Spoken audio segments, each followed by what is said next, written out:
All right. Hey guys, welcome. Today we're gonna play some Wood Elves. Gotta admit, I'm not like a expert Wood Elf player. Obviously, you know, I played a lot of Total War Warhammer, and a lot of those skills transfer over to different races. But I think especially on legendary difficulty, a lot of it comes down to your knowledge of the early game. Yeah, I'm not really an expert in the Wood Elf campaign, so that's, you know, good and bad. On the bad side, I guess I'm not going to be able to show you necessarily the most elite strategies, but on the positive side, it means that it's a lot fresher to me than campaigns that I've played millions of times. So yeah, so they're not like one of my favorite races, but at the same time, that means I don't play them very often. So when I do play them, they're really fresh and really fun. So yeah, so I'm looking forward to some Wood Elves. It's been a while since I've played some Wood Elves, so I'm looking forward to it. Hey, Rob S, member for 2 months now. Thanks for being a patron of the sciences, Rob. Appreciate it. Happy Friday, and happy Friday to Mr. Matt and the Total War Science nerds. Nice. It's a lovely message. Yeah, happy Friday indeed. I went into the office today. Saw my fellow office workers in the flesh, real humans. We do it once a week. We go into the office and see each other in person, so that was cool. All right, so DURTHU. I like the whole like tree hippie thing. It doesn't really do it for me that much. But I do like kind of like DURTHU better, like kind of better than other Wood Elves in a way, just because he's this kind of like badass giant ancient tree man, you know. But yeah, so let's check him out. So, Wrath of the Wood, passive ability, armor piercing, missile damage, base missile damage. Okay. Ancient Treemen have this extra ability. Don't know if that really matters that much actually, but yeah, okay, cool. But yeah, this is the ability that I'm really excited about. This is basically the whole reason I wanted to play this campaign. DURTHU is different from other Wood Elves because he has Mastery of the Elemental Winds for all of his Ancient Treemen, so that's his Treemen Lords, and his embedded Spell Singers, so that's his Spell Singer heroes. So not the Spell Singer Lord type lords, but just the the Treemen Lords and the Spell Singer heroes. So yeah, if you look at these other ones, they don't have that, right? So what that means is, I think if you get about seven heroes together, the DURTHU also counts as an ancient treatment as well. So if you get like DURTHU, 3 other lords, and 3 heroes, that's like 200% spell intensity, I believe, or maybe you need 8. I can't remember now, 7 or 8. I think it's 15% per, starting with the second one. So, excuse me. So yeah, so basically, yeah, we can have really powerful spells. We stack a few of these guys together. Our spells do like double damage, you know, double intensity spells. So that's what the big magic's all about. Wallbreaker for ancient treemen and treemen units. Okay, that's handy. DURTHU himself for 30% upkeep reduction on forest spirit units. That's pretty good. We can probably get pretty low reduction in forest spirits. Passive ability, annoyance of netlings for all treemen units in the Lord's army. Okay, that's kind of cool. Yeah, anyway, cool. So endgame. So for the endgame this time, we're going to be using the endgame not as a big scary that we can, you know, look forward to, you know, with terror later on. We're going to make it super easy and use it as a resource basically. So put it basically as early as it can possibly be, as weak as it can possibly be, and we just want the Vermintide. So we just want the Vermintide quest so that we can get the special quest units and stuff. That happens really close to DURTHU, so he's got access to that. Since we're having them on, I guess we could put some other ones on as well. I don't know. Maybe orcs. Orcs are pretty good enemy for the treatment. We'll buff up the orcs a little bit. I suppose we could do normal dwarfs as well. I was the other main plan I was thinking about doing with this campaign was to try to fight the Chaos Dwarfs. Oh, hey, Nietzsche Wanderer, thanks for the super chat, man. Much appreciated. Very generous. I will put you on the list of glory along with Rob. Well, we still got Nataku on the list of glory from last time. I don't think maybe we didn't give Nataku his rename. All right, well, we can put you guys all on that name. List of glory, there we go. Yeah, so other theme I wanted to go for was like fighting the Chaos Dwarfs.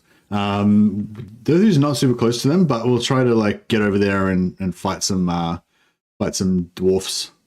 Hey Jacka, what do books enable diplomacy? It's supposed to make it easier somehow.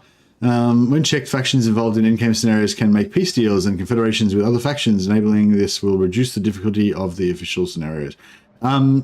So yeah, I don't know. I guess it makes them do diplomacy. I don't know. I don't really know exactly what it does. It's supposed to make it easier, but yeah, all I know is really what it says in that description there. I'm pretty sure that they can still do diplomacy with the factions. Like, you can still do diplomacy with them anyway, I thought. But I don't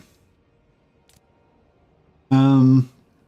But yeah, so I guess so basically this, if we have this as 25%, I think instead of giving like on the bigger end game scenarios, the ones that spawn like 8 armies on 200%, I think instead of giving you 8 armies, they'll literally give you 1 extra army. So it's not a big deal, but still like 1 free army with like end game units and stuff like that. And I think it gives them a tech boost as well. So it'll still make, you know, the rats, the greenskins and the dwarfs, you know, pretty scary. I won't do the Wild Hunt or Black Pyramid. I don't really care about those ones. Yeah, that's cool. Anyway, so yeah, it's just going to make those factions a little bit harder. If unchecked, you can't even open the diplomacy screen. Yeah, but they still peace out with you though, don't they? I don't know. I haven't really paid much attention to it. Anyway, well, maybe we should put it on. We can try it out. There you go. Oh, actually, no, I'm not going to do. No, it's not. I don't want to do diplomacy with these factions. They're evil. Or DURTHU believes they're evil anyway. All right. So yeah, I think that is about it. Immortal Empires, DURTHU, 20 super weak, 25% in-game scenario, so that we can get the trigger the Vermintide one. The other options don't really matter.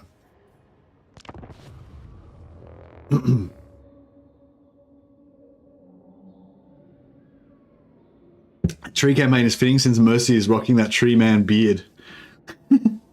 What's the ratio? 50-50 beard and man? Yeah, I've got a pretty good beard's pretty glorious at the moment. 29 losses after the first 2 battles. Ah, okay, Peter. Yeah, so we've got to, in the tradition of most of the Mad Streams, we've got to try to do a perfect battle in the first battle, because that will be the omen that will determine the rest of the game. So we'll have the mighty tree man Nataku. Mighty. Oops. Nataku the mighty. Spelling. Boom. And who is next? Rob S. I'm not sure. Rob isn't a very spell singer-esque role-playing name, I gotta say. Robara? Robbie?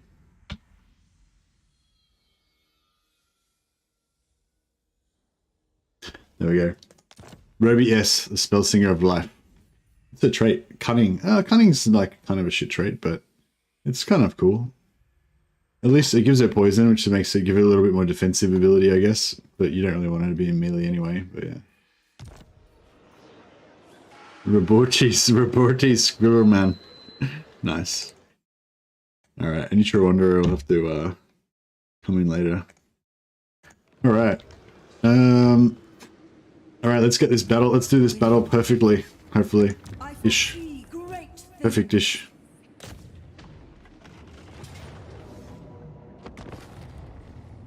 Cunning's actually really nice for the Wood Elves. Yeah, why do you say that?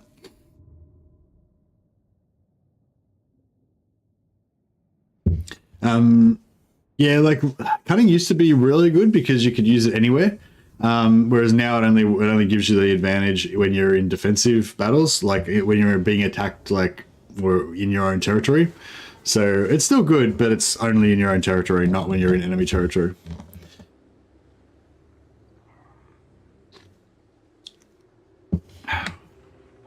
All right. Hey, Liz. All right, so we've got a bunch of all these units that can... all these units that can be deployed here.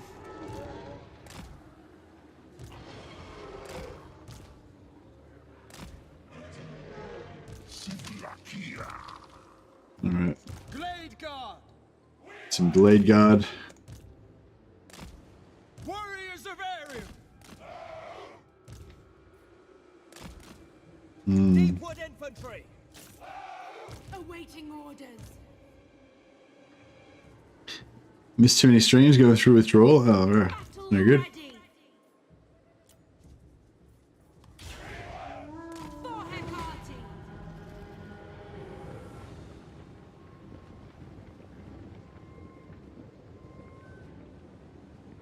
Streaming hiding in trees. Oh yeah.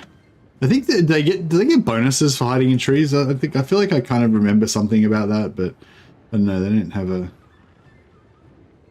trait. Yeah, I don't know, maybe not. Glade Guard, armed and ready. Let's fly. So yeah, I want to try to neutralize a bit of their archer damage, if possible. Our bows are yours. They're going to be shooting at us pretty soon.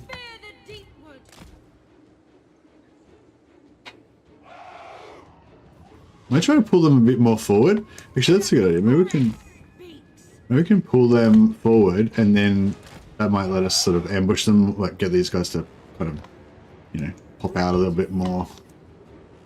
Extra surprise style.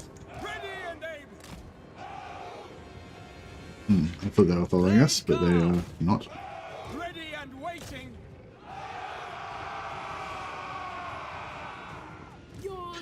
Yeah, it's good. It's handy for when they're chasing stuff, though. Of course.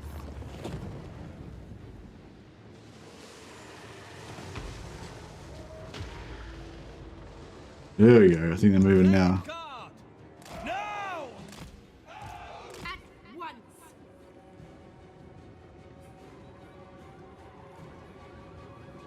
Deepwood archers. With haste. Straight away. Quickly. And when we get about here, we'll like pop out. We won't know what hit them.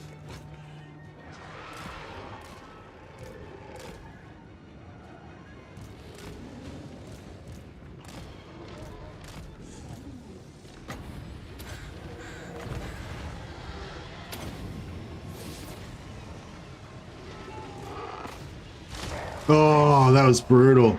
Did that shot from DURTHU and just took out like half the unit. That was good. Weapons loose. It's an exciting development. These guys are...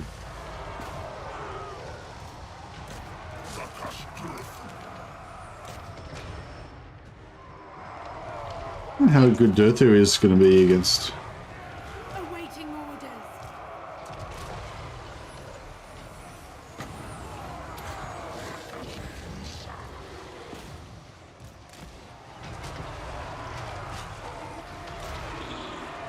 Oh, this Lord's getting the shit kicked out of him. DURTHU and this other tree man are just going to town.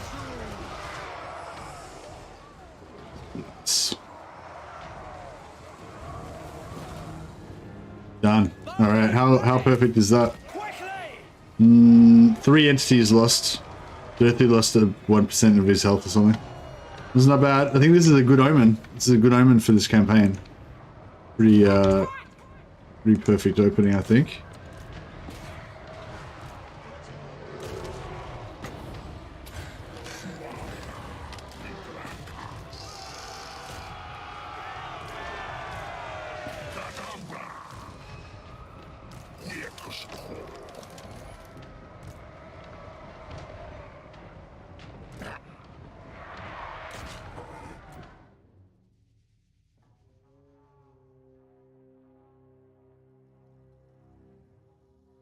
Hey, Melee Mitari. Welcome. Greetings from Australia. Alright, we don't actually need to chase these guys down particularly, but just for funsies.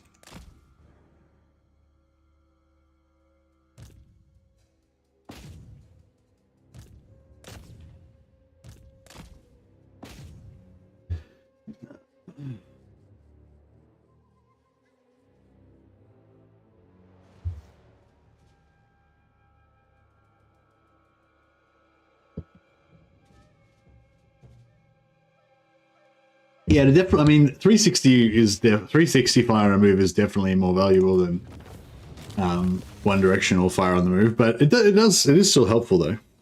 It definitely does still give you an advantage.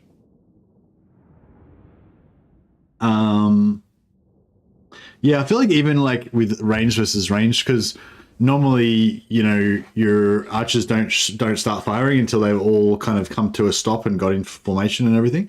So I guess even as you're like moving up to shoot them, it can maybe give you a little bit of a drop on them. The only problem is that, like what happened there, as we get into range of their shielded melee at the front, then it fired off a shot like at the shielded melee, and then when I actually got in range of their ranged, I'd already fired off a shot, so I was in reload mode.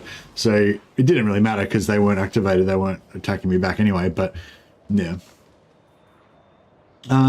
this is one thing I really like about Wood Elves. They've got a post battle replenishment option that gives them magic power reserve, so you can actually like charge up your magic with battles.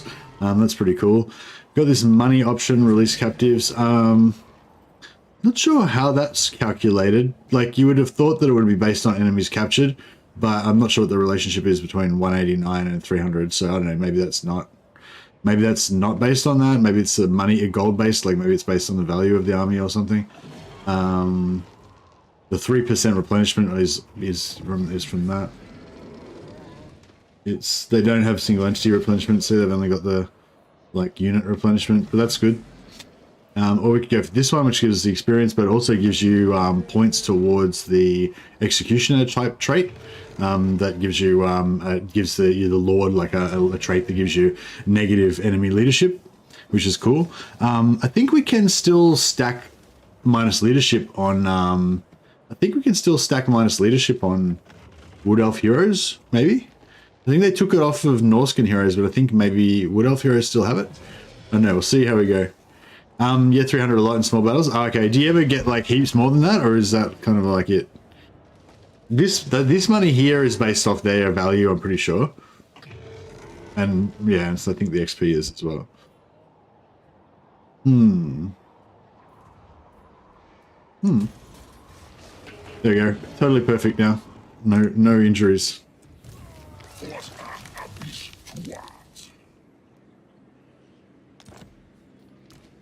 Gonna get a lot of those. Yeah, that's not very useful. Oh, actually, with these, we can already upgrade these straight away. I think I like to go for this one the best, the Oak, just because I like him to be tankier, and I feel like being a little bit slower is kind of appropriate for them. So this one makes them faster, but takes away their physical resistance. So they have got 20% physical resistance as base, so you really don't want to lose 10% of that nice 20% they've got. This one gives them extra melee defense and swaps some of their armor piercing damage for extra non-armor piercing damage, which, yeah, I don't know. I guess that one's, you know, okay, extra melee defense, but yeah, I feel like missile resistance is the main thing you want on treatment. Forest Spirit, yeah, they've got the Forest Spirit follower that you can get. They don't get the mishappen or whatever like trait anymore? Did they get rid of that?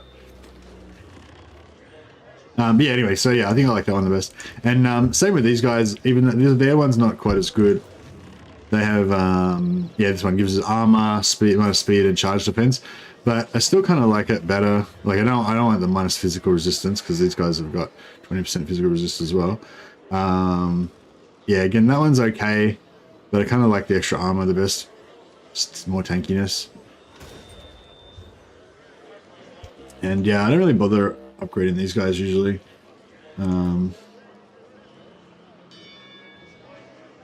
Yeah. I mean, I suppose the extra armor would be quite good on them, but yeah, I don't know. I'll leave it. I think. I don't know. Did I create it? How much does it cost again? 150. I don't know. What do you guys think about your dryads? Do you give them the armor, or do you go for the whatever that was? But yeah, the armor. Yeah, do you go for the armor or the? Well, the other one I'd consider is this one, but I would never really go for that one. Yeah, fuck it. We'll go with that. Well, all right, there we go. We upgraded all of them. Why not? Use Willow on them. I forget which one that one is. Is that the one that gives them the +8 melee defense?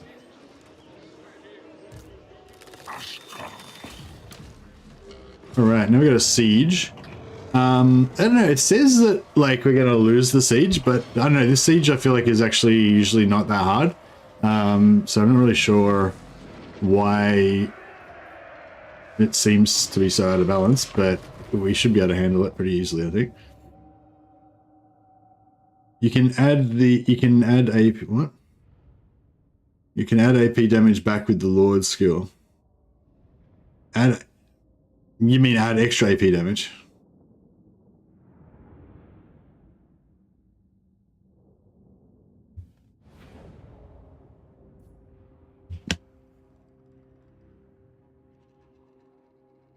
Armor gives them 20. Battle ready. Yeah, so this siege map, yeah, it's a dwarf map, but I think it's also a Warriors of Chaos map. You get a Warriors of Chaos version. Either way, I find this is the best way to attack it because you've got this kind of long corridor here, and it kind of isolates it from the rest of the defenses, so you don't have to kind of fight so much stuff. Yeah, kind of like last time, we've got Vanguard, so we can have these guys up front.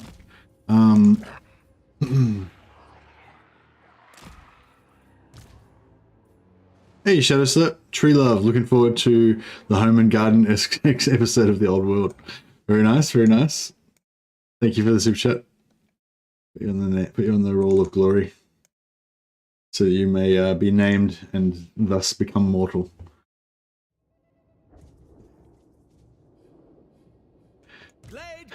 You reckon armor is a bad stat versus melee defense? I don't know. I feel like a lot of the damage that you take is from getting shot, and melee defense doesn't help you with getting shot, you know? So yeah, I don't know. I quite like armor, especially on troops. Not so much on a hero, because a hero like a foot lord is not really going to get shot. So, you know, yeah. But for troops, I think armor is really good.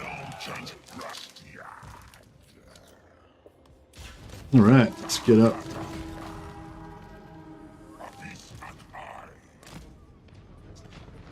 I wonder if I can I shoot the door?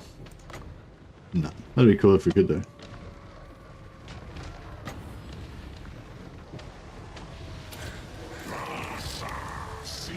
Oh, check this out.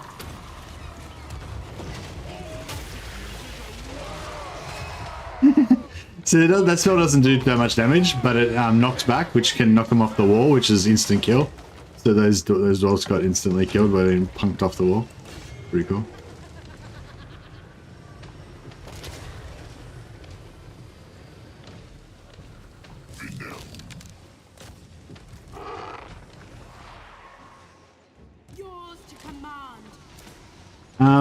Yeah, if you don't target anything, then you can move them forward without them shooting, which can be good sometimes.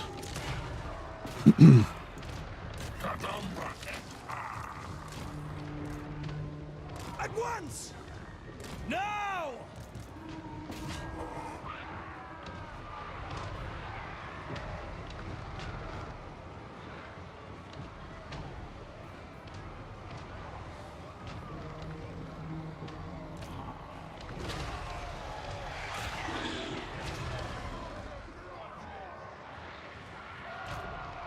Yeah, I don't know. I feel like armor is really good on pretty much always really good on infantry. I don't know. Can't really imagine. It depends what I guess it depends what the ratio like is. Yeah, I don't know. I'm trying to think of what's a time when you would not care about infantry getting shot. Straight No. What if I can get DURTHU here to terror out these guys? I don't think these guys do terror, they just fear, right? Yeah. But I think if we get DURTHU over there quite close to them, they should terror out. Oh, they're out anyway, so fine. Right.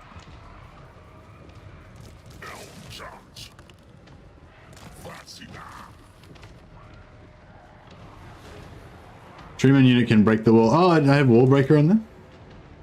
I just mean just like punching the wall. Is it faster to punch the wall or to just go through the door?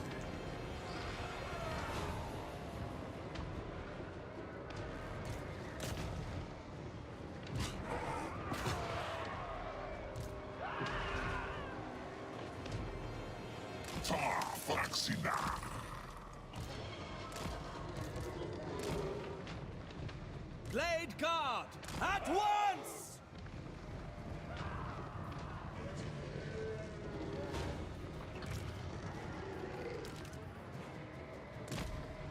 These guys shattered or not? No, they're still going.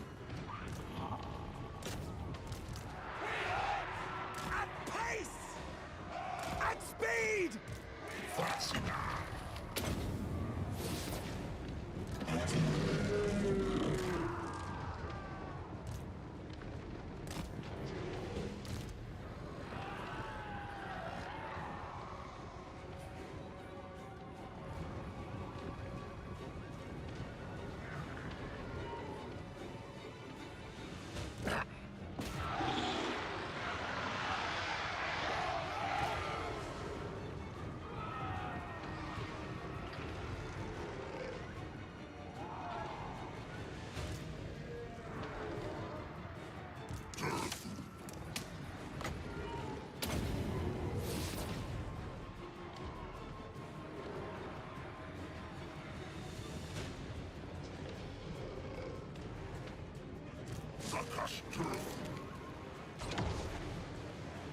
Yeah, that sideways shot that we got before on those doors that did like 50% of the HP of the unit, that was pretty awesome.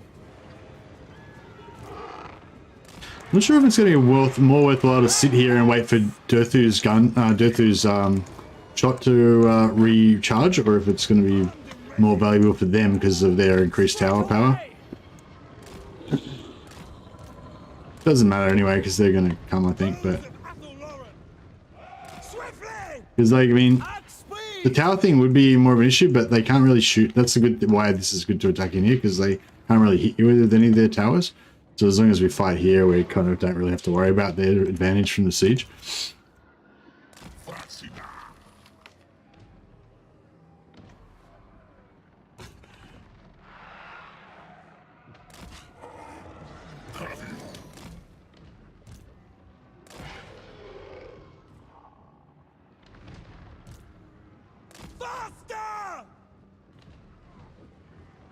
Battlefield looks like an old motherboard. Nice.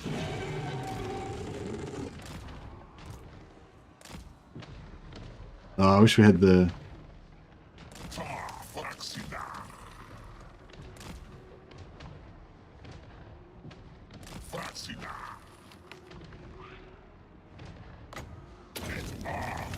Oh, no. Oh, maybe.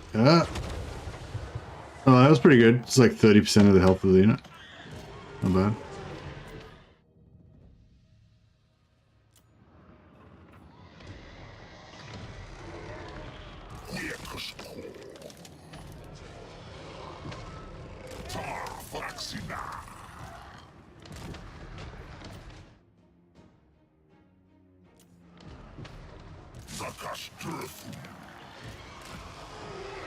Awaiting orders.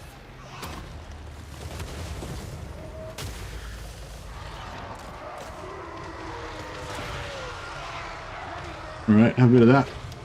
See, I like them apples.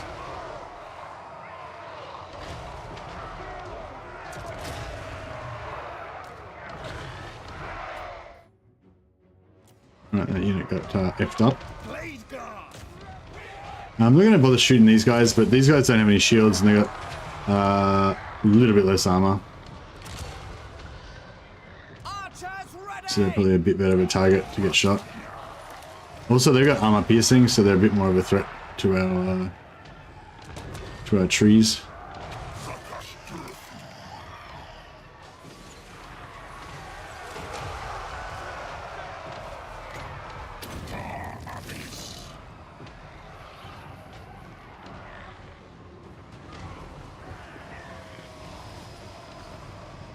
DURTHU.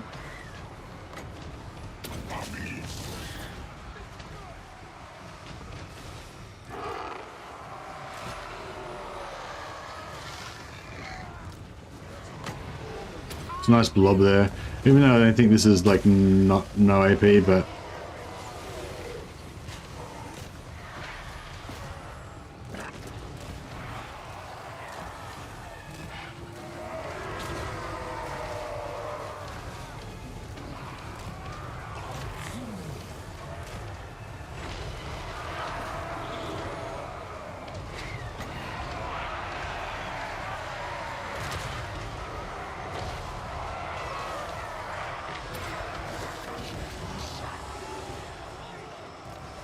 When ready! Halt!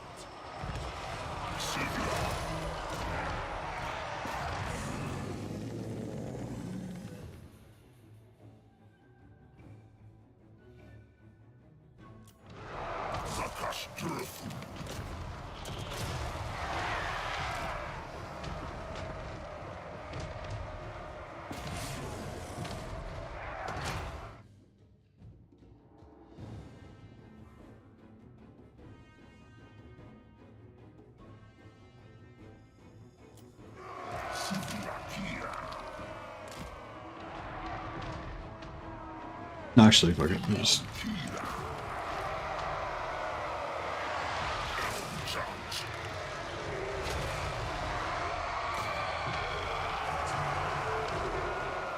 Deepwood archers!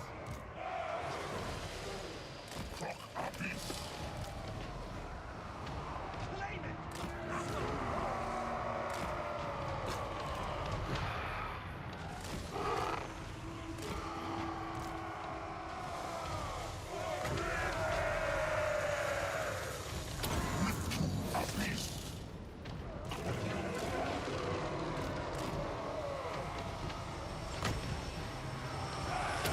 Forest cool.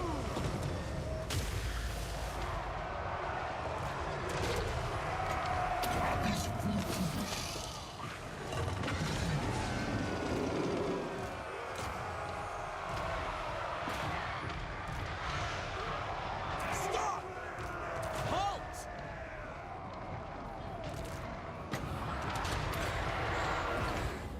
Alright, slowly.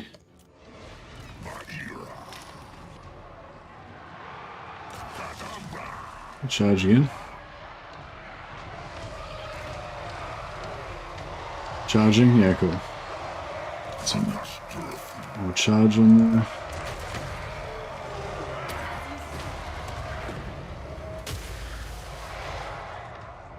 Blade guard! With haste! Quickly! Speed of Azrael. Yeah, the unit pathfinding. I think they did say something about improving the AI of the unit pathfinding or something like that. But you know, they might have made some slight improvements, but there's definitely still, the AI definitely still struggles a little bit sometimes.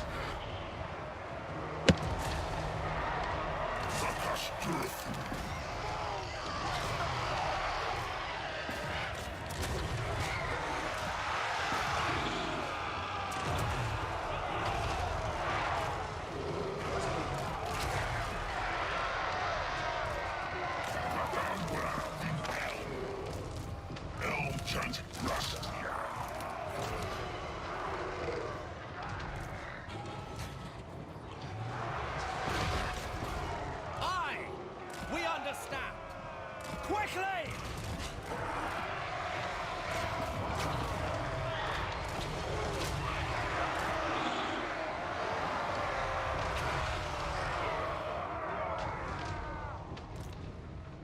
Shoot!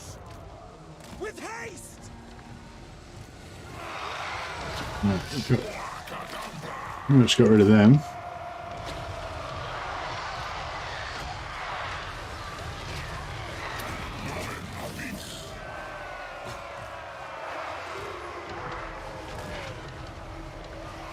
Shoot them.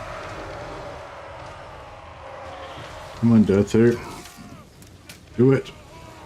Fire.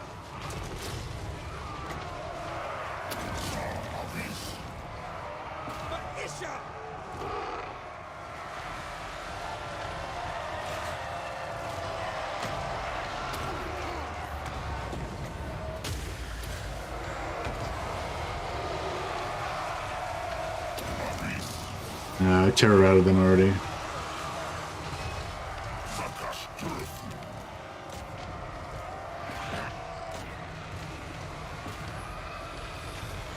That's pretty good. You guys can stop firing, save that little last little bit of ammo.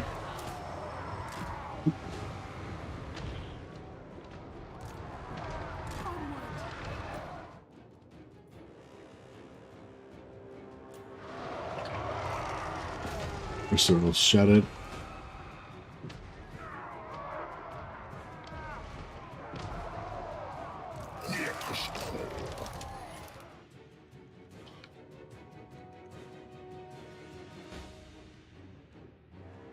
Cool.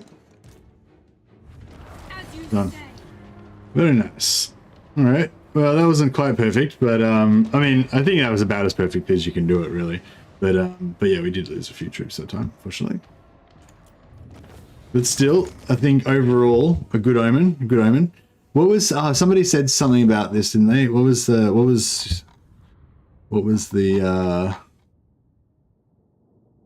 somebody said something about how many casualties they take in the first two battles or something?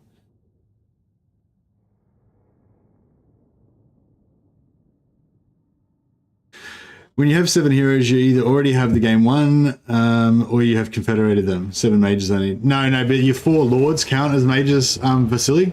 So you only need 3 heroes. So you have you go running 4 lord blobs, and then you only need well, even just with the 4 lords, you've already got what is it, plus 45%, I think. Is that right? Yeah, I think so. So yeah, so we're only rocking like plus 15% right now because we've got the 1 spell singer.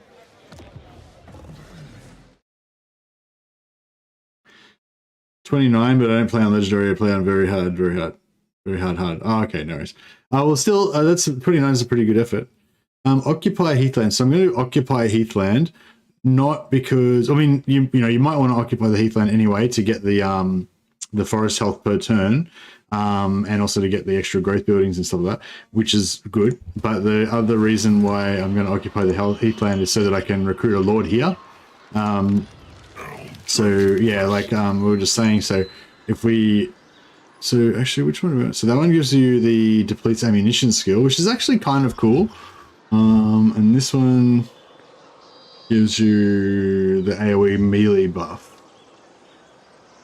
And minus spell resistance to enemies, local enemy armies. So that's pretty good, actually. So it just strips away a bit of that spell resistance, which is going to be good if we're going to be stacking spell damage. So, yeah, you want to have at least one of these guys, maybe 2 of these guys even versus dwarves, because I think dwarves have like 35% spell resistance now or something. I don't remember. So we get one of them there, and then we can also recruit another one over here. So we can get all these together, then we've got 3 lords plus the 1 spell singer, so that gives us, yeah, I think plus 45%. Is it? Yeah, it's 50. I think it's 15% per character that's got the mastery of the elemental winds. I think that's how it works, if I remember correctly. I remember you can put them into officers already, get a little extra bonus. Oh, thanks, man. Yeah, good. Yeah, keep all the Wood Elf advice coming, because as I said, I don't play Wood Elves very much, so I'm not very... I'm not likely to do the whole, I'm not likely to do these first few turns, like, perfectly. Yeah, I guess we'll go the growth on one of them. That's pretty cool. And...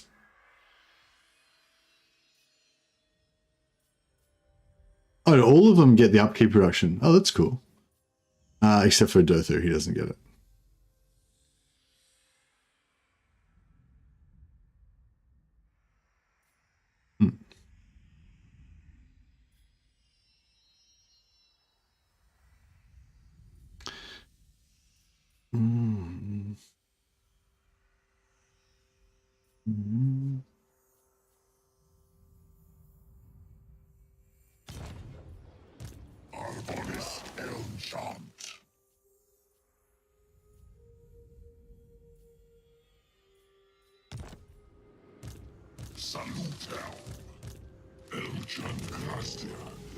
So this guy's got the Resplendence of Luminescence, which also gives the minus 25%.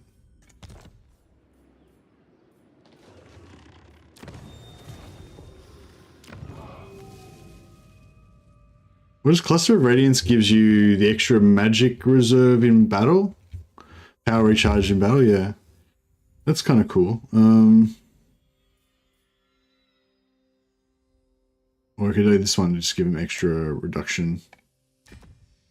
Extra magic resistance reduction. Gonna have forest event in the next 2 turns near Paravon. Yeah, that's right. I remember the forest event popping up. I didn't realize it was in Paravon though, so that's good to know. I think I'm probably gonna just ignore it anyway though. For now. Because I wanna take this out, which is gonna take me like 3 or 4 turns.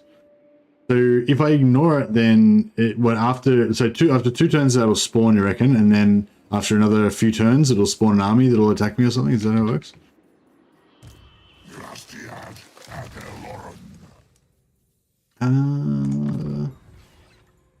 Guess we'll just go for healing on all of them for starters, just to keep things simple. DURTHU.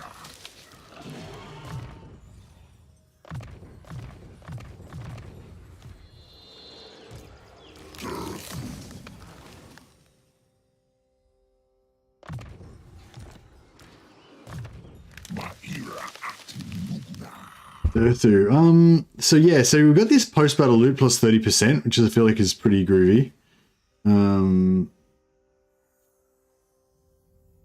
Ambush success chance in general is good, and missile strength. I guess that one's like, you know, your go-to one. And then this one's like, I don't know, I have gone for like giving this to all of my lords so they can have like plus 80 growth with 4 lords, but I don't know.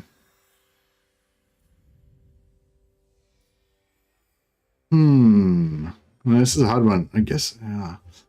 It's like because DURTHU's going to do a lot of post-battle loot, a lot of battling, so that post-battle loot could end up being a lot of money. I kind of want to go Talon of Kurnos on any Glade Lords.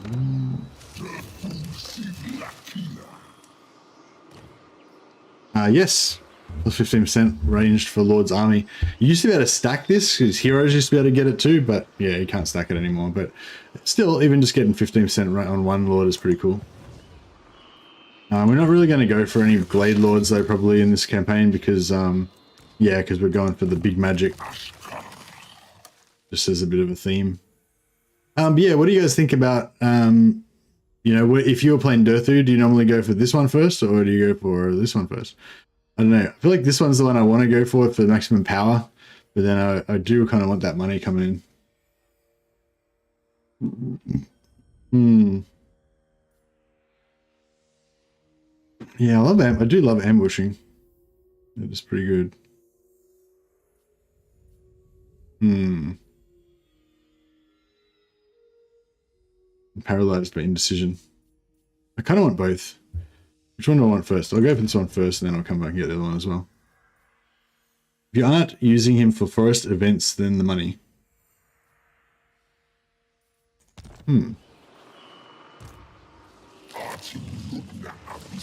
Cool. Now, diplomacy. We need to get some money. So, what I'm going to do is just sell wars to everybody. This may be a bad idea because I don't really know this campaign very well, so I don't know how many of these guys are going to just, you know, immediately send armies to attack us. But I figure it should make things a bit more exciting. I will. If nothing else. I will hear your petition, but make no promises. It's a bit like, yeah, these Kazrak Beastmen can be pretty scary. But yeah, that gave us a little bit of extra cash, a couple of thousand extra gold. Let's go for 3 points in ambush chance on the first row, but I need to check the blue line again to remember what I stick the 4th point in. Okay, cool. Yeah, yeah. I mean, like I kind of just going for like combat power and stuff is always a good choice, but I feel like yeah, money. Like for wood elves, I feel like your money is mainly from battles and stuff. So yeah, you kind of want to maximize that post battle money. What was I doing? Oh yeah, so we want to. I guess we want to upgrade that straight away, and I always like to go for the bigger money ones. So there's this one gives you 300, this one gives you 300, this one gives you 600. So I don't know. Then again, this one gives you growth. Yeah, I don't know. What do you guys think? So we've only got one growth point, so we can either go bigger money, 600, or we can go bigger growth, and only 300 gold. It's kind of like an either or kind of situation.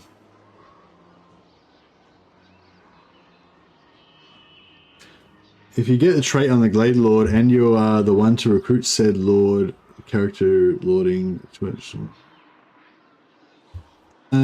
So are you saying you get plus 30% range on a Glade Lord? That's cool. Growth and public order first. Yeah, maybe we'll go the growth first. Alright, I'm down with it. We're silly. And yeah, we don't really have anything else. We could build like this to get some poison, or we could build this just to be ready to go for tier 2 and get that later. Actually, I guess we could go for...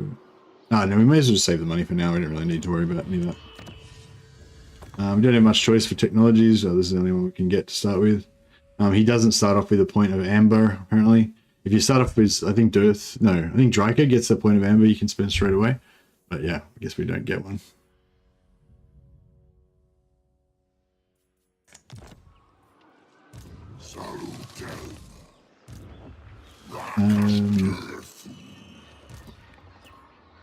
We can recruit a couple of units of archers there.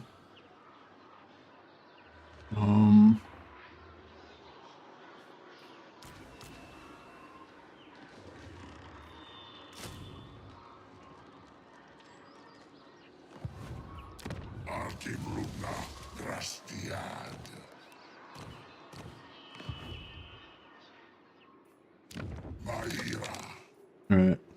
Oh yeah. So the plan is that we want to get the spell quest here, get the Vermintide quest there when it pops, about turn 10 to 15, maybe 10 to 20, and then also we want to attack the dwarfs, the chaos dwarfs over here, the evil dwarfs.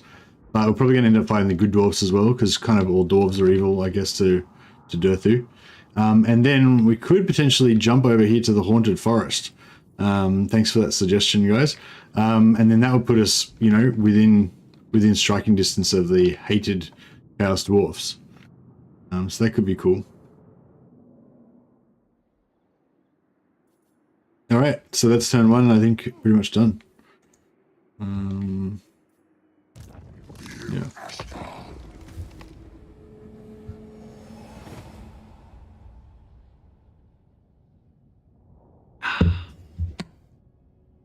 Yeah, the growth thing, I've done it before for Dryka, just so you can like pump up her growth in there, but yeah, I don't know, like when you're running like 4 lords, it's not really so much of a waste. It's just like, you know, you've got extra lords, they don't really do much, so you may as well use them for something.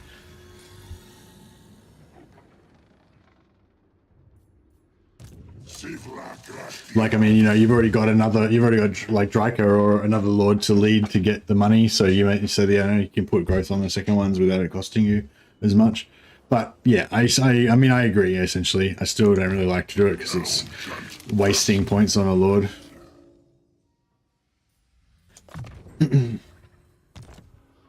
Which feels bad. Cluster of Radiance. That's what you recharge. I mean...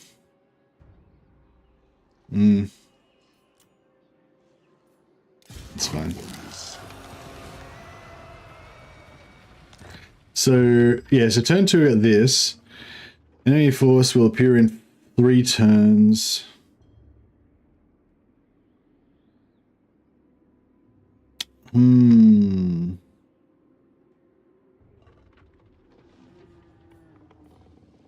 So we're gonna be like 1, 2, 3. Then the army's gonna pop. That'll take like 2 turns to get to here, won't it?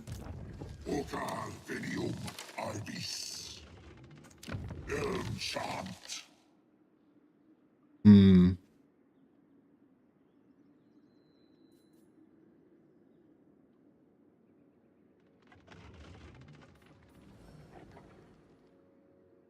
Carrick Hearn might declare war. Look, these dudes, the betrayers.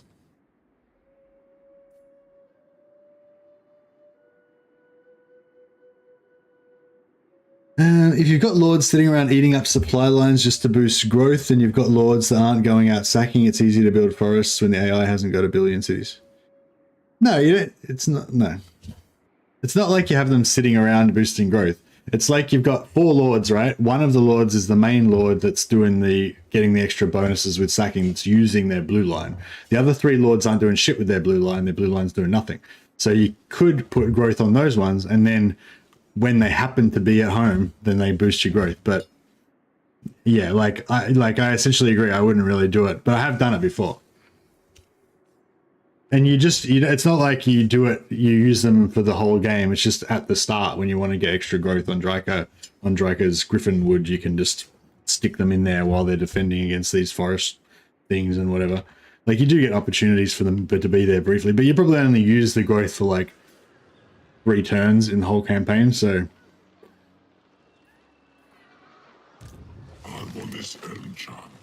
But yeah, I'm sorry I brought it up because I don't give a fuck about the growth.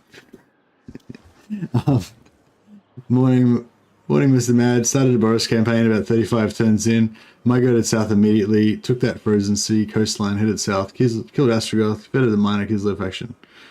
Then sold everything. Well, I'm reading this whole story. This is a long story, but alone. You had a Boris campaign. It was good. Excellent. Sorry, I got a bit caught up in that for a second.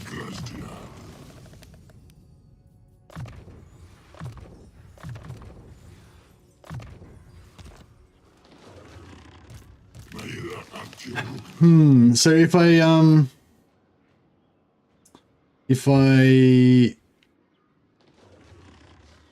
yeah, like if I really just don't want to leave these guys alive. Is this thing isn't going to be that big of a problem, is it? I don't know, fuck it. What's the worst could happen? Lose my capital.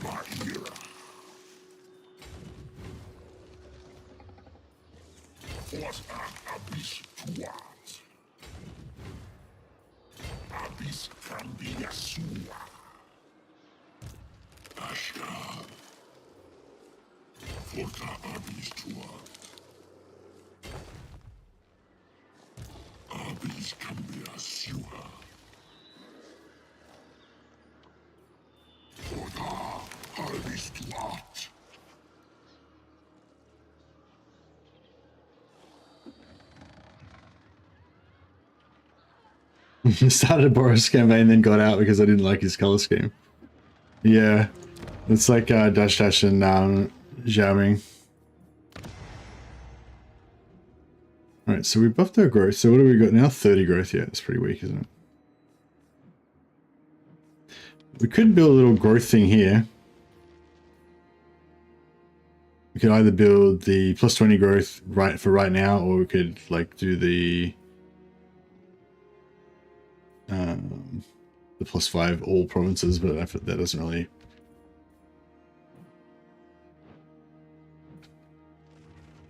help us right now.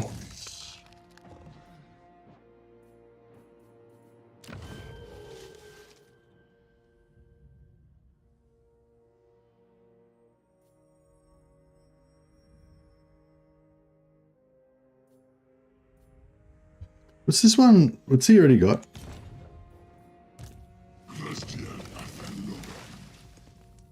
He's already got Cluster of Radiance. So wait up. Does one of these other ones already have Cluster of Radiance as well? The final one, let me show. This guy doesn't have it. So Dal Scythe.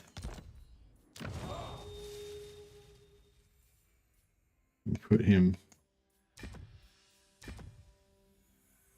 Give him Cluster of Radiance and give this guy That one. All right, cool.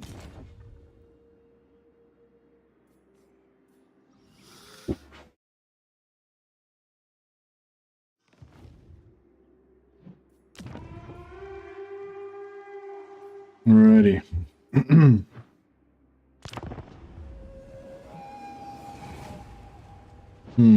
So 2 more turns till this army's going to spawn. Oh yeah, that's right. We've got our list of glory. We need to get to. We need to rename some of these guys. Oh, these orcs are trying to steal our. Trying to cut our lunch. Trying to steal our siege. All right, it hasn't quite spawned yet. There's 1 turn. 2 turns left. Still 2 turns left. Okay, that's cool. Excuse me.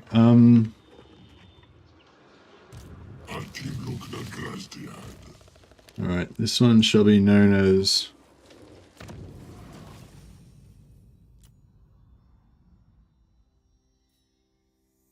Neutralith.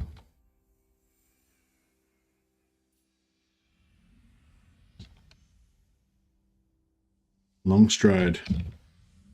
Got long legs when he goes a wandering. And this one shall be known as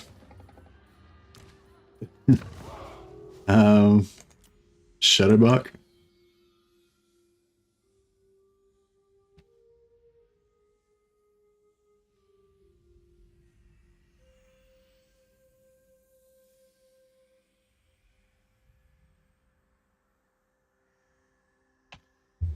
Slip. I'm not sure how slip fits in. Slip. Slip. Tree. Slip. Leaf. Liff. Slip. Slip. Maybe Slip can be his first name.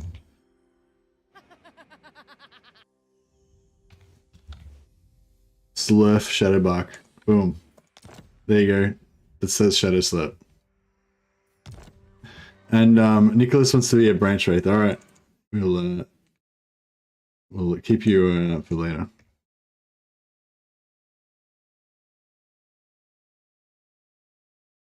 We'll be getting some branch wraiths pretty soon. So,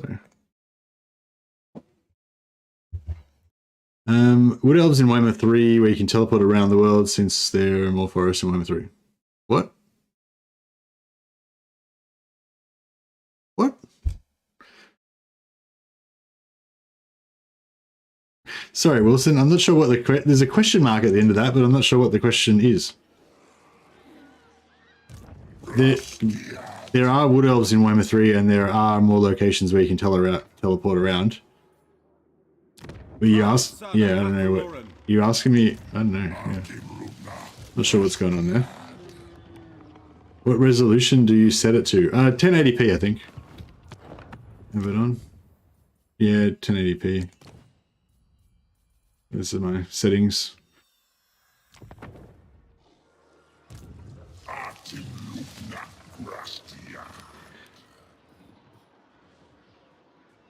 We could pop a sneaky ambush. I don't think anyone's going to be stupid enough to walk into it.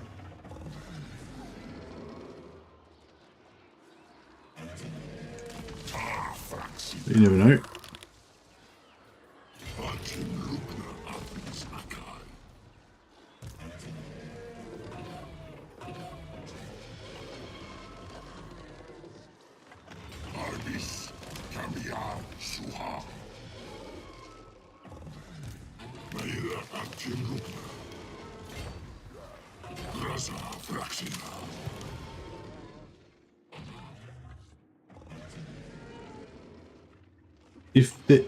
If there are more for... Oh, you're asking me if there are more forests in Warhammer 3. There's not more forests in Warhammer 3 than there are in Immortal Empires. Immortal Empires, like the big map that we're playing on now, this has the most forests. Yeah, so like Warhammer 3 doesn't have like Lustre in it and stuff like that. So yeah, there's less forests in Warhammer 3 than there is, if you mean like the Realm of Chaos map. There's more forests in Immortal Empires than there is in Mortal Empires. Yeah.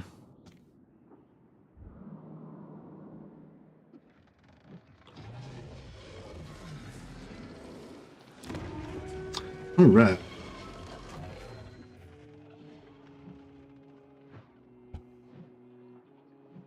Oh, I don't know. I don't play Warhammer 2 or Warhammer 3. I only play Immortal Empires and I used to play Mortal Empires. Like, I only play the combined maps. Yeah.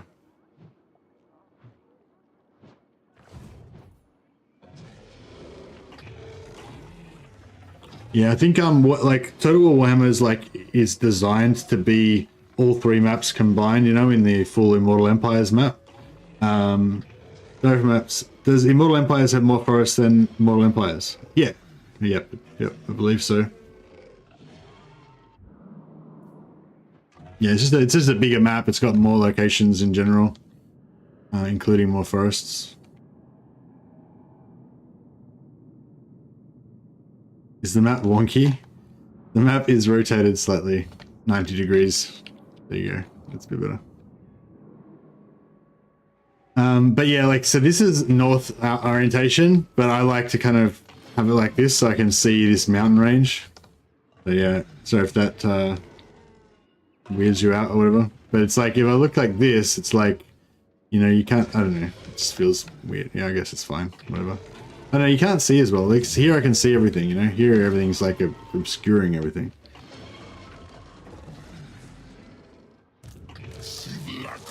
Alright, let's see if we can lure them into attacking us. I'm a bit worried about this. I'm a bit worried this thing is going to come and like wreck me. I don't know, I guess we'll find out. Do you reckon I should build... No, I haven't got the money anyway. But yeah, do you reckon I should build growth here? I guess I probably should.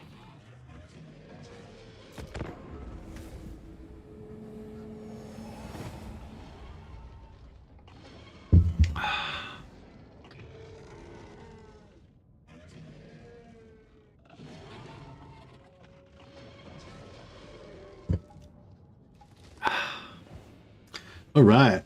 The enemy failed to spot your ambush. Attack now, and the element of surprise will give you the upper hand. I'm not sure if it will, because I'm gonna have like a solo lord against their whole army. But I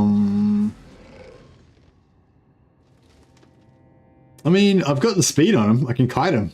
I can kite him with my 35 movement. Let's do this.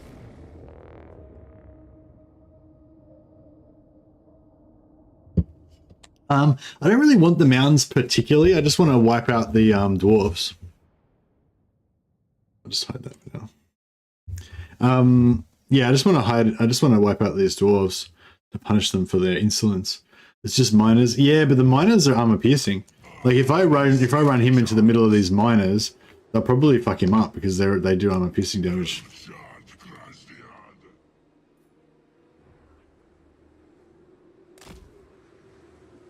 44. I feel like they're going to get here quicker if we put them over here. Even though it's 4 minutes away. Let's see how we go.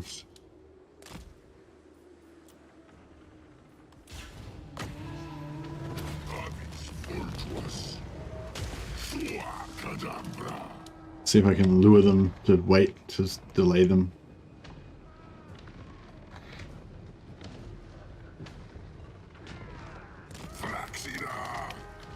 Move that wheels around. Oh yeah, suckers.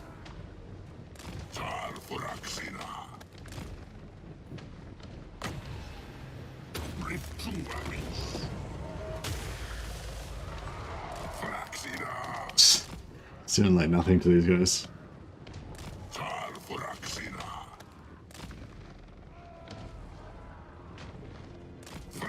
It'd be good if we could get like a follower or something that would give us extra reinforcement reduction, like how Cathay and some of the other factions do. But yeah, I feel like Wood Elves are just a kind of an old school faction as well. Like they never got proper followers. I feel like their followers are really kind of basic and limited compared to other factions. Yeah. Like they had one kind of pretty good, they had one pretty good update that made them a lot better than they used to be, but yeah, they were like, yeah, I don't know, they're just not really as developed as other factions, I reckon. Oh yeah, we were halfway there. We might actually get them in here before the end of the battle.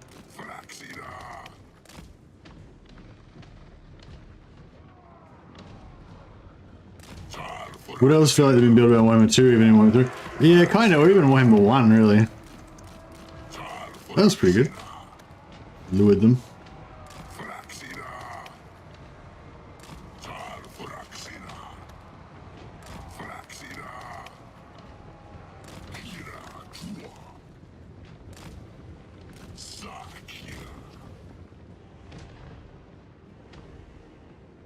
No, I don't know. I don't think we're gonna catch them. Maybe.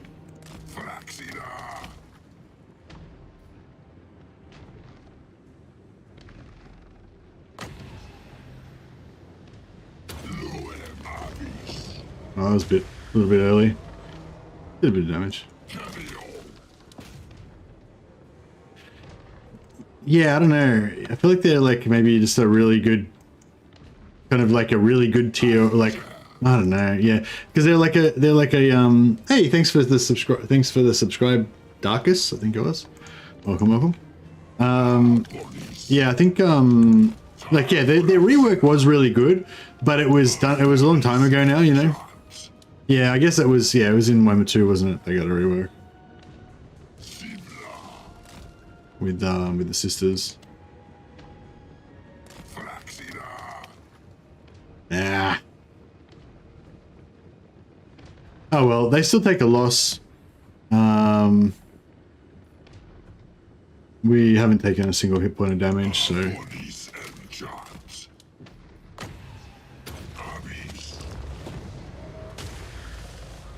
I wonder if that landed because it like hit them before.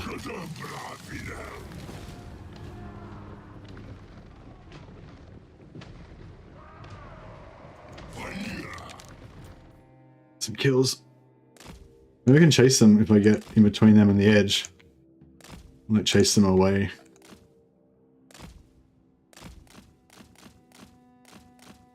Nah, they're just gonna exit. Yeah.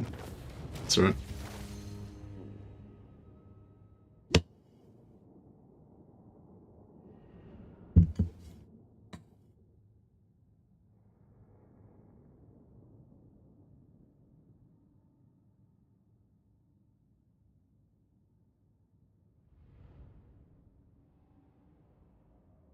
Yeah, Bretonia still feel really kind of bad for me. I just don't really get into them too much.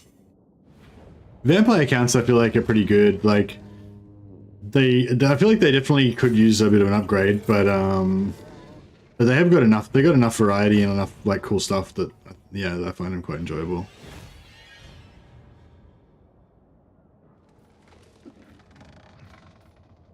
Maybe I should take the money. I'm pretty broke at the moment. Okay, so shit, the dwarves. Oh shit, the orcs are allied with the dwarfs. Maybe I should take the auto on this. This casualty is low.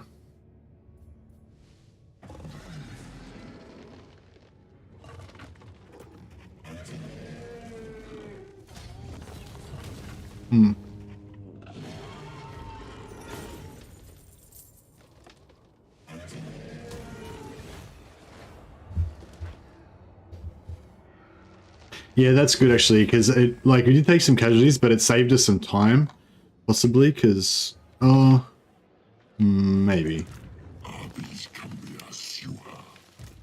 All right, so DURTHU's got to move in a tinsy bit closer. Yeah, there we go. And then I can actually make it into range. That's pretty good.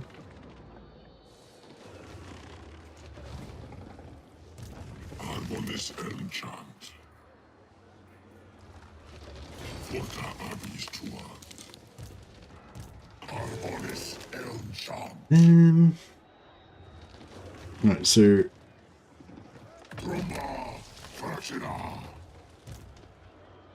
this guy can initiate. Left Shadow Bark. And then this guy can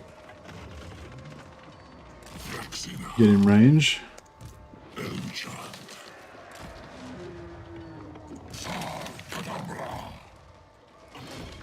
All right, everyone can be involved. She can just do that.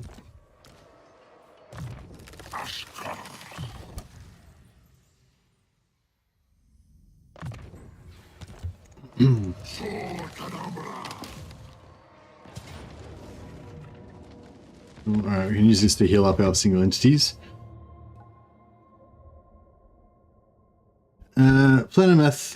Plan of Math and Science says, nothing wrong with wood elves at all. Their campaign plays like they feel. We care about our tree settlements. Everything else should be left to nature. Small forces of great power. Yeah, no, I have no problem with that. I think their overall theme and the way that they are kind of sort of tall and not many settlements and everything, I really like that. Now, it's more like their followers. Like, if you compare their followers to, like, the followers that the Empire got in Warhammer 1, like, I think that, honestly, maybe they just forgot to give them followers or something initially, and so they never really got a good selection of followers, and then later on they kind of fixed it by giving them a handful, but they basically hardly have any. And, yeah, like... yeah, it's more like their followers and their traits and stuff like that. Not the... like, the overall theme of the campaign, I feel, is pretty good. And I like, especially I like the after the update. But yeah, I feel like they just need to be like fixed up a bit. And maybe just enhanced as well, like just have like more stuff added. Like kind of like if you compare them to the Chaos Dwarves, like they've got like this economy thing, they've got like the seats, which is a better, like a heaps more advanced, interesting version of seats instead of just the super basic old school version of seats that the trees have. And yeah, like they just, yeah, that's probably, they need to be like updated basically. And just, yeah, just better followers basically. I hate the shitty followers that they have. Except for well, I guess they do have the fear follower, which is like one of the best followers in the game. The reduced leadership. So I guess there is that. Even though they have hardly any, they do have like some really good ones.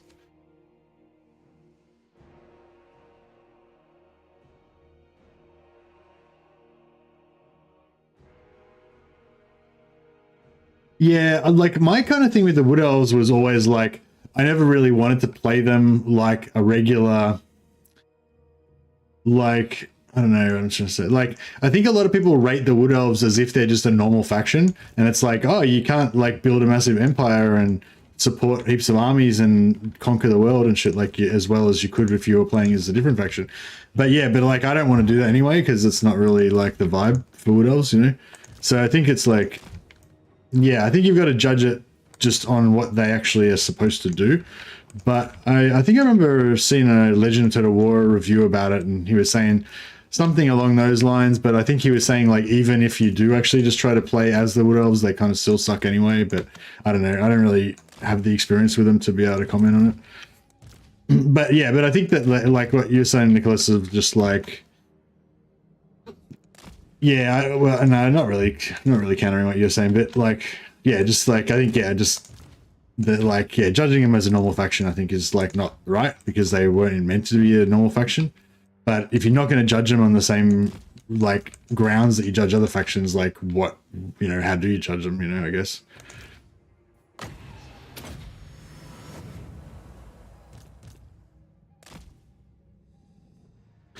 Isolationist Wood Elves needs loads of allies. Yeah. Yeah, which doesn't, like, feel really good. Like, you know, as a Wood Elf. Like, the way I want to play Wood Elves is kind of like just I only ally with other Wood Elves, you know? They could probably change, yeah, they could probably change the outpost system somehow to make it... I feel like they should have, maybe they should have something more like the Beastmen, because even like the outposts doesn't really make sense, like roleplay wise. Like, you know what I mean? Like, can you imagine the Wood Elves just taking over the whole world and covering it with little Wood Elf outposts everywhere? It's sort of weird. Like, that's not really how they do. Like, it's like where the forests already are, that's where the Wood Elves go. Like, they don't like cover the rest of the world with little forest outposts and shit, you know? So yeah, I don't know. It kind of doesn't make any sense.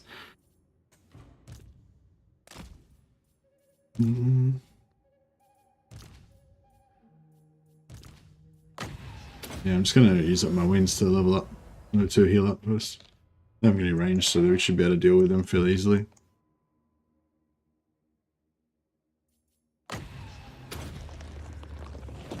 No, I just attacked myself with the range. I do that. I've done that before. Yeah. Yeah, I don't. I guess with the Wood Elves as enemies, it's kind of a bit silly as well, I guess.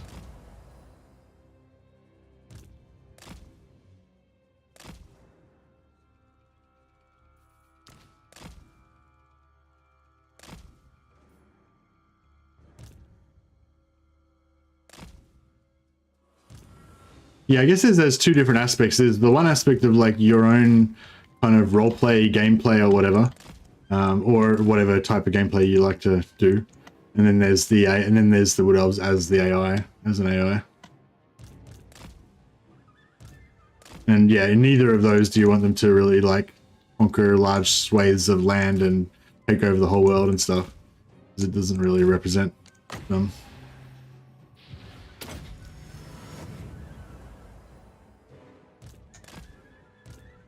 I'm gonna just set these guys in a big blob and see what happens. She can probably bow out of it though. Weapons loose! As you said.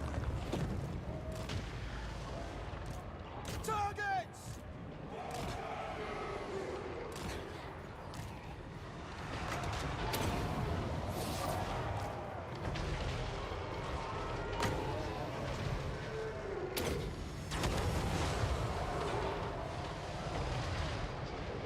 Azrael Mage. We are tireless! These are pretty slow to move. Now! Quickly! Swiftly! At speed! At pace! Dauntless Azrael! At pace! Aye! Straight away! Aye! Bows of Athel-Lauren! Fear if you are.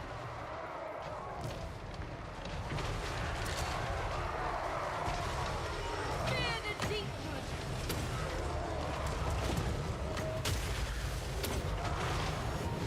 Bows of Athel-Lauren! Children of Athel-Lauren! At once!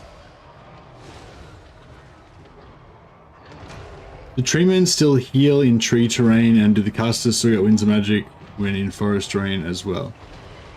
I don't think the tree men ever healed in tree terrain, did they? Was that a thing? You used to get magic reserves in the forest, but I think you still do get something, but I think it's changed now. I'm not sure if it'll might not work because it's after the battle's over, but see if this guy gets an extra trait. No. Oh, maybe it lights up. Oh yeah, it's Blessing of the Ancients usually, yeah. Power recharge plus 60%. This is what you get, yeah. It used to be like, I think you used to get reserves in Warhammer 2, but yeah, you just get recharge rate. But yeah, I don't think they ever got regen. That would have been cool though.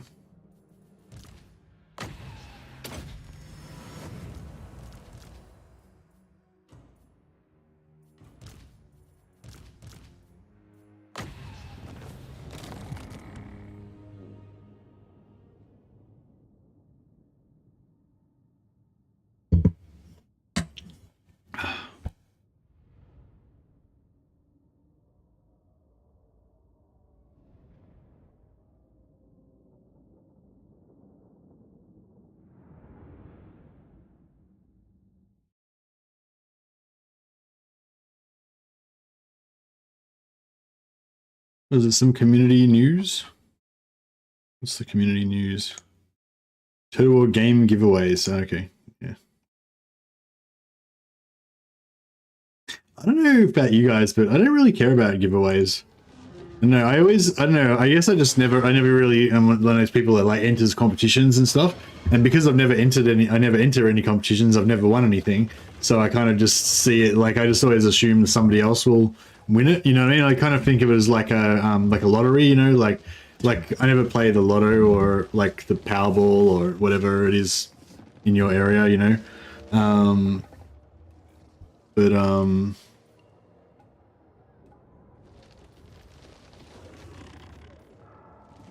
we get more. I wonder if clearing the heathland would actually be good. Might make it easy. Do you reckon clearing heathland's kind of better because it makes it so that because they're like might be less, our enemies might be less likely to occupy it, and it gives us 5 immediate tickets.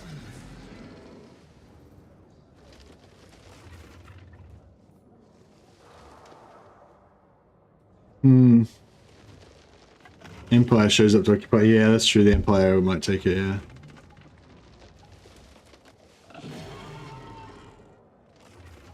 Oh, I'm already using a second. No, then I have to pay for it. I don't want to spend the gold. I just get occupy. That's fine. All right, cool. So I think did we wipe out the blue dudes? No, but they're not very strong anymore. We did wipe out the dwarves, surely. Yeah, I think they're gone. Actually, yeah, we should have raised it because otherwise, yeah, because there's going to be enemies around there and blah blah. Yeah, whatever. Yeah, I probably should have just raised it because I don't really want to defend it in the short term, so it's going to get taken probably. We'll probably come back and take it again later, but for the moment, I want to go the other direction. I want to go over here.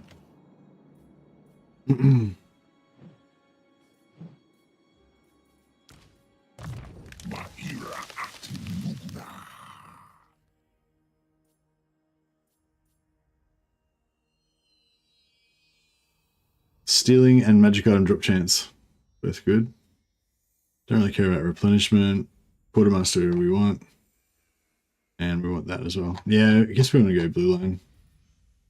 Yeah, I'm kind of thinking about coming back and going 6 points in this area, but you know, we probably won't end up having the points for it. What do we think here? We'll just go a bit of everything. So that one gives you 8 melee attack, this one gives you melee defense, and this one gives you missile damage.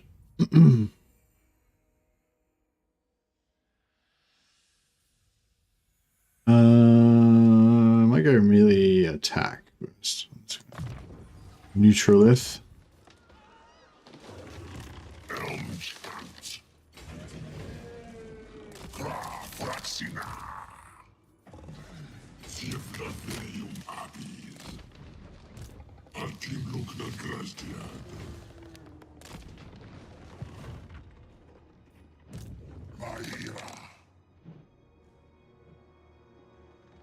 Could disband him for now, maybe.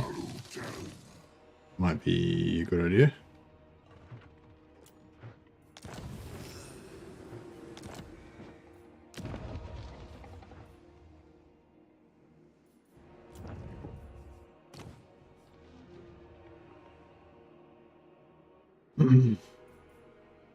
We get murderous spites actually. Yeah, we need one of murderous spites because we need that. Need to get some of that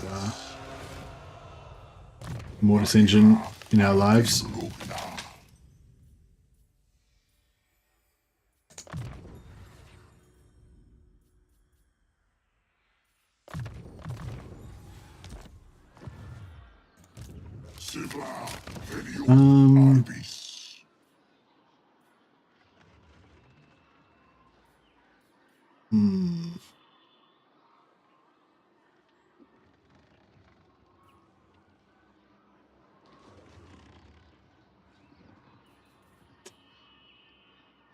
Yeah, I'll just wait this one.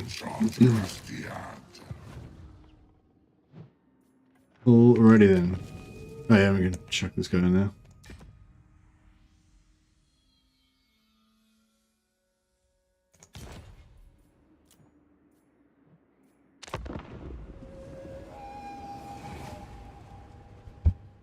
Who do people like to form alliances with? Yeah, actually, that's a good point. I feel like Bretonia is like the kind of lore appropriate thing to do. I'm not sure if DURTHU is particularly, you know. Yeah, so there's greenskins that just kind of take it back from me, aren't they? Oh, what happened here? Did they just come out of ambush or something?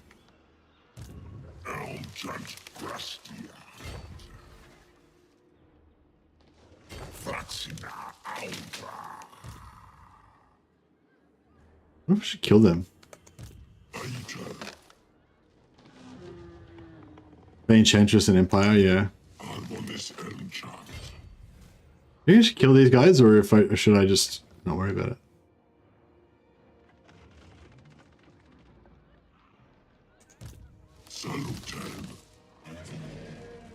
Look, they're just gonna run, right? Oh no, we've got enough movement to catch them.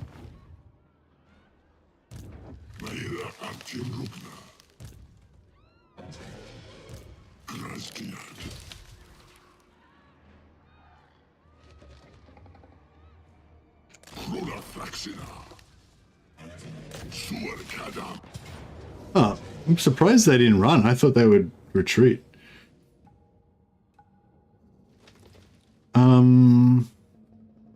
Actually, I might auto-resolve it because I don't want to have to waste movement chasing them.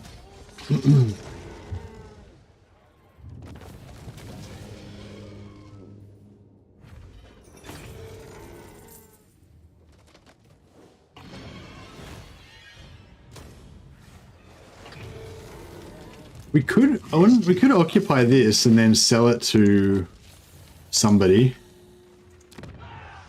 Okay, we could sell it to Wissenland. Deliver your missive and then get from my presence.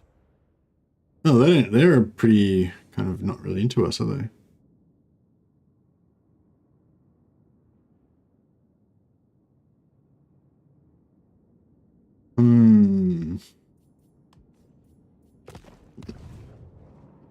I don't know, what do you think about that? Giving this to, because if I give it to them, because it kind of blocks off the entryway as well, so it's kind of good. I mean, it doesn't block off the orcs and the dwarves, which are probably the main threat, but... Oh, 7.5k, yeah, I forgot about that. They have, like, fuck prices for recolonizing stuff. Alright, yeah, screw that. We'll just leave it.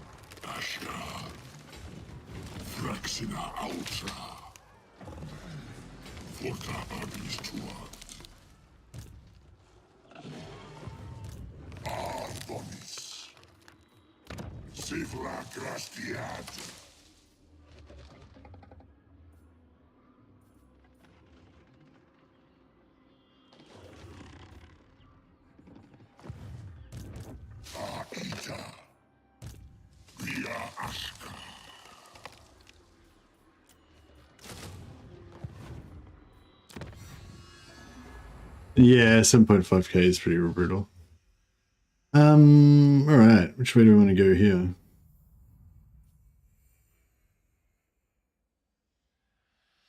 Not really sure what I'm keen on going for first. Movement is nice and grapevine money.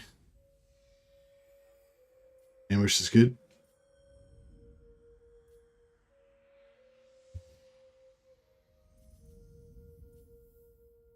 I don't know, both sides are quite good.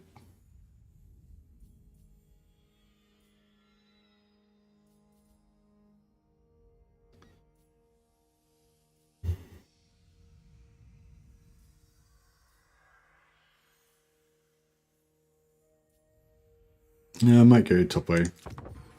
I'll head for extra movement, diplomatic relations with Bretonia, and also extra grapevine and lore of life boost, and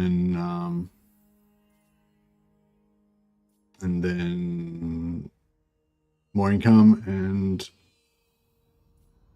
capacity for spell singers. So yeah. Forest growth like this one. Yeah, I'm kind of tempted to get like get those and then also go here and get these as well. No, not that one, just that one. I want that as well, but You want it, yeah, I kind of want everything really, but yeah. Wood elves don't get students, do they?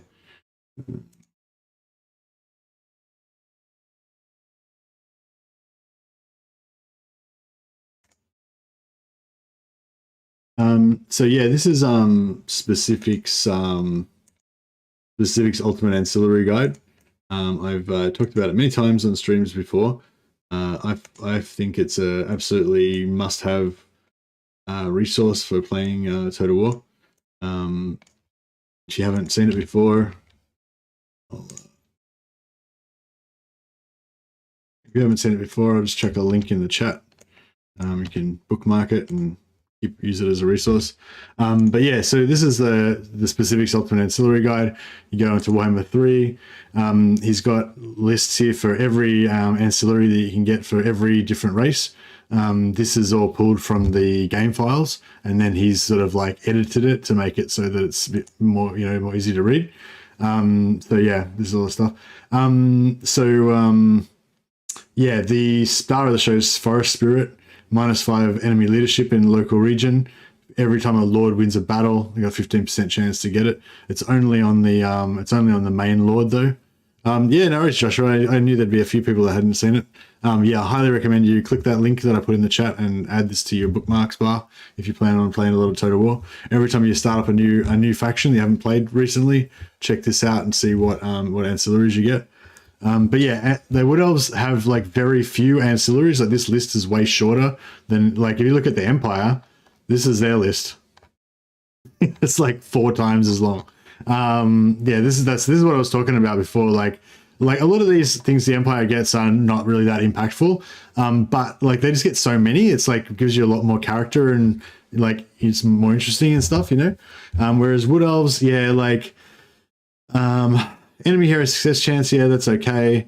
+5 campaign movement range, that's nice. But the Empire gets like 3 different plus movement ones that you can stack, so it's way less good than theirs.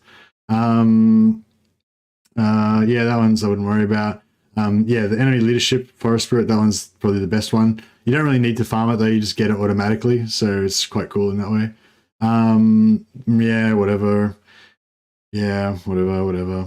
Oh, this one, Vols Anvil Smith, is quite cool. +14 armor, weapon strength +14%. Again, you don't need to farm it. You just get it automatically from just winning battles. And you can equip it on both lords and heroes. It's just like a extra equipment slot, basically. They have +14 armor, +14% weapon strength. And yeah, that's about it. So probably just say that one there, which you don't have to farm. You just get it automatically. A little bit of campaign movement range there. A little bit of campaign movement range there, and the minus leadership. The range is just on the actual hero themselves, so it's not really that big of a deal. But yeah, so I don't know, like like they've got a few good ones, but they've got such a short list of ancillaries. Like it's so small, it doesn't feel as like, I don't know, yeah, like just compared to other factions that have a big long list of stuff. They just like feel like they have heaps more character, with all these different things that you can equip on your characters.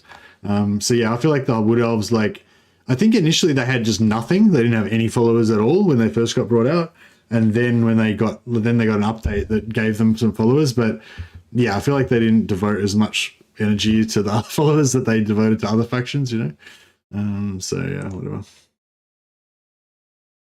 But yeah, that's one of the things I don't like about them. But I do like the overall vibe of them. Like I love the whole vibe of, I love the whole thing of them being like an isolation faction and having in their like forest fortress domains almost, where they can hide in there, and the forests are quite hostile to other factions. Like all that kind of stuff like really differentiates them and makes them seem really cool.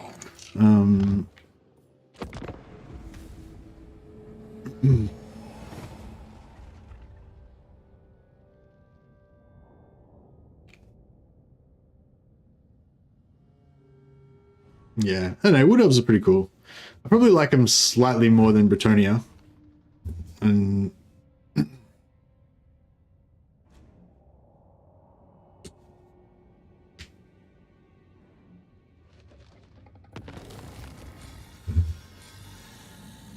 yeah, I think 4 Lords makes them even most sense with Wood Elves. Like even though Wood Elves do have supply lines, their Tree Man Lords are just so strong. Like these guys, because this cost me 300 gold upkeep, which is, you know, reasonably high.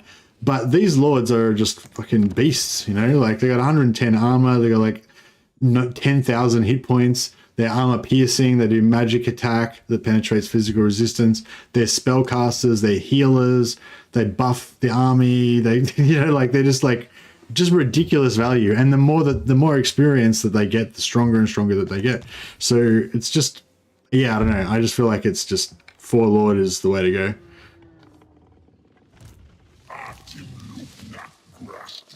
Did you see Zerkovic's one province playthroughs? He played Isolation with greenskins.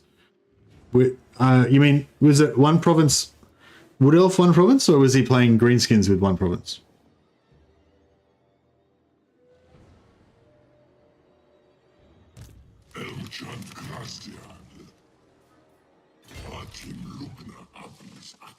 Could jump into this guy's, but that'll be trespassing, so yeah, I probably shouldn't do that, I guess. How tough are these dwarves? What? Oh shit, that's pretty serious business. Proud son of Athelluren. And they're not at war with these guys. That's interesting.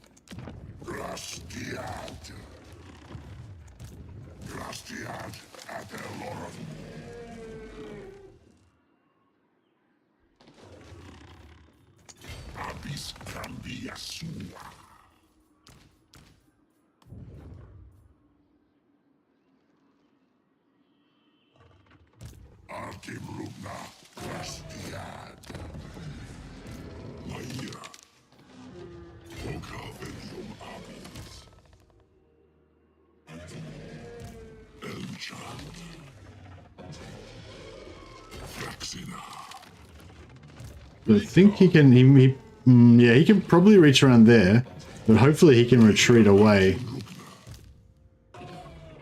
Otherwise we might be screwed. Maybe I shouldn't have put him there.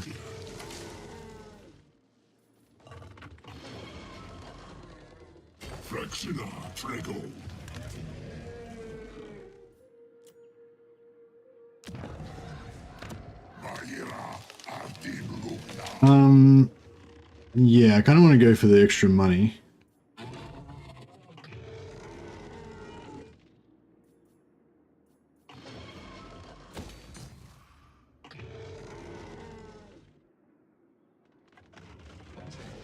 But yeah, I don't think they don't even have public order traits, do they? Yeah, we'll try and get, I think the branch rates are their public order lord, but they're not really a big deal. I'm popping another lord here.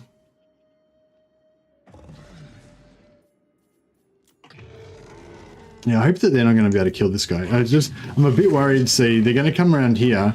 Like, I feel like they sort of don't have enough movement to get him, but maybe they do. He might be just on the edge. I don't think so though.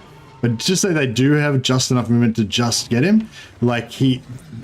Hopefully he'll retreat that way, but he might like retreat into the wall, which means that he won't be able to retreat at all. But yeah, I mean, I don't know. I guess he's only low level, so it's not the end of the world if he dies. It's the end of the world for Neutral Wanderer though, because that's his character that'll be dead, but hopefully not.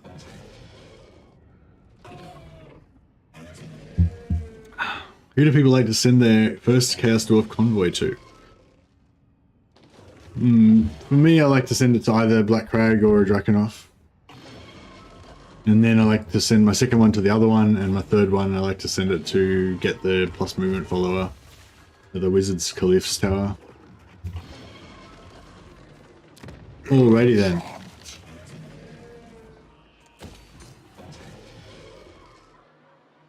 And yeah, do we want to go for captains first or Waystalkers first?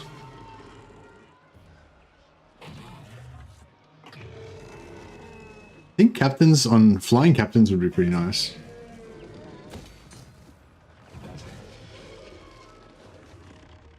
Ooh. Oh, they're going for the oak. Oh shit, I totally forgot that we owned the oak. I forget that you own the. Do you own the oak? Even if you play as the sisters or as Dryker, do you still own the oak? I can't remember. Waystalkers are nigh useless right now. Don't you use them as map heroes? Are they the ones that do the reduced movement, or they do assault? They do assault units. Who does the reduced? Hey, Teapot Tom. Did you ever play the Diablo? Is going to try out for. Hey, Teapot Tom. Hey, you don't have to super chat me, man. I feel like don't, you don't need to super chat me, bro. But thank you, very generous. But yeah, like, because you're a YouTuber as well, and you're trying to, it's weird, yeah. But I know, I mean, I do it as well, so whatever.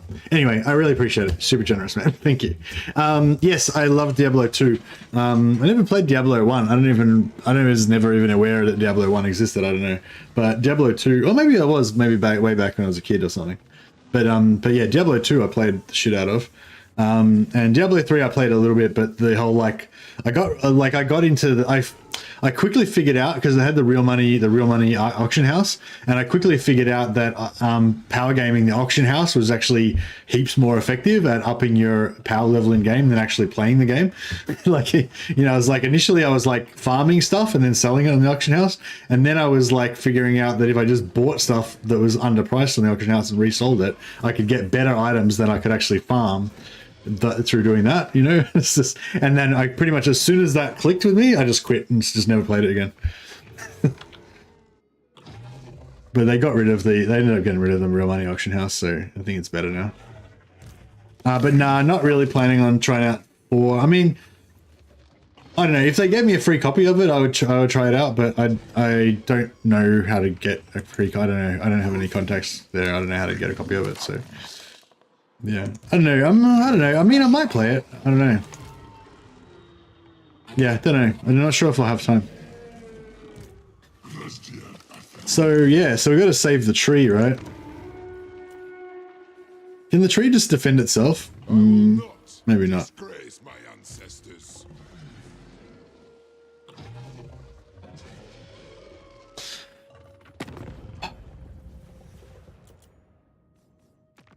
Is Heroes of the Storm set in the Diablo world?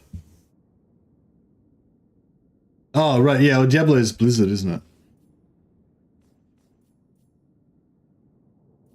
You may speak your honeyed word. Diablo 4 was disappointing? Oh yeah, why do you say that, Bad Dreams? No, I'm not arguing with you, I haven't really looked at it. I was just wondering what you thought of it, or what you thought was bad about it. Safe passage. For now. As you say. Glade Lord, welcome to the halls of Athaloran. I will see it done. Yeah, I'm not really going to be able to get your honeyed words, but I will see the lie concealed within.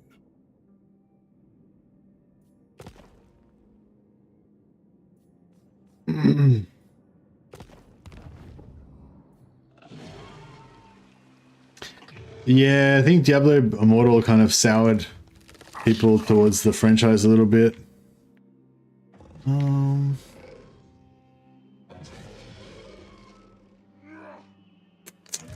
to the halls. Can we? Lauren, what do you want?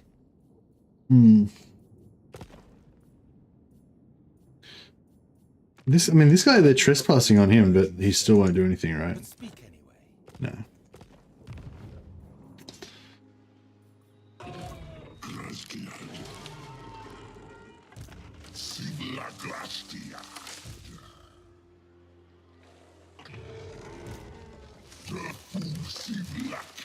So we go there. Yeah. This guy was there. I don't think our neighbors are going to like us too much after all this.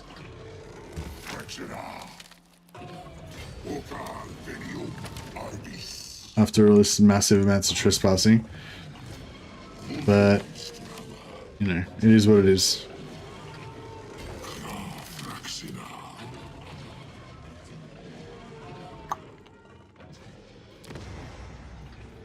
They're probably just gonna, they're just gonna kill my tree, aren't they? Oh well, fuck it. It was only tier 1 anyway. We'll just build it again, I guess. Where's our, oh yeah, here it is. If it gets burnt to the ground, do we lose, I guess we lose this 22 forest health? Does it go back down to 0? I guess we're probably going to find out, unfortunately. If you get a lord, you can auto-resolve the battle. What are you saying? Just put a lord in the Oak of Ages and auto-resolve it? Oh shit, I should have done that. I should have not wasted all my movement and pissed off Findle. It says they're going to reach. So you reckon just a generic level 1 lord plus the tree will beat them, just because of their attrition. I will not disgrace my ancestors.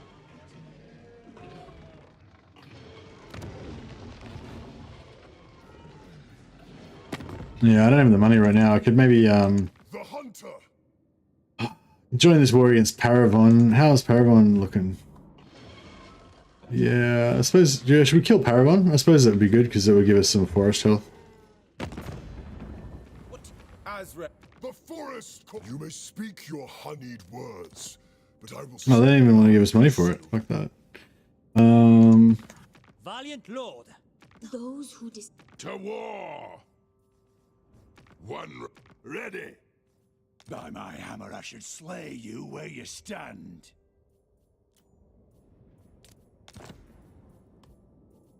Yes, Yes? it is Now. I am. Yeah, I can just cancel this. So, but yeah, we might go broke next turn though. That's the only thing. Limitation of display. Oh, ward save 10%. That's pretty nice, isn't it?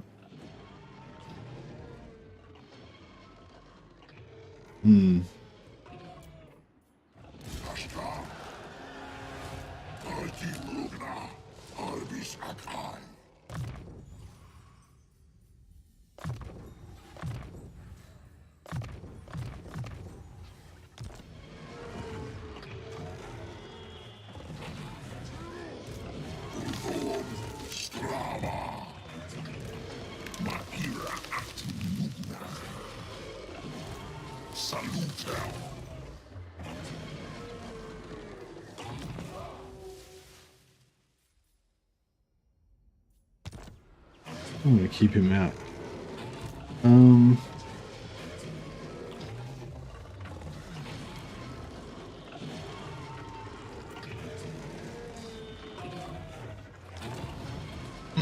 Alright. That should work.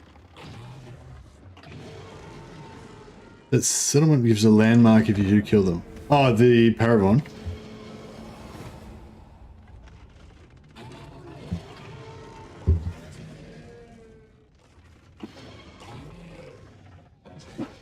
Hey, Jarek.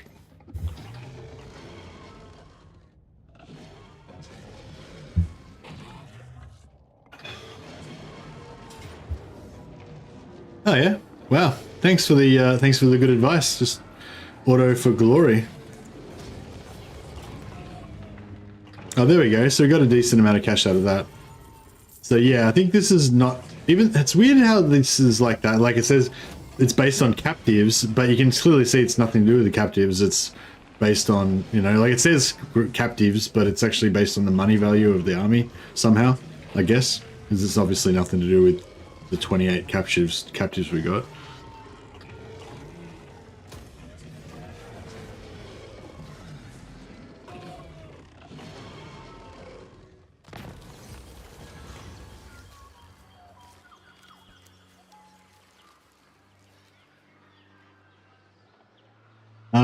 Well, we're just about to attack Paravon anyway, so guess we'll go for that one.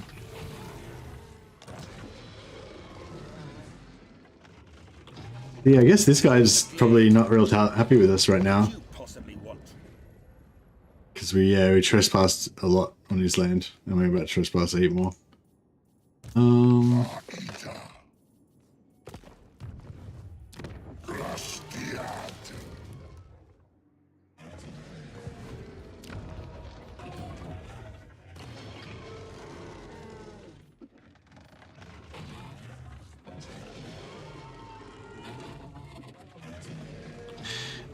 I might just bring back Slurp. So yeah, we'll sub this guy out again. Even though he's rank 7 now.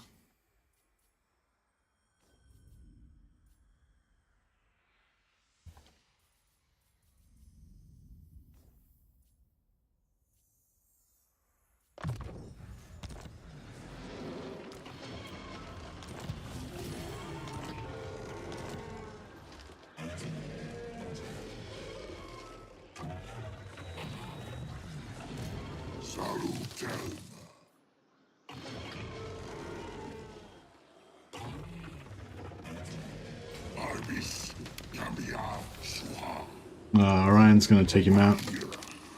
We should have probably jumped for Cornell's there.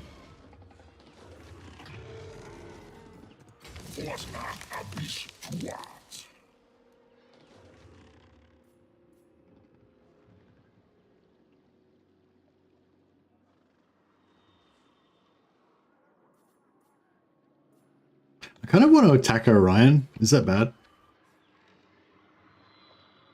We probably should have probably should have settled that as well.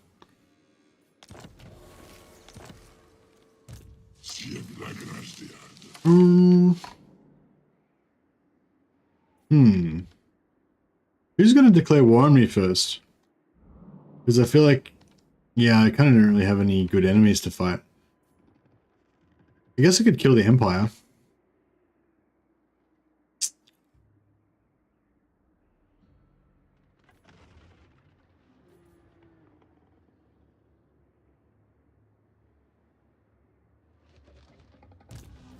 On this enchant.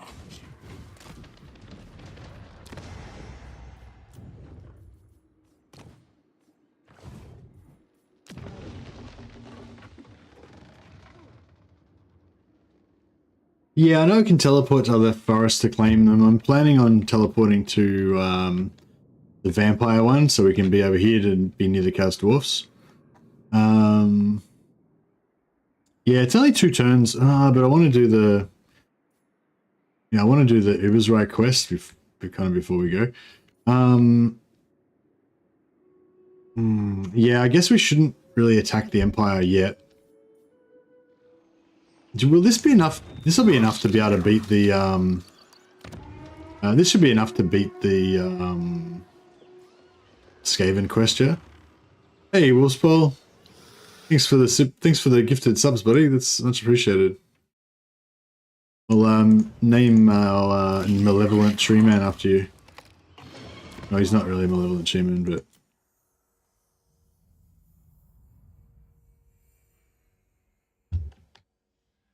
Wolfwood.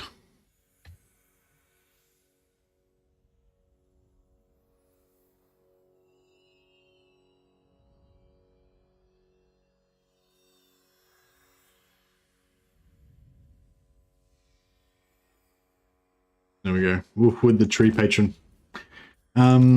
He's got the murder spite, so he's pretty cool. Bob Barker. You can't have Bob Barker. Got to be roleplay appropriate. It's got to fit into Mercy the Mad's headcanon of tree men names.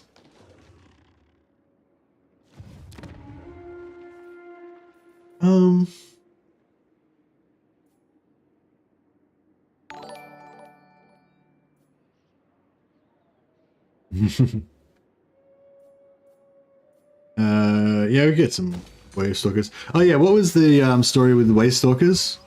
We don't like Wave Stalkers anymore. I feel like it's still cool to get a couple of them as map heroes, right? I don't know if they do much to your army, but actually, I guess you want one in your army. Don't they give you extra money or something? They've got some kind of army buff. Like stick one in your army and just forget about him.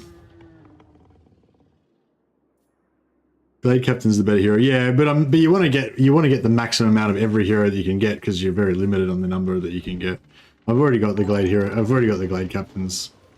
No, I don't. Oh. Sorry. Yeah, no, I want the Glade Captains. Yeah, cool. Sorry, I forgot it was the Dryads I was doing. I guess I could go for them as well. 6 turns. 10 turns. Nah. Yeah, no, I'll save this one for public order and extra money. We'll wait on the Waste Stalkers till later. Yeah, no, good call. Glade Captain's your new friend. Yeah, I really like the Glade Captains. I like him. I like him having them on Eagles, actually, having them cruise around on Eagles. But I don't know, they're probably tougher on foot. I don't know, maybe, actually, that's a good point. Maybe I should put them on foot. Hey, Mighty Caboose. And friends. Never played DURTHU, should I? Well, I don't know, you can watch this stream and then you can decide.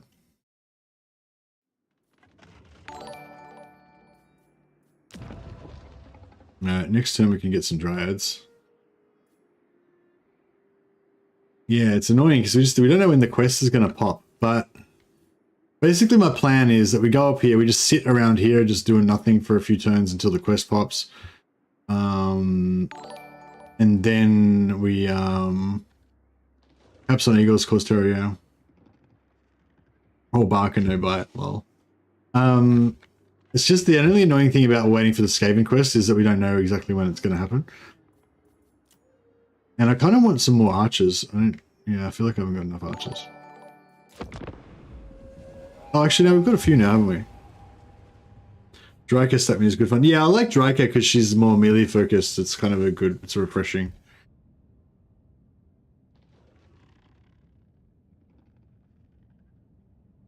Oh, he didn't occupy Paragon. That's interesting. He sacked it. Then the Confed quest started a certain tier. Yeah, they do, yeah.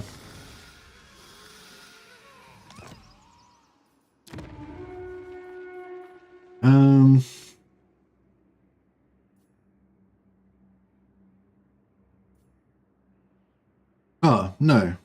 They used to, didn't they? Yeah, I think they used to. I think there was, like, it was level 2, wasn't it? Yeah, I think that changed. I think it used to be that once you get to level 2 or level 3, it would open up Confederation. Like, you couldn't confederate through diplomacy without getting to level 2 or 3 or whatever. But yeah, now it's different. Now you got the quests. I'm not sure. Maybe the quests are based on character level or something. I can't remember. Oh, no, here we go. Yeah, unlocks Confederation with Argolon, Tasselin, and Heralds. Unlock Confederation with Torwin and Widgerath. Okay, cool. Yeah, no, yeah, you're right. So we've got...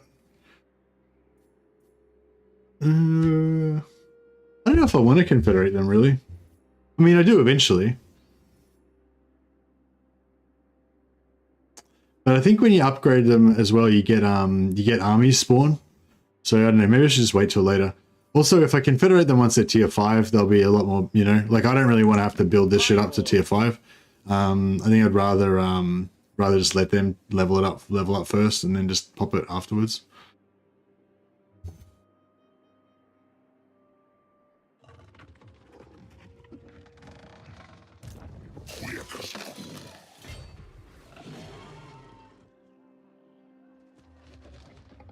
Yeah, that's right, yeah.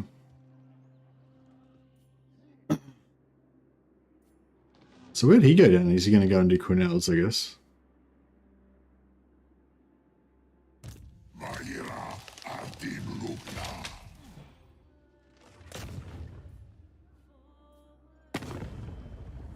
Actually, let's It is forbidden. try again to sell the war to Tasselin. But I will see the lies Yeah, they're not. sealed within.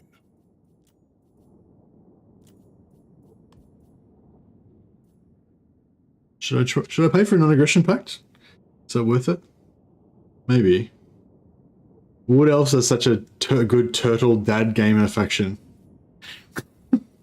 I'm not sure if I know exactly what that means, but I'm not sure if I agree with the sentiment.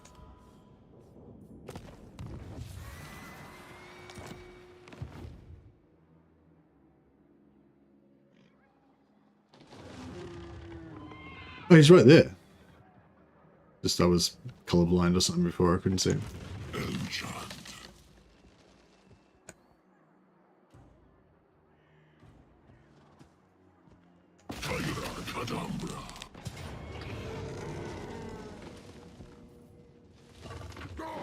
Oh, we can use his army to fight for us. That's cool. I wish we had a Shadow Mage, so we could be like real super super awesome allies to Orion and accidentally kill all of his armies.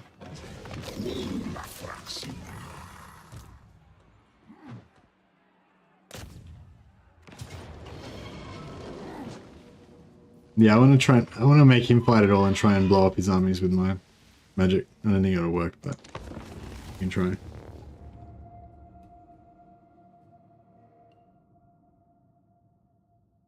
Yeah, do you think it's a good idea to like try to weaken Orion a bit? Because I feel like Orion could be a bit of a pain in the butt to us if he decides that he's too powerful. Whereas if we're way stronger than him, then that might keep him in his box.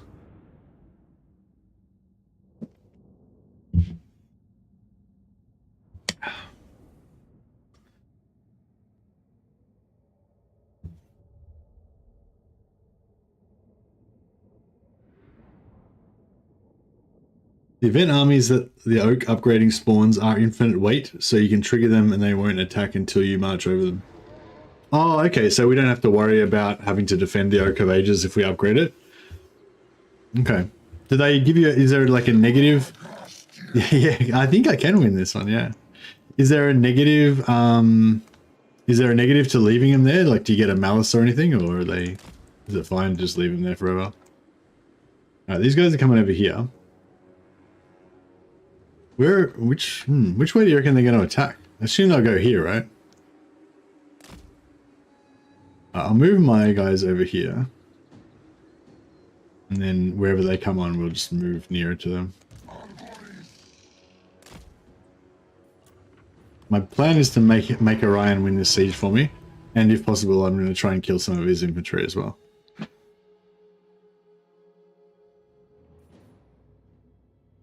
So he should come on first, so then we'll be able to, like, react.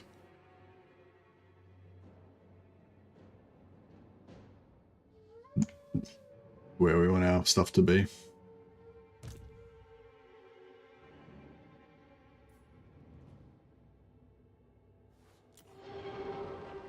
Yeah, he's kind of busted up from the first siege as well, so... Yeah, so he's going that way. We can move over that way as well.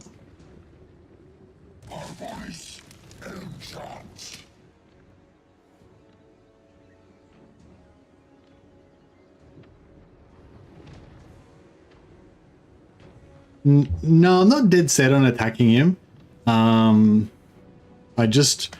feel like if I let him get really strong, he might attack me. So I kind of was thinking I might weaken him a little bit.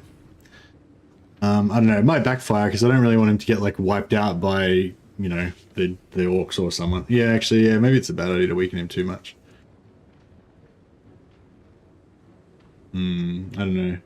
I'm just sort of thinking, yeah, if I weaken his army a bit now, then it'll just mean that I'll have more, there'll be more stuff that I can fight for myself. Hey, Scott Bonadonna. I hate dwarves more than DURTHU. Nice. Worthy. You'll be a worthy addition to our rights of glory. Actually, we'll put you on next. Nicholas has got to wait a while. Actually, Nicholas can come on next turn, I think. Well, yeah, I'll leave that up there to remind me. Alright. We'll help these guys along. Oh, whoops. There's a bit of damage to you accidentally. Sorry, bro.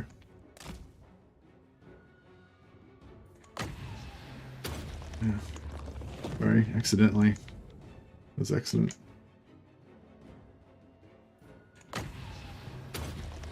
Accident.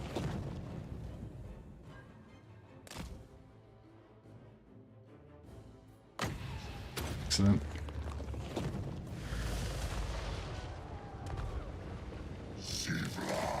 Don't worry, I've got you. Spell support. I'm helping. Look at this blob, that looks pretty good.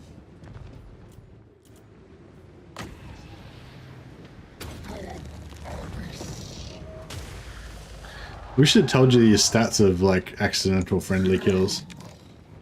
Great.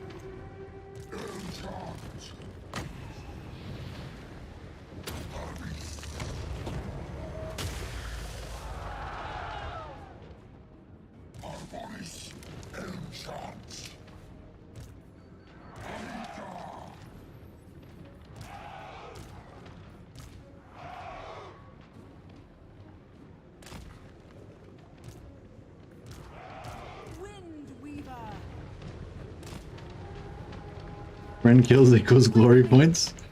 Exactly. How come these guys are? What are they doing? Chill out. Let's get back here. These guys are all moving in the wrong direction. Alright, how about we'll wait till they blow up in the gate and then we should be able to get some good friendly kills. Why are they doing that?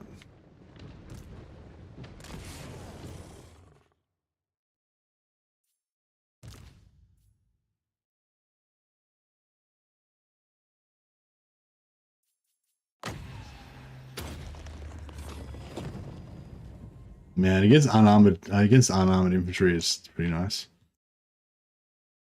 I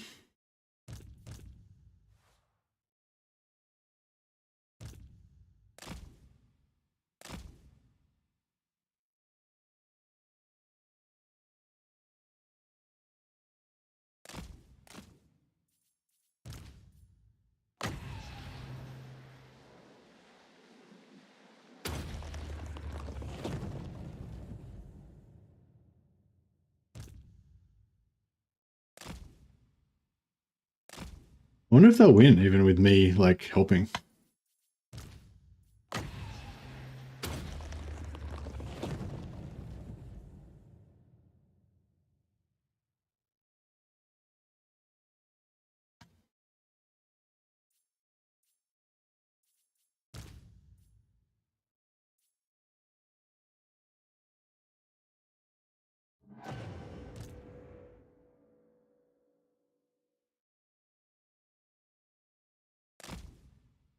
I'm helping. They seem to be doing all right.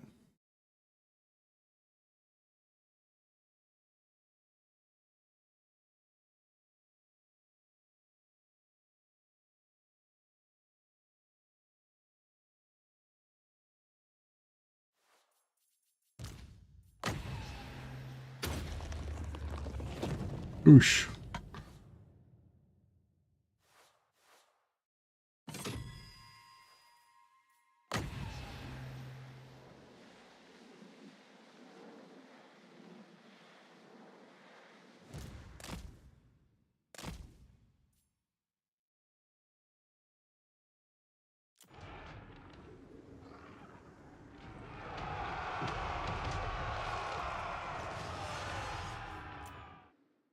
Let's see. I wonder if they'll get a good blob going through the door at some point. I can get them there. They seem to be keeping everything spaced out pretty well.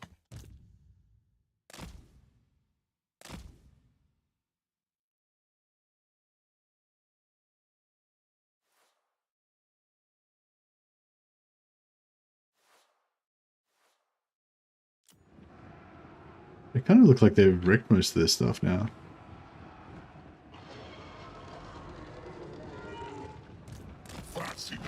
Oh, that looks like a nice, pretty nice blob. Oh, no, it's mostly cavalry. It won't take much damage. We'd love to know if friendly kills adds Chaos Dwarf labor. I don't know. I assume it wouldn't, but yeah, I don't know. I haven't really checked.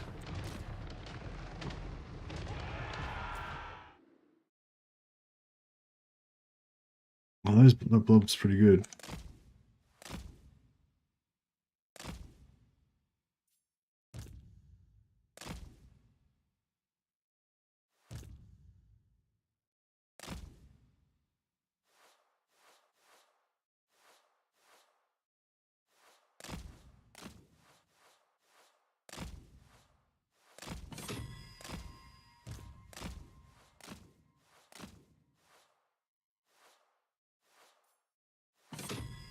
Ryan's struggling.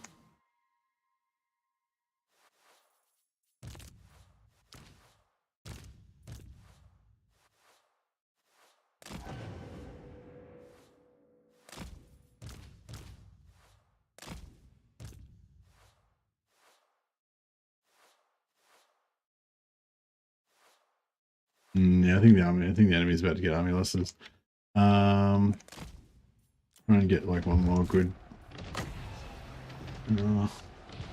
I want to drop it on there because that's the most of their armies.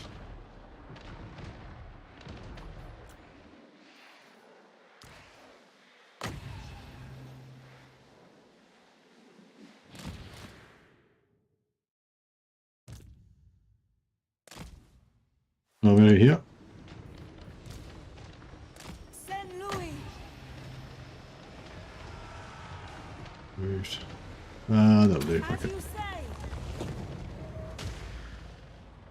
Blap. Oh wow, I just nearly wiped that unit. Blade guard. No, I think we've helped him enough. Flawless victory. 0 casualties for the forces of good.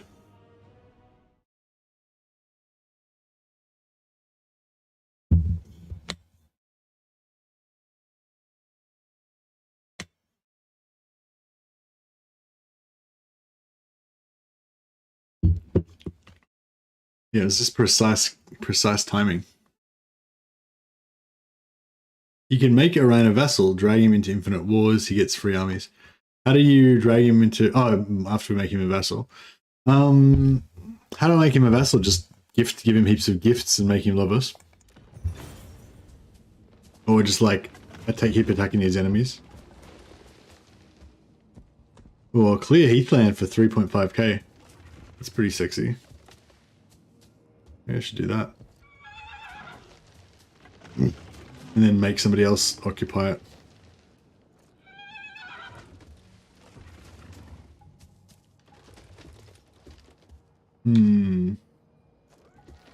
Actually, yeah, maybe we'll just sack it. I'll let Orion have it after all.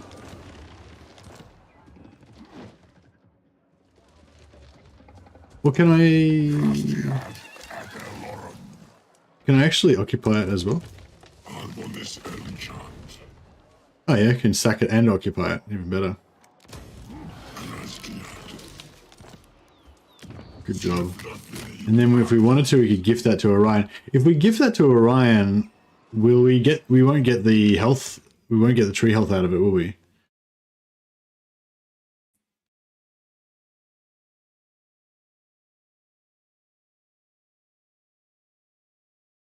No, it's okay. No, I think it worked out for the best. The second occupier was the way to go, I think.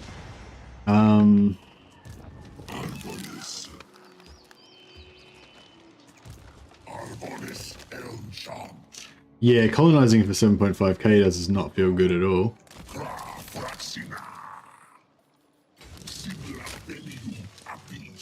Oh yeah, we could go after Grom. Maybe that's the way to go.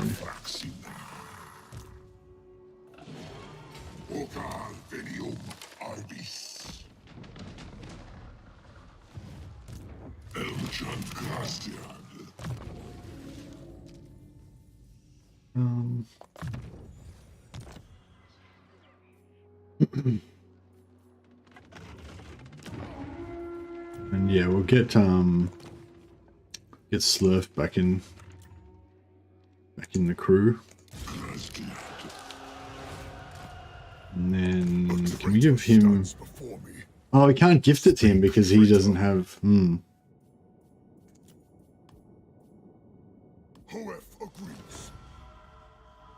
Oh yeah, so what's the best strategy for getting Orion to be a vassal? I wouldn't mind having a vassal for a while, at least. Lord of the... What could you possibly want? Oh, we gift the Oak of Ages. Actually, how that's interesting. What happens if we gift them the Oak of Ages? For 220 gold. Lord, A bit of a lowball. It's a bit of a lowball offer, I feel. what do you want? But yeah, maybe we can can we gift them to gift the Oak of Ages to them, and then later on confederate them. Oh no, we can't confederate them because we won't have the quests. Well, actually, maybe we could get the quest to confederate them, and then gift the Oak of Ages to them. Then let them level up the Oak of Ages, and then confederate them back to get the Oak of Ages back again. Is that the pro strat for Wood Elves?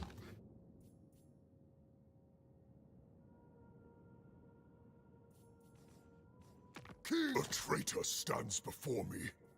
Speak, traitor.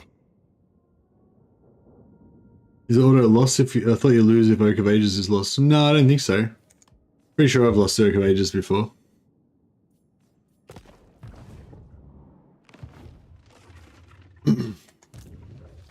Like a boss.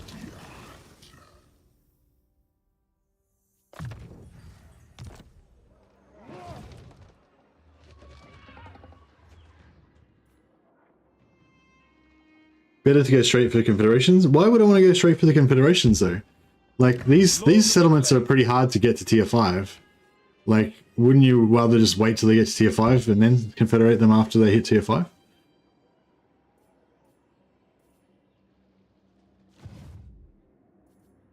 Or are you just saying like, you know, just level this up and then once they get to tier 5 then confederate them?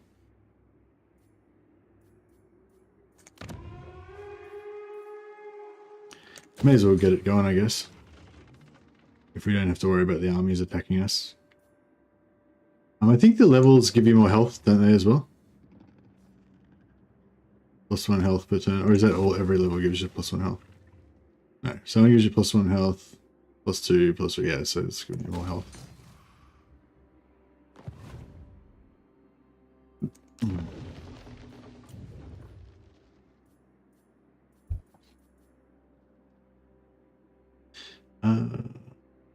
Oh, own army. Put ambush own army. That's nice.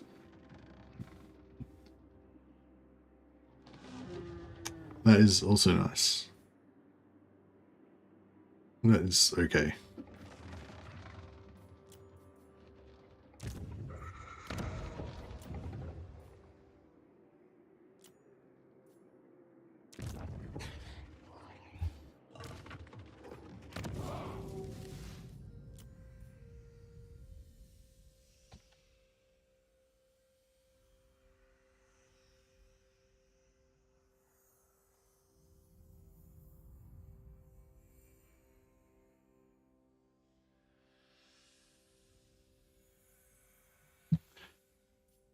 Nicoli Terracramp. He's an evil little dryad.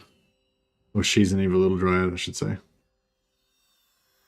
Hey, Paul, you gifted more memberships again. Thanks, bro. Much appreciated, man. Very generous. And our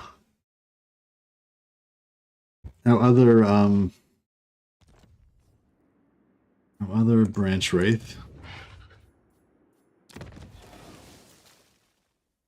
Shall be known as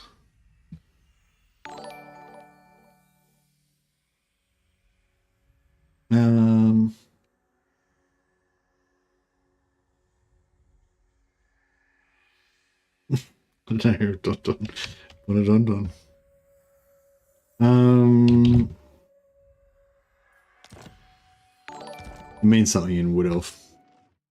To the patrons of patrons, indeed. Cheers, Oswald, and cheers, Scott Bonadonna. Ever since we named that ogre, Bondondon, I've loved that. I've loved renaming characters Bonadonna and Bondondon and Bondondonir. I don't know. It's not like a particularly good role-playing name, but I don't know. I just dig it for some reason. It just I think it's just fun to say. It's like Bonadondon, Bonadonna.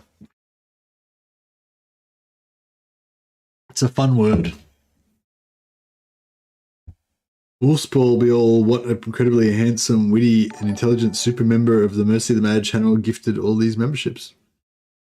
Indeed. Oh, Wolfspaw's feigning innocence. He's like, oh, where did those memberships come from? Must have done it by accident. Oh, thanks, man. Bonon, indeed. Bonondondon. And yes, the wolf paw, the wolf bark, wolf tree, wolf lord is also a very common character in my campaigns. I think pretty much every campaign for the last 2 months has had a wolf in it. Why is my chat so green? I know. It's mostly one person is responsible for that. The wolf, indeed. All right, cool. So we've got our branch wraiths. We'll get our captains next, and I'll wait the 3 turns and go for the extra monies because our economy is a bit effed.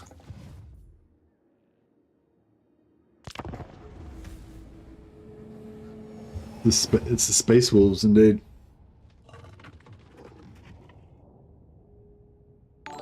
So yeah, so basically the more lords that we have in a fight, the more, Did he just outwitted me? I could go and attack Grom.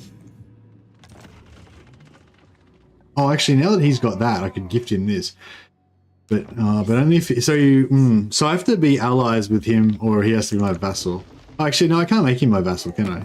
You were just talking about other shit, like other factions. You may speak That are not relevant to me. words, but I will see the light. Yeah, I can't vassalize him. But I can ally him. Yeah, if I make him my defensive ally, then I'll get the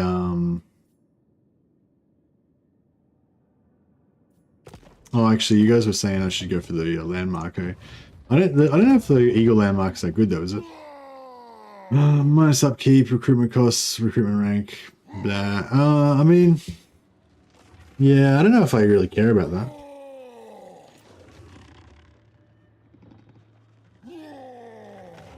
I mean, as far as Wood Elf stuff goes, it's like one of the best landmarks you can probably get for the Wood Elves, but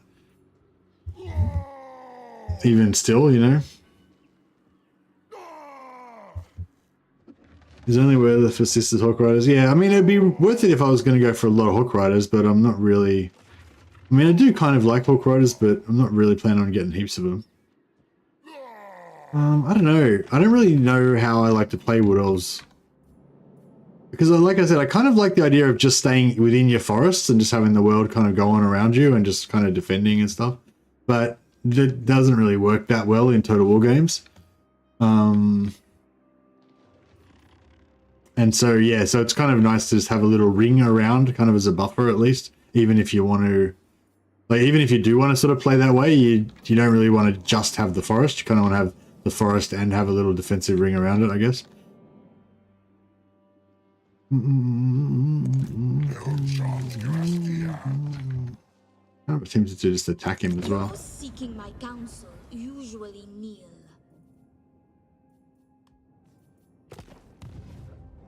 Okay, so she's friends with him as well.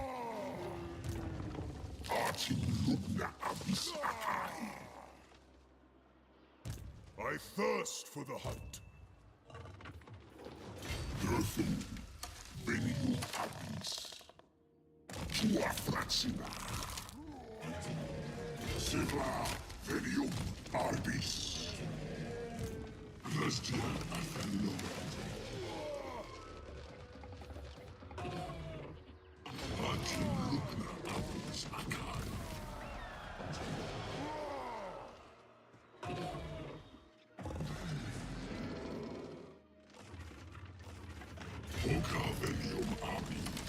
Alright, we'll jump, we'll see if we can take this out next turn.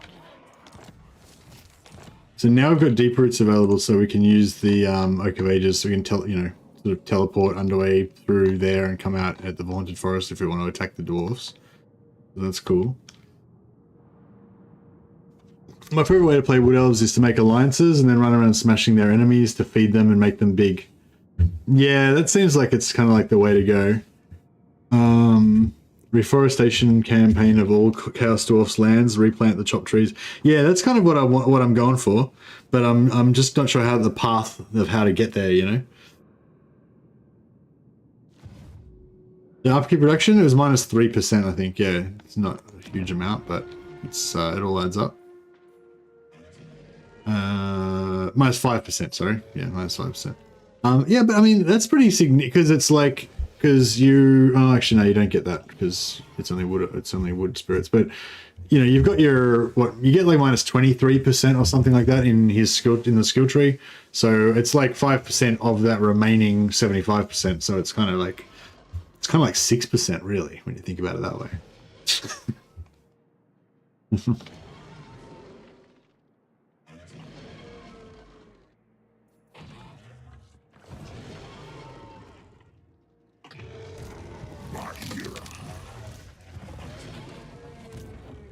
I know, it's exciting when you think of it like that, isn't it?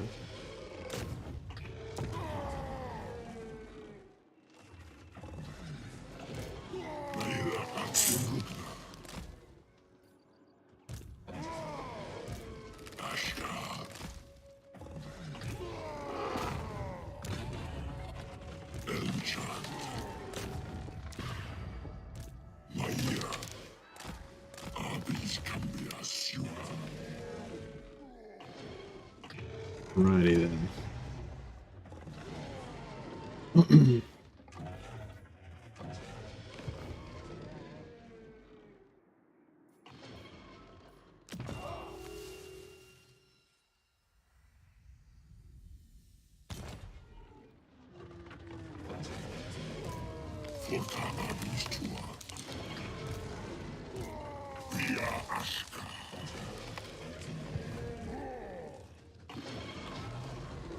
We made perfect alliances. Well, I'm gonna hopefully get some dwarf flamethrowers, so that should be pretty cool. I'm not really sure how I'm gonna ratify that role-playing wise, but I think I'm just gonna hand wave it, because like wood elves with dwarf mercenaries that have flamethrowers is just too captivating. We need more money though.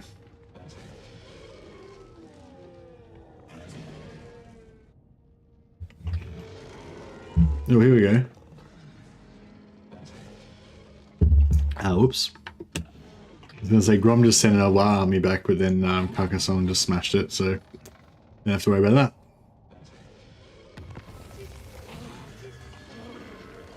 Fire dwarf mortars. No, iron drakes. Dwarf flamethrowers. So yeah, it should happen any time in the next 9 turns. We should get the event. So as soon as I take this, I'm going to go back up and yeah. So he's got the maximum loot bonus plus 30% ink post battle. So we'll get him to sack it, and then we'll get the other one to occupy it. Oh wait, let's sell this to Carcassonne. Oh, he's at okay, let's see who gives us the most money to go to war with him. In my halls, the words of the faithless He must give us 1200, and actually, does that? Speak your lies and be gone from Athelloren. 1200, yeah, okay, and then it's or go to Carcassonne. Those who be still, Sylvain. Let them speak. 1200 as well. Or we could use it to get non-aggression and trade and whatever else. Yeah, I might do that. It is done. Whoa! Jesus Christ. Wolfspool, wait, what's going on? Wolfspool says, thanks for streaming and sharing the knowledge. €100 super chat. Wow, that is crazy, Wolfspool. Thank you very much, man. That's super generous, super generous. Yeah, he's evolving. He's getting more powerful. Yeah, I'm thinking about well, not thinking about. I'm moving towards. I've decided. Yeah, I think I've talked about you guys about before. But yeah, I'm planning on trying to go full time on YouTube sometime in the next 12 months. So yeah, those of you who do like my videos, you probably noticed that they come out really sporadically. I hardly get any time to work on videos because I work full time in another job as well. But yeah, I'm planning on trying to go full time sometime this year. And before that, I'm going to start going part time so that there should be like an incremental increase in the amount of YouTube I can do. So yeah. So yeah, so super chats and memberships and everything like that really help. Will really help when I quit my job, or when I reduce my hours, to keep the income coming in. So, but yeah. So anyway, thanks very much, Wolfspool. Much appreciated, and thanks to everybody else who's been super generous tonight as well. Go for a dinner with your wife. All right, I shall. She actually just got a job offer at work recently, which was we had a little celebration last night. Although we'll probably have a much more grand celebration now. Yeah, it was we had like cheap pizza from the takeaway shop. That's when you've got a mortgage, that's like your big celebration. It's like cheap takeaway pizza. Yeah, thanks man, thanks again. Super generous. Yeah, that's crazy. I'll text her right now so that she knows that she's got a fancy dinner coming from Wolfspool.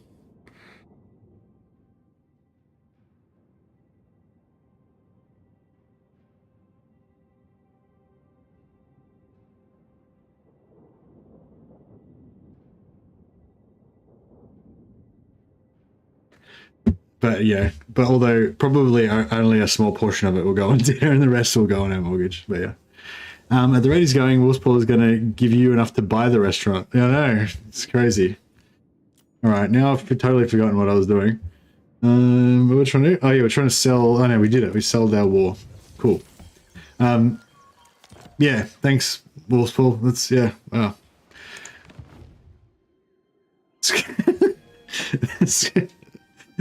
Fuck. Crazy. You guys are crazy. Scott Bonadonna says, I'm all about it. Take her out twice. Alright, I will tell her that. I'll tell her Scott Bonadon Don also is shouting us a $100 dinner.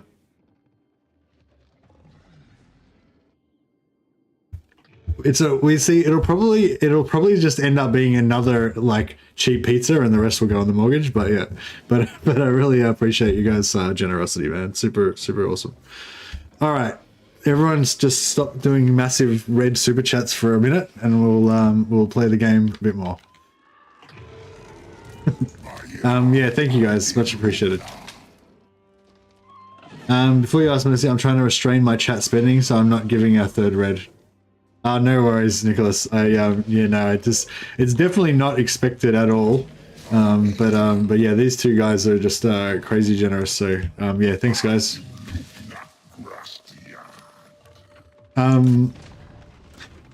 Anyway, let's sack this shit. So yeah, so we've got our plus 30 post battle loot on DURTHU. So we'll let him do the business.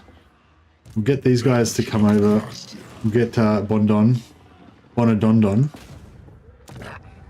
and Nikolai Terracramp. I don't know if that's a particularly good roleplay name, but it makes sense in my head.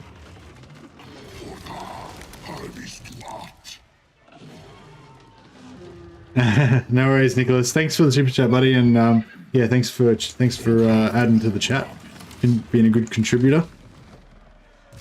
Yeah, I really appreciate everybody just turning up to the streams and contributing to the chat, like, you know, interesting conversations and giving me all these tips about the Wood Elves, because I don't play Wood Elves much. So yeah, much appreciated.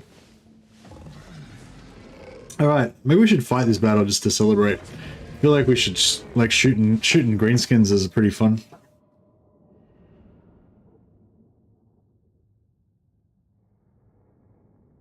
Oh, wow.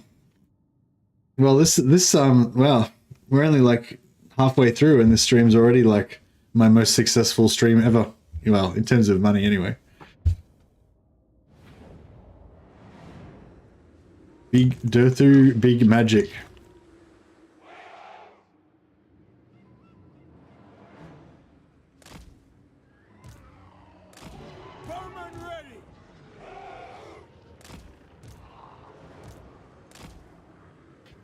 Yeah, I think I like to go in. I don't know. I always don't enjoy going in this way, but I don't know. I think I did try going this way one time. I don't know if I liked it better or not. Yeah, it looks a lot friendlier for some reason. I don't know why, but it kind of does look friendlier over this side. Okay, let's go left side. Let's go left side. I know I never go left side, but let's do it. Let's mix it up. Let's go crazy.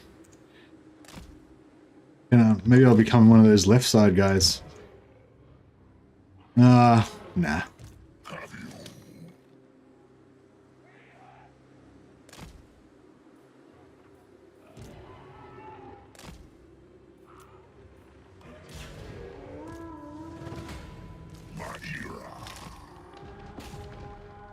Hey son, is the game more stable now with the first patch of fixes, or should I wait till 3.1? Actually, I haven't really noticed. When did 3.01 come out? Was it yesterday? No. Was that last stream? 3 days ago? 2 days ago? I haven't had a crash since 3.01, but I haven't played that much. I've only had like one stream since then. And I was only getting an average of maybe like one crash per 8 hours, you know? But because I was doing siege, like massive grindy sieges over and over again, I was getting more crashes than normal. It's getting like maybe I think I had like 2 crashes in one stream. at one stage. But yeah, it wasn't like the stability wasn't really a problem for me. I was only getting like maybe one crash out of every 8 hours of gameplay time, so it was like not a big deal at all. Like, but why were you getting heaps of crashes or? Still crashing in sieges, but less frequency for me at least. What about the leveling up crashes? Like the main crash that was annoying for me, really annoying for me, was the one when you're in like your equipment area, you know, and you're changing equipment around or you're leveling up skill points or whatever. And yeah, that was really annoying because it doesn't autosave and you could have like done heaps of stuff. Yeah, skill point crashes, like when you're like doing heaps of skill points, doing heaps of gear and everything, and then you lose it all. Like the battle crashes weren't really worrying me. But yeah. Have I ever wanted to make Legend jealous? No, not really. I've wanted to impress him at various times, but no, I've never wanted to make him jealous. I don't really like upsetting Legend. I don't know. It seems like a lot of people like to kind of get in his chat and like piss him off and stuff and get him fired up so that he'll get all aggro and shit. But I never liked that. Like I always much preferred it when he was happy and like, you know, like when I was watching his streams and stuff. I don't really ever get to watch his streams hardly ever now. Some of these recent ones when he's been streaming during the day, he's actually been on when I've been at work. Because like so this is my nighttime now. It's like 3 a.m. for me right now. So yes, I do this at nighttime and then in the daytime I do my normal day job. So yeah, because he's been streaming in Australian daytime recently. I haven't had time to watch the whole stream because I've been at work. But you know, I've actually been able to watch a little bit. We understand.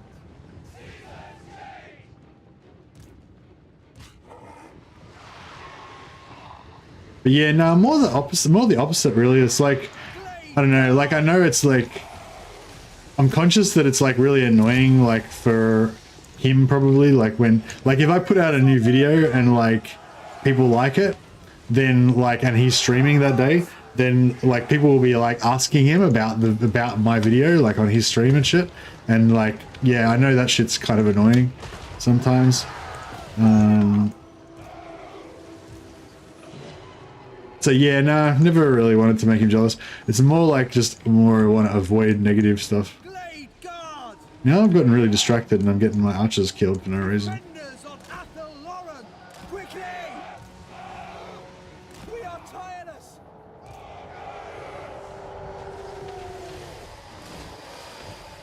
What else still have supply lines? They do. They don't really seem like a supply line-y faction, do they? Like supply lines kind of makes me think of like administration and like accountants and stuff like that. Next time I get a chance, I'll ask Legend about one of your videos. Yeah.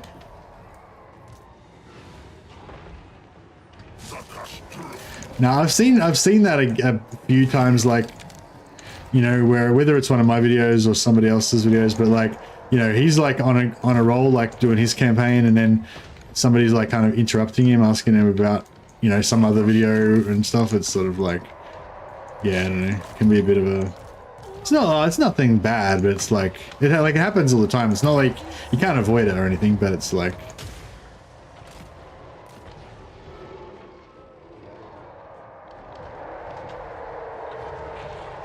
I think all factions that have restricted economies shouldn't have supply lines.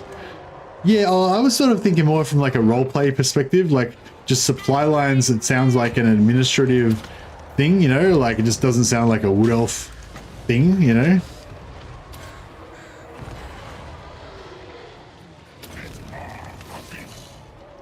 Not sure what my point was to try and do this, but I guess it was to take minimal casualties, but I think I've screwed that up because half my archers are dead.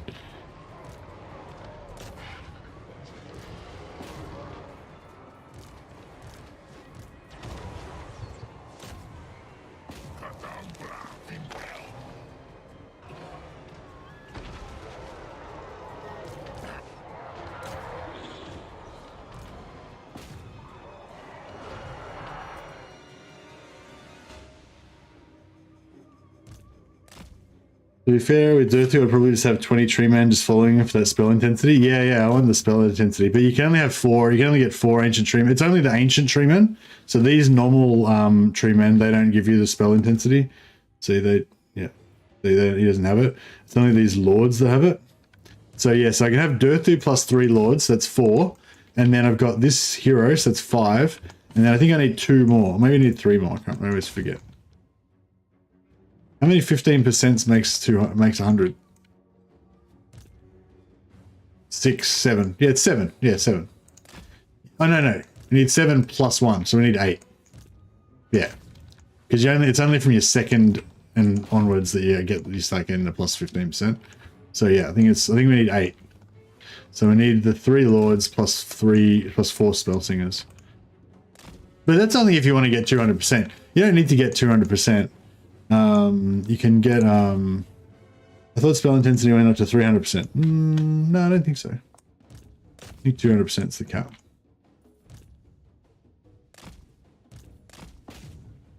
I'm not really paying attention to this properly. I should probably be being careful.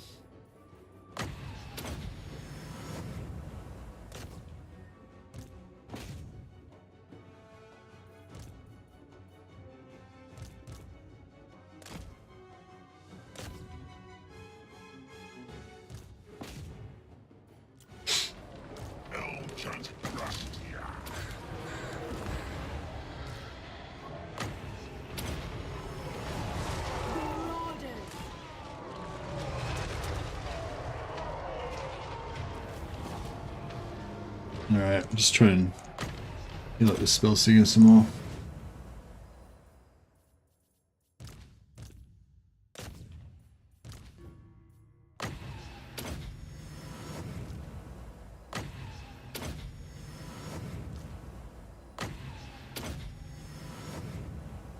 Alright, glorious.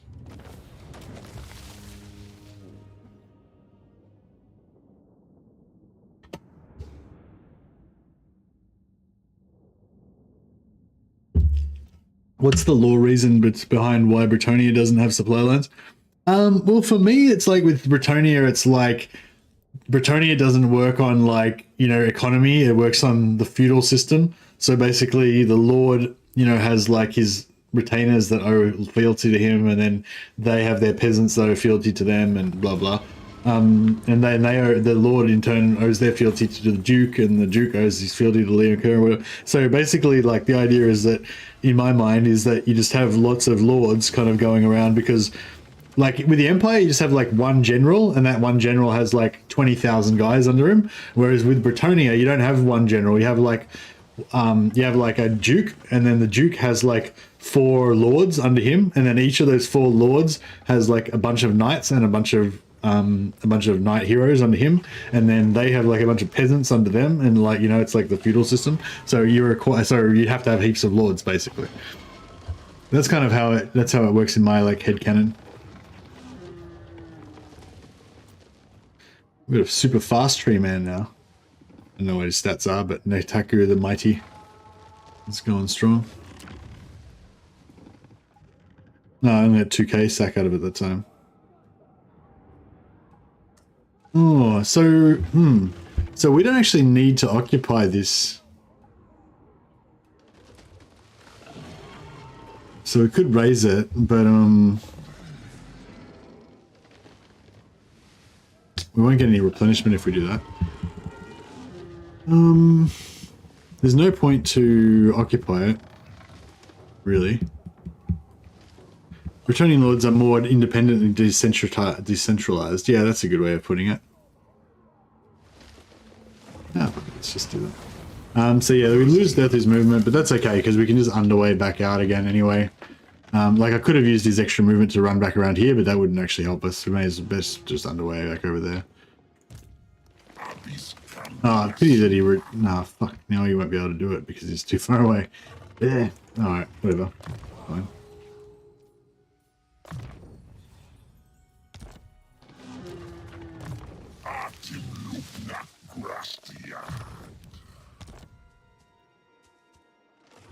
It disheartens me when people defend absurd game mechanics. Touché. I don't think supply lines is absurd. I think it's just their best effort, you know, at dealing with the problem of snowballing. Yeah, I don't think it's like, I don't think supply lines is great, but I mean, I can't come up with a better solution, you know. Like, I feel like there are better solutions, but I haven't figured one out. So you know, who am I to criticize?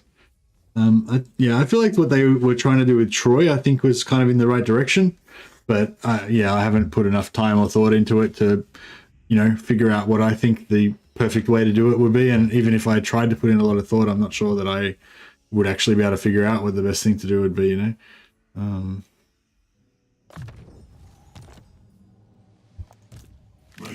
But yeah, supply line is definitely not super popular, and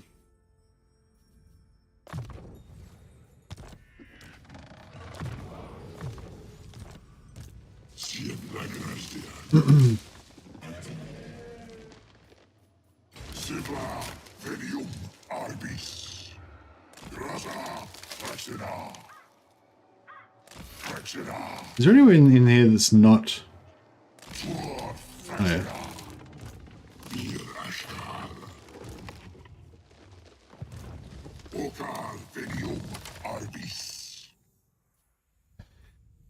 I don't think we really need to worry about the missile damage bonus.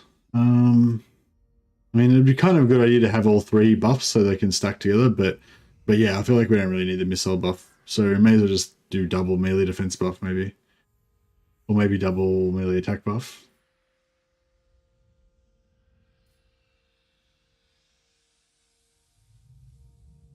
Yeah, maybe double melee attack.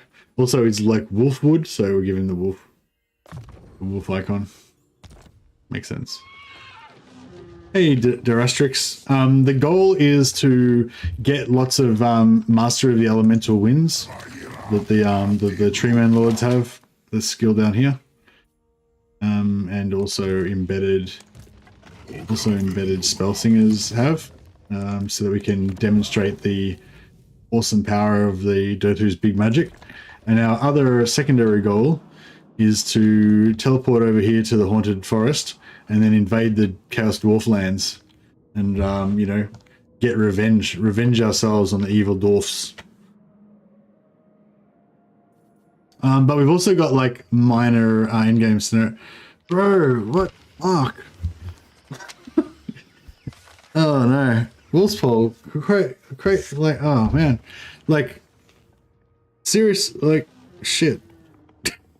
That's super generous, man. Thank you again. Yeah,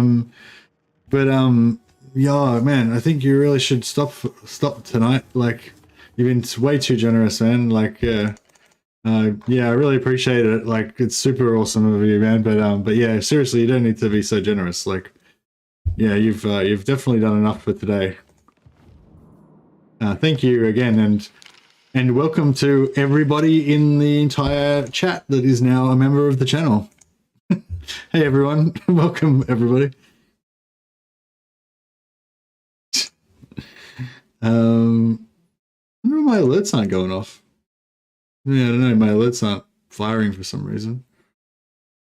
I think there was an update with oh, there we go. Yeah, there was an update with OBS. I don't know if it's working properly. Yeah, thanks, Wolfspaul. Much appreciated, man. Thank you. All right. You guys are crazy.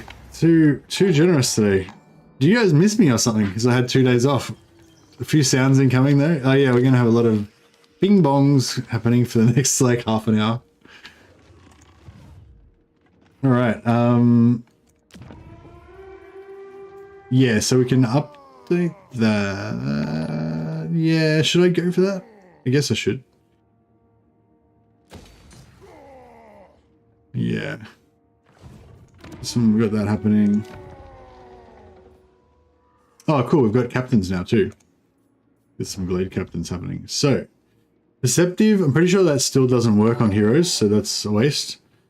Campaign movement, I'm not sure if that works on hero or not, but it doesn't matter because we're going to embed them anyway, so it's a waste. Strong does. Strong works. So I'll get that. We'll farm this. We'll just take that and we'll just farm and get another. There's no traits that we need to really farm, I don't think, on these guys. Like, there's better ones than strong, but I don't know. I kind of like to just not farm them and just take what you get. Like, I still choose the better ones, but I don't really. Sometimes I like to not just sit there and try and spend ages trying to farm because it's a bit lame.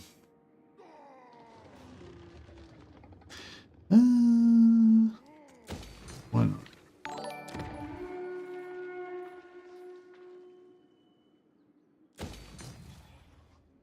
Yeah, I'll spend a bit on the growth on those two. I won't upgrade this one because it's probably going to get taken over at some point.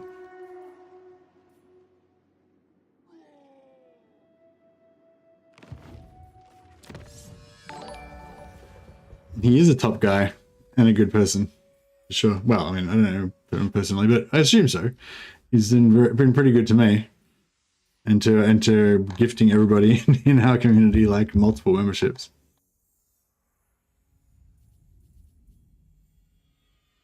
There's every indication. You kind of should have gone for this +1 additional health. Maybe. I want that movement range. And yeah, I kind of want that grapevines 5%. I don't know, it's probably not really that big of a deal, but actually, ports, there's this ports thing, that's actually pretty good, isn't it? Like, if you get ports, you get pretty good money from that. Yeah, unfortunately, we'd have to, like, kill Carcassonne, which we were kind of working on being friends with.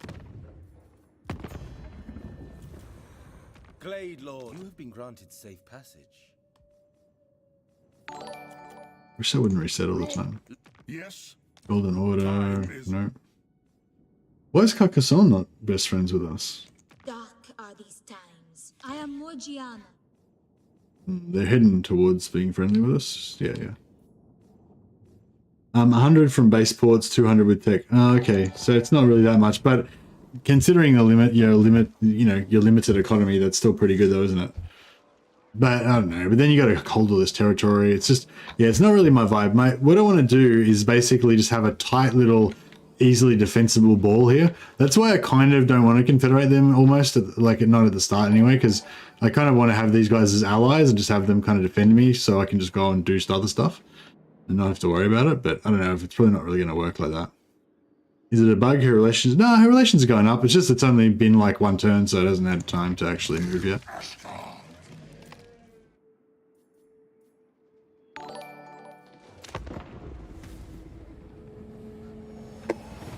Wolf's Paul is definitely a boss. This is true.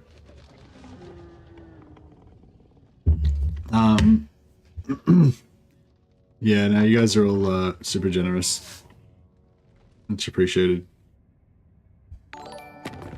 My lord, a rival power desires a change in your mutual relations.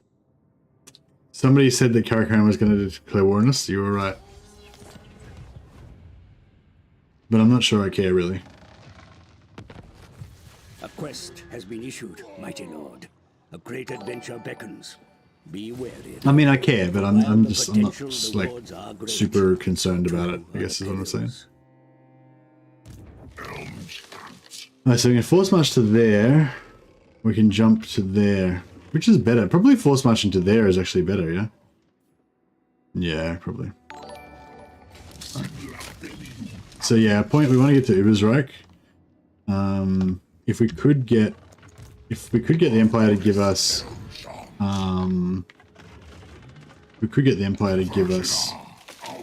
military access, that would be really cool, but I'm pretty sure we can't.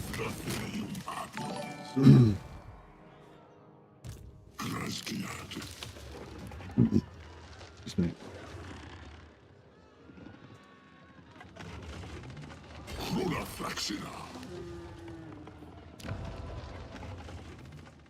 Athel Lauren above all. No rest. No surrender.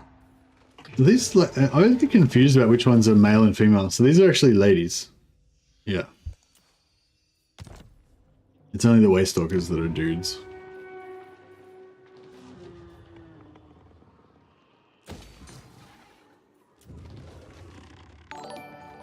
Determined. No, we don't really need determined because They've got yeah, we don't really need to turn because they get terror anyway.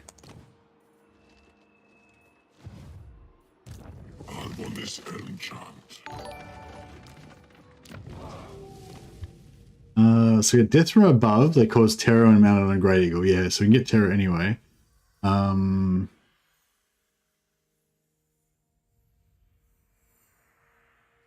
Actually, yeah, that actually shed it. Maybe that's what we should do. Actually, put them on foot and give them the plus 24 melee defense, because then they'd be pretty tanky, wouldn't they?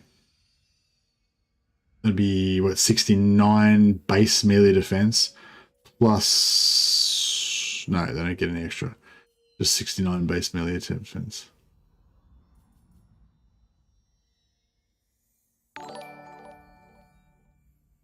Hmm, 69 melee defense is still pretty good though. And then what do they get? Armor 95. 95 armor is pretty decent. Yeah, they're pretty cool heroes. They're pretty cool.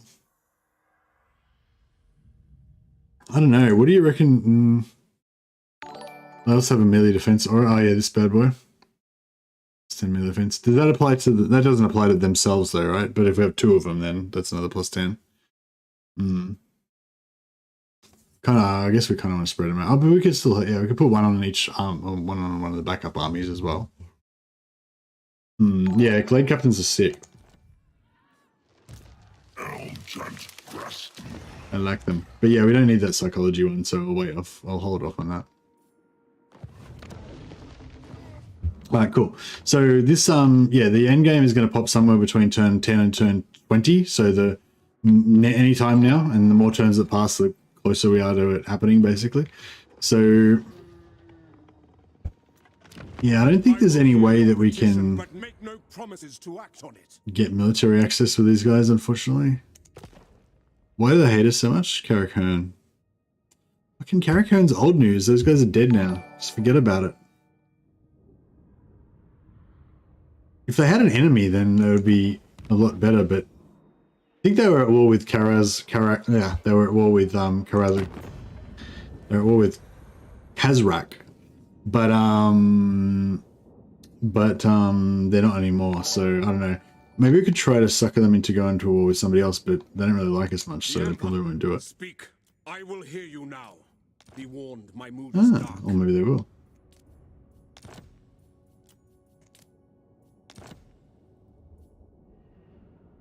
So be it. Oh, cool. They just instantly got a bonus relations with us because of the military actions against Broken Axe. That's really nice. And they won't go to war with these guys now. That's fine. Oh, we can give them Parabon. No, we can't.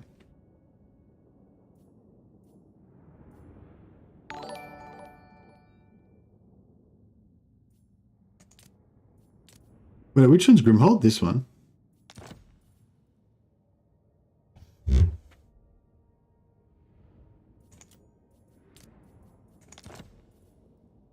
Hmm.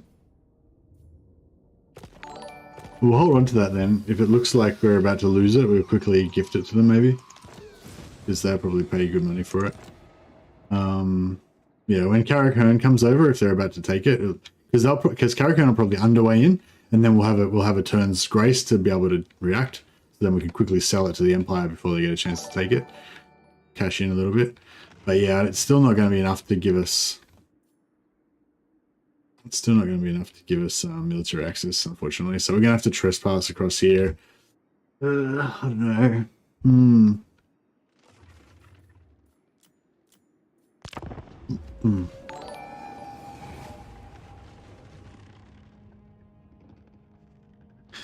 Praises go down like honey. Thanks, people. I just try to be a nice supporter. Enjoy the emotes, and please thank Mercy for streaming. Thanks, Wolves Paul. Yeah, so all of you guys who are new members, if you haven't been a member of a channel before, it just gives you access to all of the special channel emotes. If you look down at the bottom below your chat, there's like a little smiley face thing that you can use to do emotes, and yeah, that's basically the main benefit of being a member, I guess. You get a green name, and when you're in my channel, and you get to do all of those chaos emotes that Wolfsfall did, plus a bunch of other ones. And most of these emotes were all designed by by members of the community as well. So yeah, thanks to the guys who submitted those emojis. I think actually all of those ones, none of those were actually designed by me, I don't think. Yeah, no, I don't think I did any of those. I think they were all submitted by people. So yeah, thanks everyone.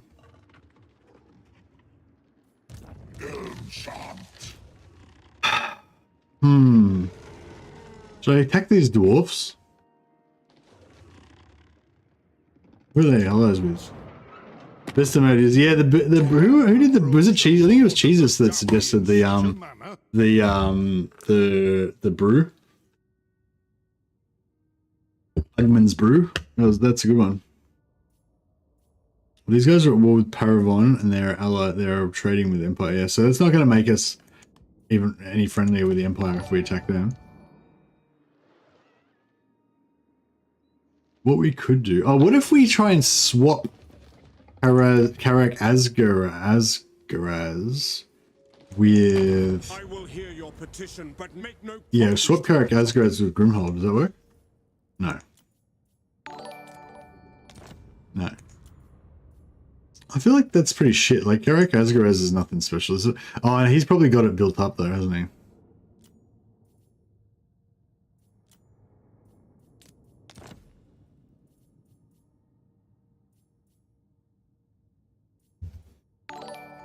Nah, I don't know. He always... Yeah, the thing is, he already hates me for attacking Karak Norn. So if I attack these dwarfs that are also friendly with him, he's just going to hate me even more. I don't know. Like, I need to get to Obersreich, but... I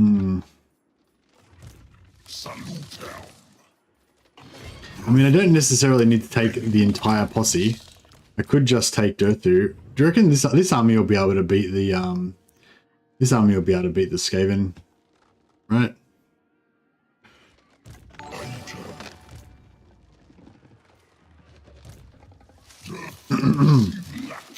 I think so.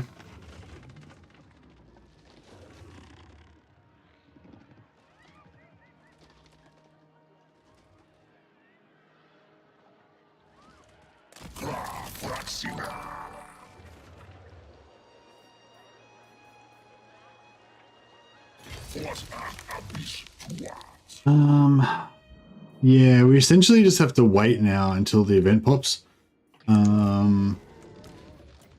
So I might just put everyone to bed temporarily, and then we'll just pop them out again as needed, just to save a little bit of upkeep. Yeah, we've got Robbie S to heal for us if we need.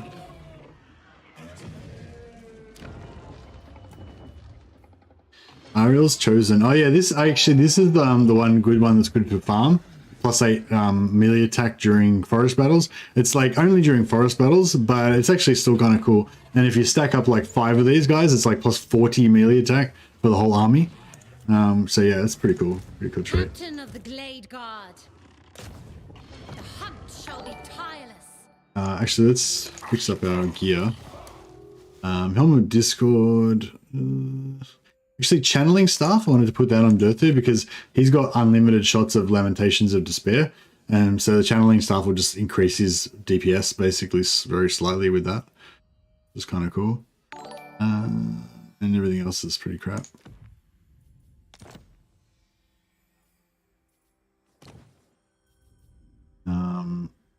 Campaign movement range. Forest Spirit. Yeah, so we want to get more Forest Spirits.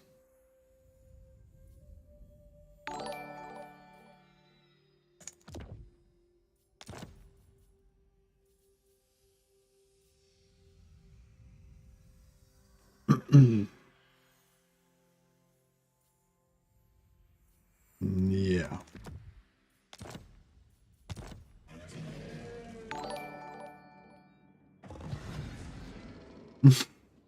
The memberships are still happening.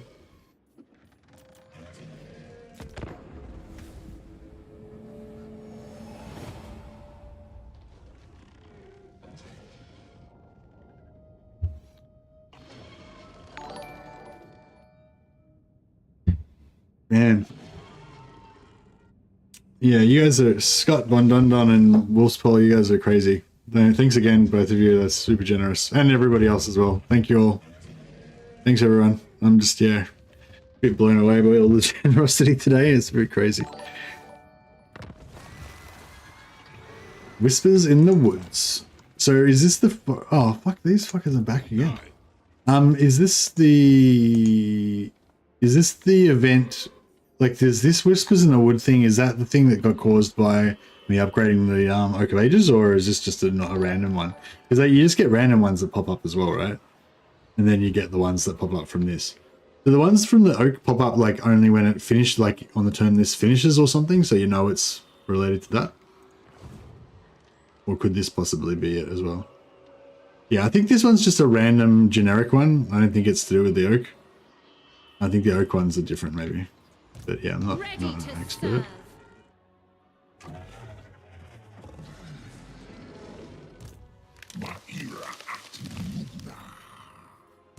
Kernus guide my hand. Kernus guide us on.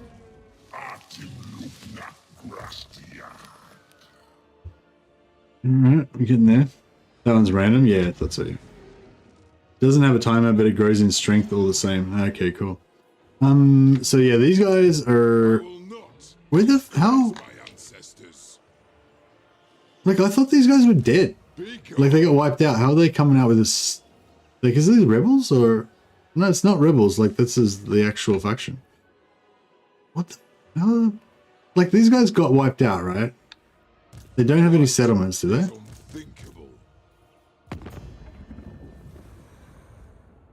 Yeah, they were completely wiped out. I got the message saying they were wiped out. And then they just come back somehow. But then they're not rebels. So I don't know what the hell's going on. No, it's not a minor stack. They've got like high tier shit in there. The only thing I can think of is like maybe one of these things spawned and like popped or something.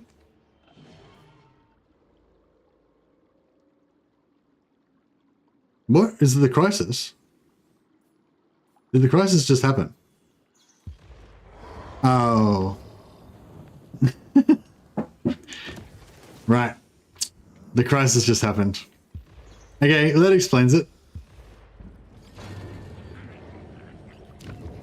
Cool. Alright, well that was cool. Shit, alright. So, are these guys going to crisis me as well? No, these guys don't get a crisis on me, do they? Not likely. Yep, they do. They're crisising as well. Oh, shit. Alright, well, in that case... Captain of the Glade Guard. I guess we better, kill some dwarfs. Don't think so.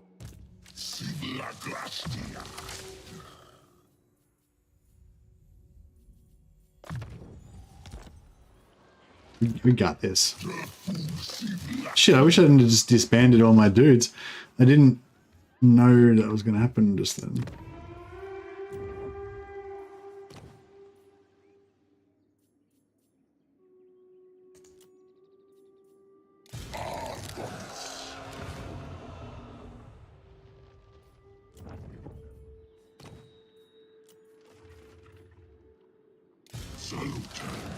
I might sell Caragnorn to the Empire. Welcome in my court, yet here you are, friend or foe.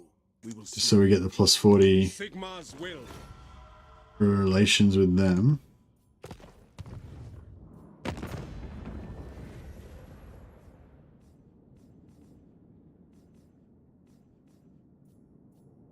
All the dwarf factions hate our guts now. Is it time?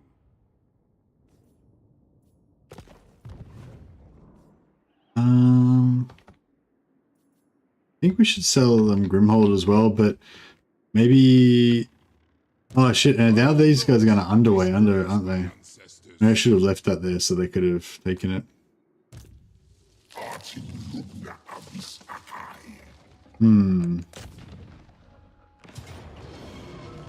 Oh shit, that's a lot of dudes. Alright, let's see where we go. Oh, alright. The at war with tab kind of gave it away. Yeah. They're all with Reichland too? Oh, okay, cool. So that's cool. They'll at least they'll because I think I just got a defensive alliance with oh no, I didn't not with that, not with Reichland, no. I got a defensive alliance with somebody. With one of their wood elves, I think. Alrighty then. This is a nice verdant green land with a bit of Bretonian action. Hey Musa. Closing in on a new icon. Happy campaigning. Yeah, thanks, man. Thanks for being a supporter all this time. Much appreciated. Yeah, you're going to join the ranks of the 24-month Brohammers soon. Yeah, no, much appreciated, man, and nice to see you still around. I will put you on the list of glory. Cheers.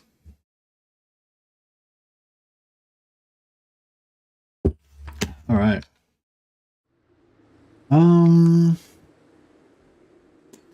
So yeah, a lot of these miners, like miners actually like still have a lot of armor.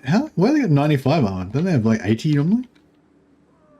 Are these like super dwarves? Oh, because they're tech. Oh, because when the end game pops, I think it automatically maxes out their technology tree. So I think they must have some sort of tech that gives them extra armor or something. I don't think their miners normally have 95 armor. Yeah, and their normal dwarf warriors don't normally have 105 either. So yeah, even though this is all dwarf miners and shit, they're actually a lot tougher than you would think that they are.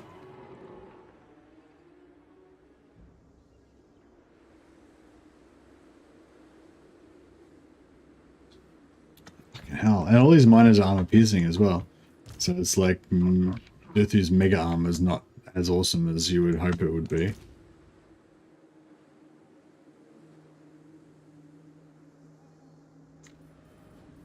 And they've probably all got like ridiculous leaders. Yeah, 106 leaders.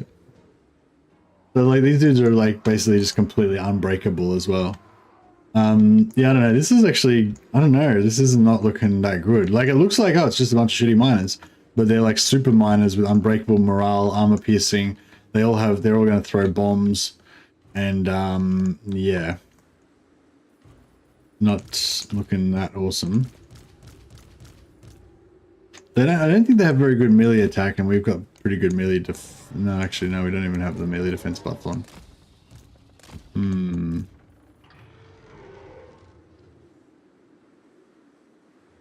Typical dwarfs, that's why I love them. Yeah, they're pretty,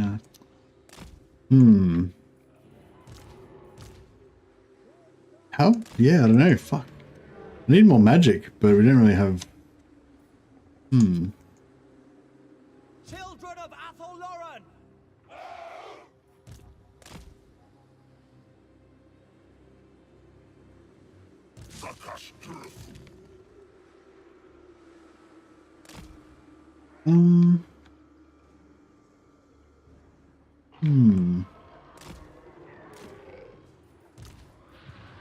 What does the tree thing do again?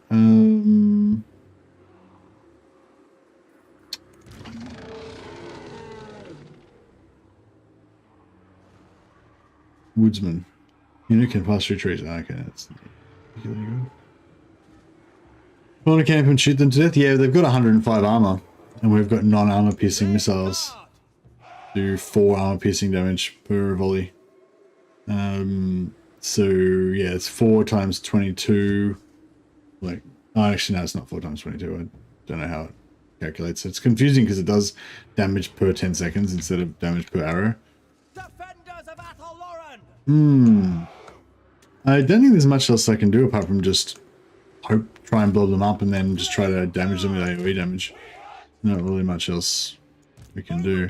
We don't really have the speed. Like I am move slightly faster than them, but we don't really have the movement to like kite them around or anything.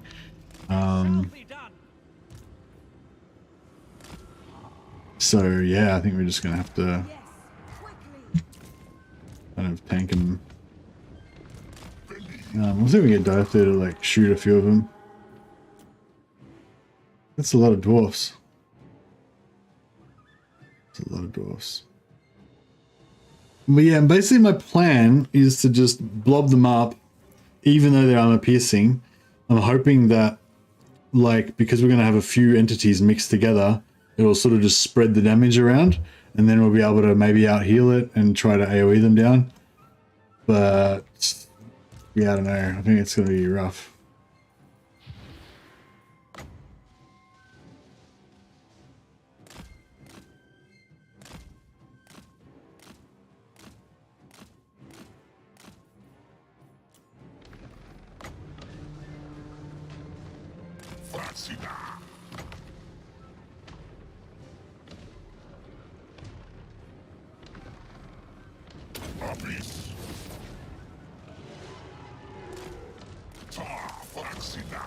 Oh, look how devastating that is from the side.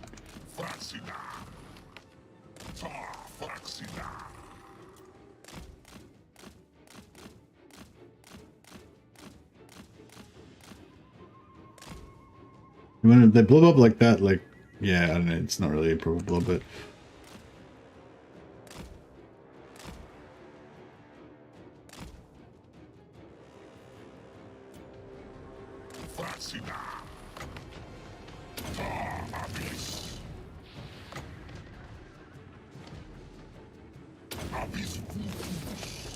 Nah, it's gonna be...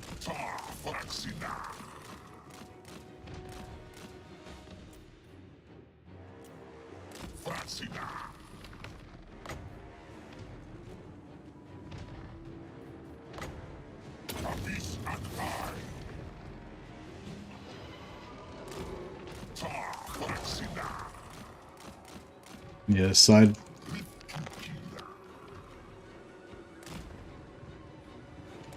Shit, that did a little bit of damage. Light Wizard not leveled up. No, she's like level 5 or something, level 7 or something. Alt F4 would be my plan, to be honest. What do you mean Alt F4? Alt F4 lets me redo the battle. I haven't like done the battle the first time yet. Like, yeah, like there's no point redoing the battle when you haven't done the battle yet. Yeah. What do you mean just Alt F4 and retreat?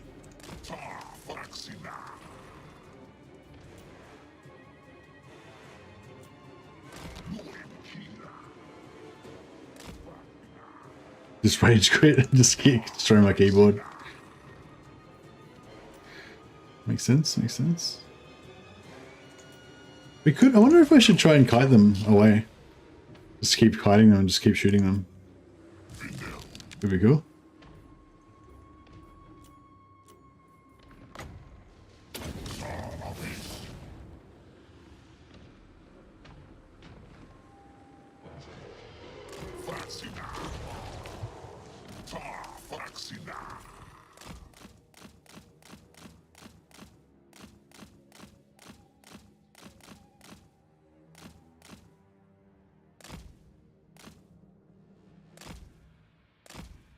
We can get this little blob to come in first by themselves and kill the Lord. That would at least lower their leadership a little bit.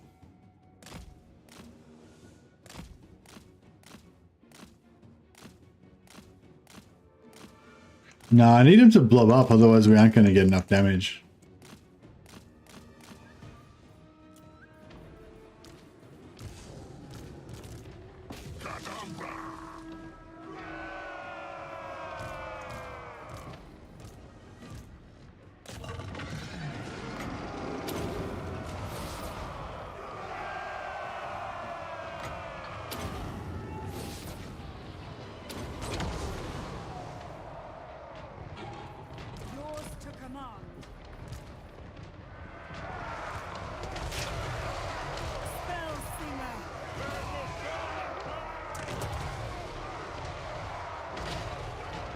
We've got, oh, and I don't have the Lord in with the Mortis engine.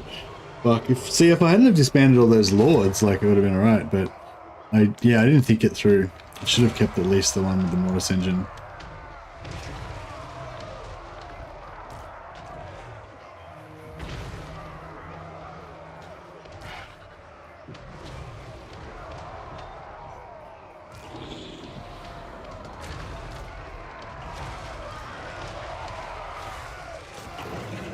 Put him down a bit. We don't seem to be taking too much damage, but that's because I had the oh, actually, yeah, I've got, yeah, that's cool. It gives us the recooldown on both the Discord Helm and the Lamentations. That's kind of cool. Weird how those guys are waiting back, but I'm not going to argue.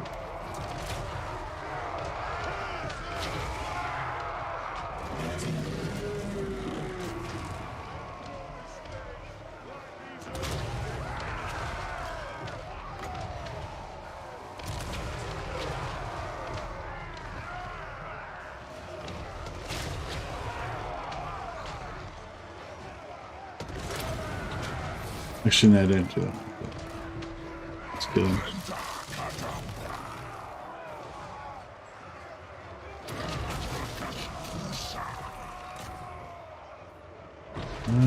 Actually, we could probably get these guys to come in because they're armor piercing, right? Oh no, they're not armor piercing. I mean, they're not fully armor piercing, but they do armor piercing damage a fair bit.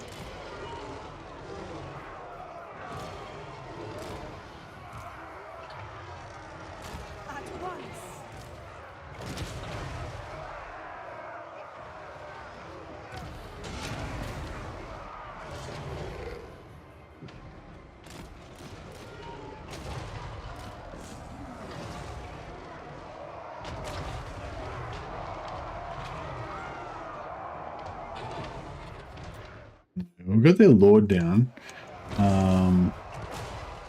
So if we just look at these fresh ones over here, and 3, 2, lord dead ones, yeah, still got some lord dead. Getting shot's not awesome.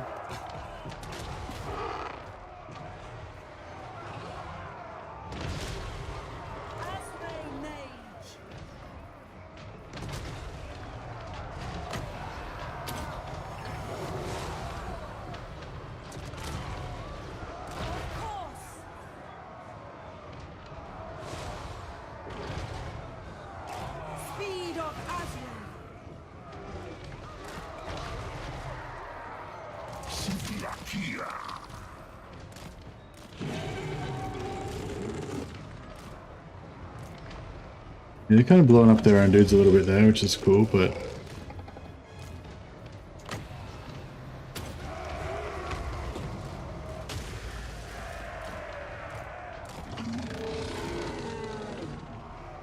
I kind of need to...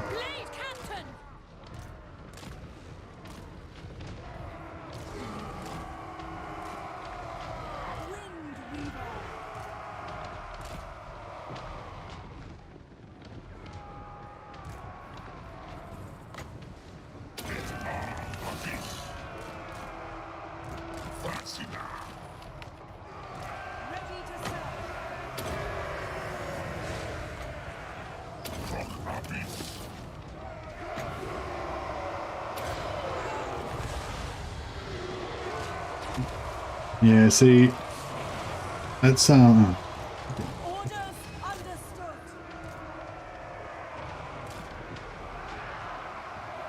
she needs to get the hell out of there. Oh shit, that thing's getting fucked up. Yeah, see, the tanking is not really working.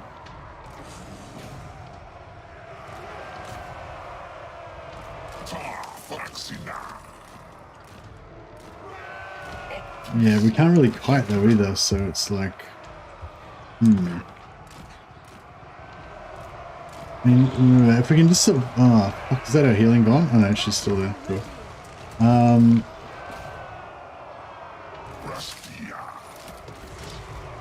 Blade Captain! Attack!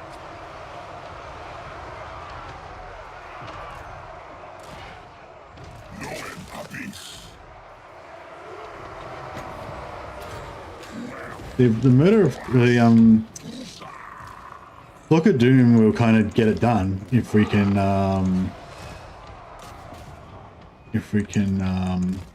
survive long enough to be able to yeah, in order to use it.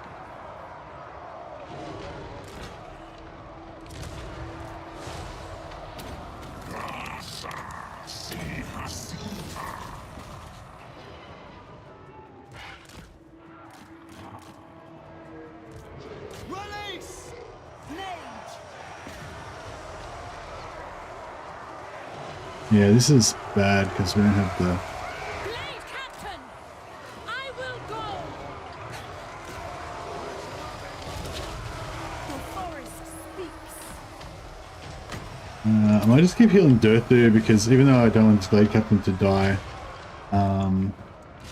realistically it doesn't really matter if he dies compared to DURTHU.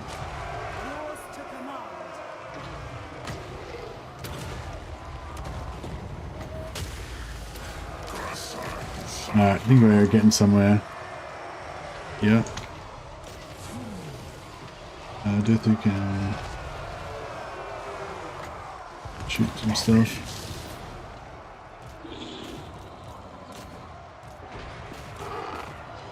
Cool, the Blade Captain survived, that's good.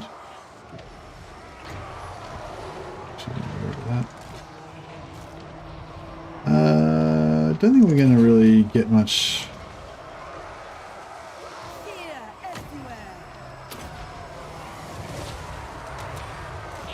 Alright, this is starting to look a bit better.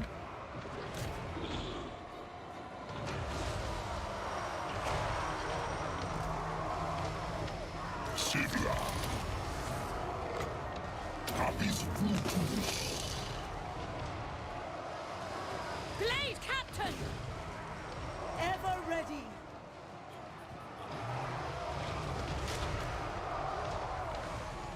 The hunt begins!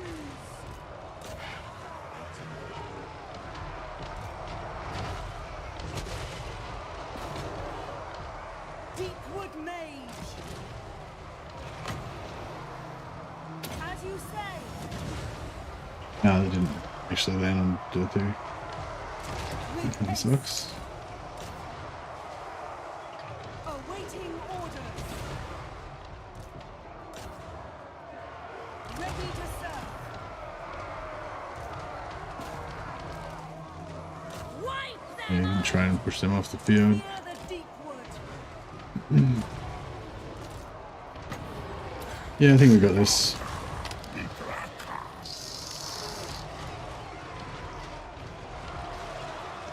Blade Captain! Shadowed. No, let them just let them come back. They're not going to come back anyway, so it's fine. They're not going to do much. I mean, Battle ready.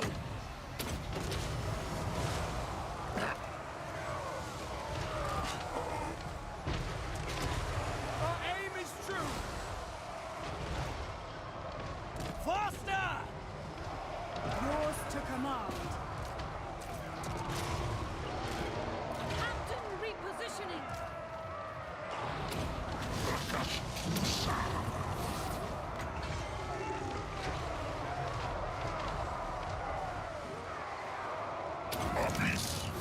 there we go. Flat. Oof. Alright, that was pretty painful. Not gonna lie.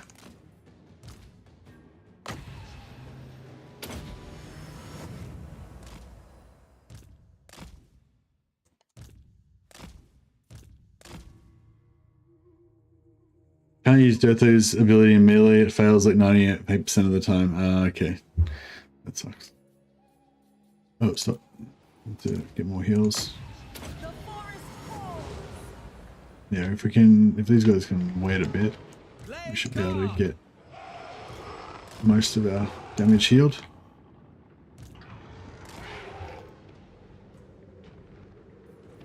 Yeah, that worked out to be better than I thought it was going to, so that's good. But yeah, those miners, the miners and dwarf warriors were no joke. There were some serious miners and dwarf warriors, fucking elite, unbreakable, fucking heavily armored.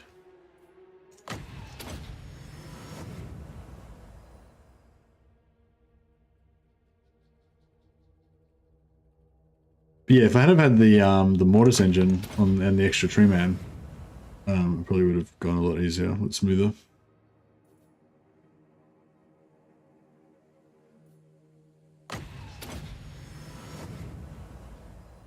Yeah, that was not too bad in the end. The butcher's bill was not too bad.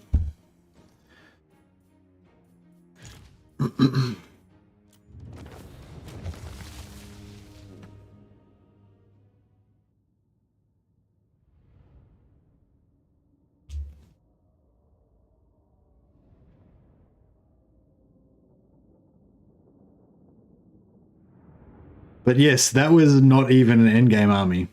That was just a crappy army. The end times units having max technology makes them very effective. Yeah, for sure, for sure. What did auto resolve say? I'm not sure what the auto resolve said, but I think we did better than the auto resolve for sure.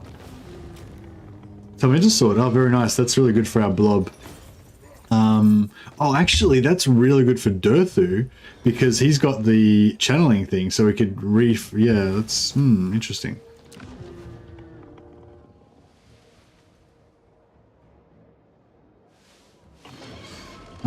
So I think we want to sack in this situation because we need to stick and move.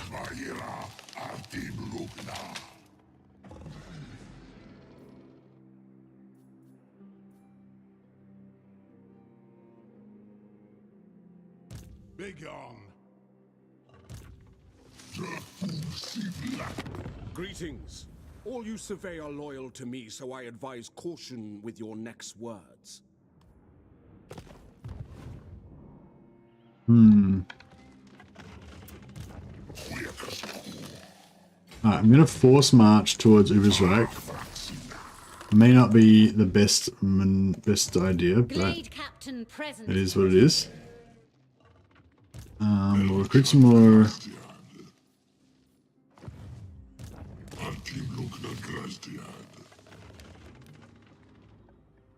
Yeah, we'll get some poison archers.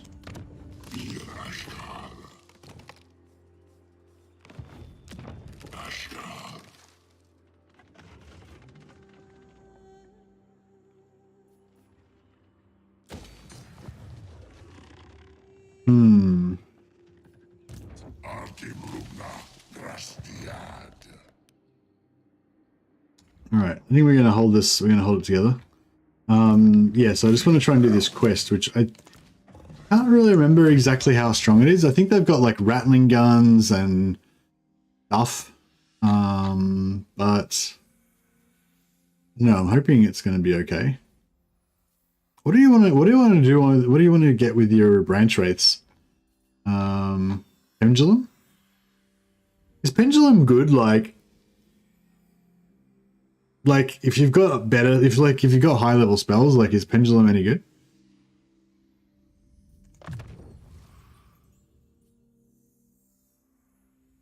%50 AP, so it's going to be better against dwarfs. Than because yeah, Awakening the Woods is not good against dwarves. Pendulum heals, yeah. I mean, we've got heals already. We've got better heals already on the other. Yeah, we've already got better heals on her because she's got Earthblood and whatever. So I was sort of thinking like I'll get heals on them as well eventually as like a backup. But I was thinking like yeah, Melkos is good, although they don't have the cost reduction on the Melkos, so it still costs 5. But Pendulum, level 2 Pendulum.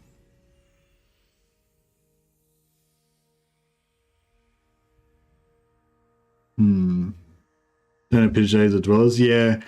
Yeah, we nearly need another spell singer, some more spell singers so we can get some Pit of Shades. Then we'll be looking with gas.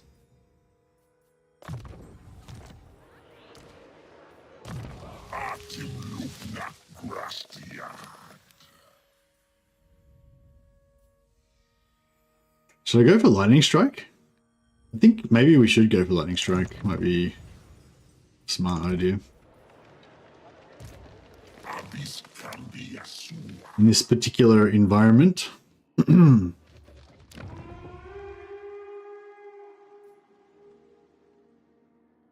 Alright. Is there anything else I need to we plan an event? Yeah.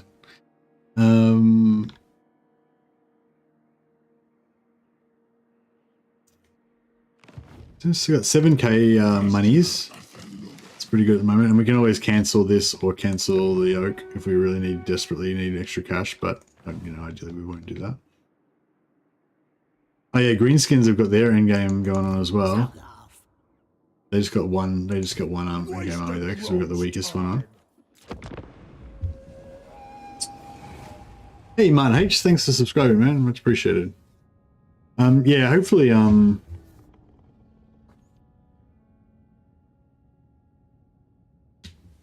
hopefully we'll get some opportunities to use Lightning Stroke. I hope that we're not going to upset the Empire too much, because although I was thinking about just randomly attacking them for XP and money, now I've got a bunch of enemies on my borders. I'm like, oh, I really want to be friends with the Empire. I want to re-establish our bonds of friendship. Draco wants to be friends? Sure, let's do it.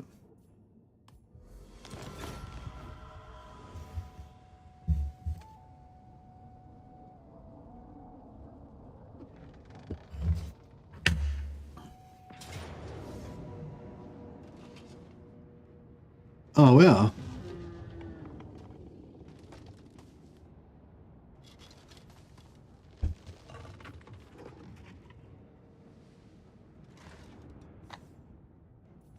So this is a siege battle. So that means we're gonna our AI is gonna have towers, right? Or do we build the towers or something weirdly because we're human? Oh yeah, sorry, Mister, I forgot to put you in. Oh, yeah, you probably won't be any of the. Oh yeah, you'll probably be a glade. Maybe you'll be a glade captain or whatever. I don't know. I'm tempted to take the auto resolve because then we will. Because this is their endgame army, so if we wipe this out, then that means that this faction's done. Like their endgame army's gone. The only bad thing is that we won't have our replenishment, and we kind of need it.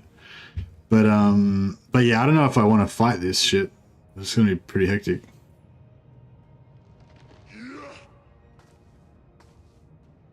Yeah, maybe I'll just take the auto.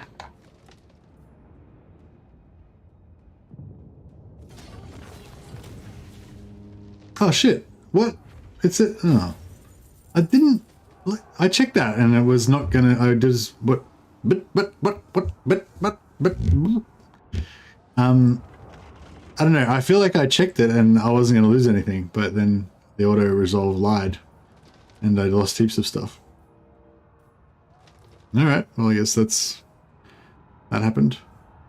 But yeah, our goal, which was to wipe out their in-game army, is done. So that faction is no longer an in-game faction, essentially. They've still got their tech upgrades, but they've lost their free elite army, and they're just back to recruiting, you know, what do you call it, miners and crap. So,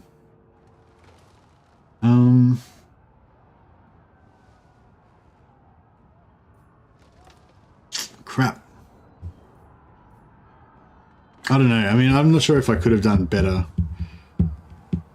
I would just decline. You're just assisting. Yeah, actually, that probably would have been a good idea. I mean, I don't know. It is good that we knock them out. Sort of like in this situation, you know, we want to try and knock out these enemies as fast as possible because otherwise they're just going to all overwhelm us. Alt F4 sneeze incoming, says well. Nah. I don't, like, I do that sometimes. The main time when I do Alt F4 nowadays is when I think it's going to be better for you guys. Like, if you know, if I don't Alt F4 and I feel like it's going to just be a really grindy, shitty campaign that no one's going to like enjoy or whatever, then I'll do it. But I prefer to just never Alt F4 and just play it as it lays all the time, you know, because like. Or just abandon the campaign, you know what I mean? Like, I'd rather kind of just abandon the whole campaign rather than Alt F4 because it kind of taints it for me sometimes. But it depends on the situation. But yeah, but no, I prefer not to. I prefer to just take the losses. I feel like the pain of loss just makes it more gratifying when you can come back, you know? Is the replenishment worth it? Probably not really. But the money's not really worth it either.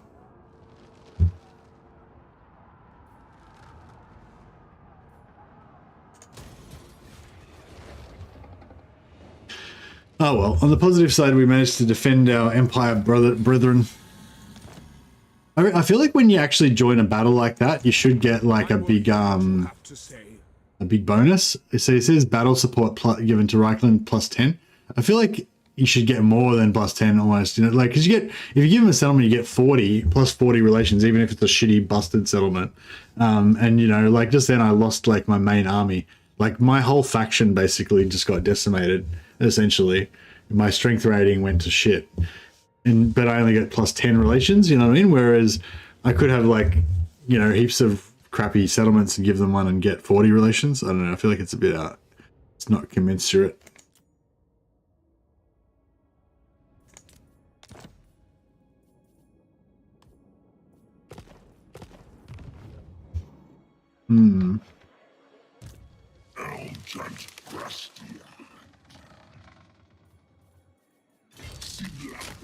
Alrighty then.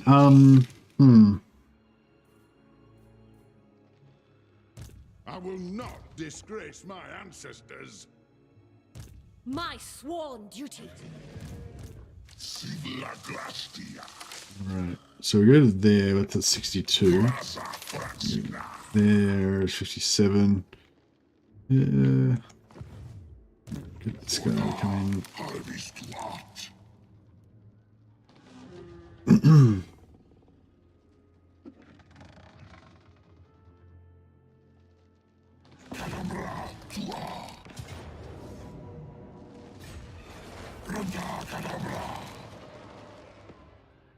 Mercy talking honor now versus Mercy talking 2 years ago, abusing every single cheesy exploit.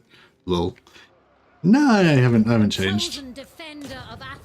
I still abuse cheesy exploits, but if like save scumming is not really an exploit. That's just I mean, it is an exploit, but it's a separate thing, really.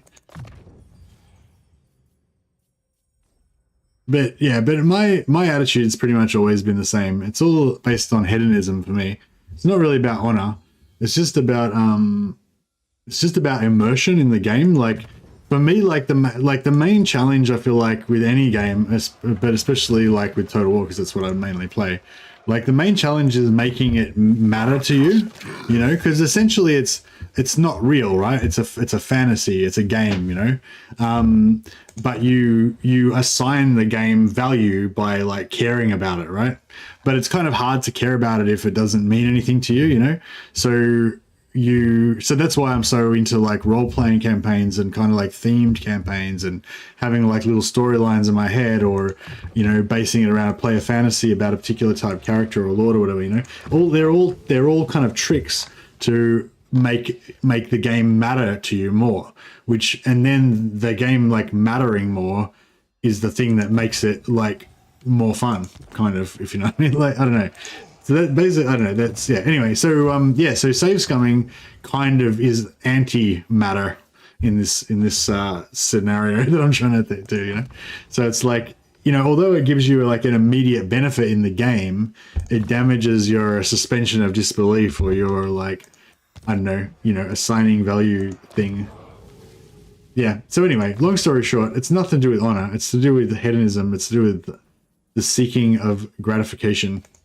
And like, yeah, I find like sometimes it doesn't bother me. I don't know. It just depends on the situation. Sometimes it doesn't bother me too much, but quite often I can kind of ruin a game for myself by save scumming too much, to the point where I feel like it's meaningless, you know.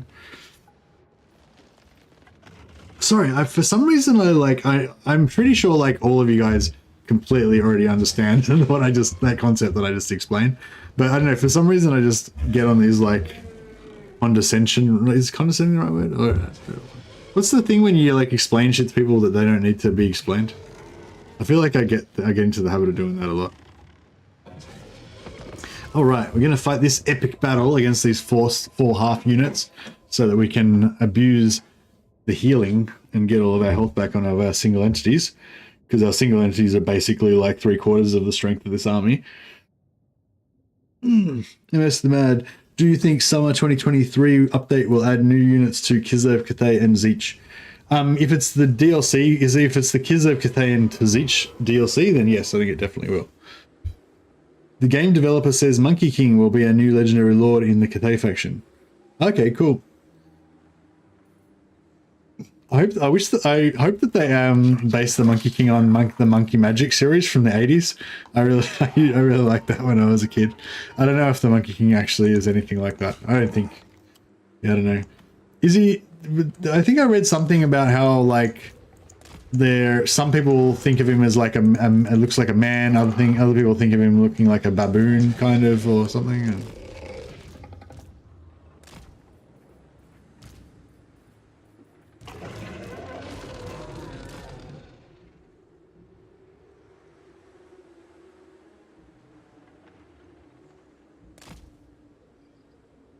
Deepwood archers.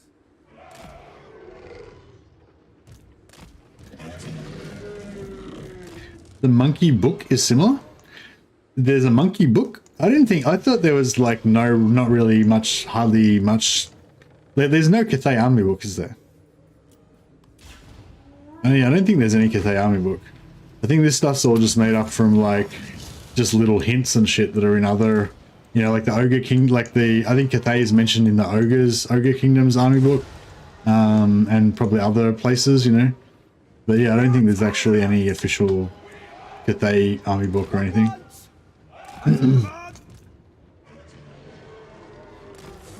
So all of this stuff is kind of just very made up from very sparse kind of lore. Orders understood.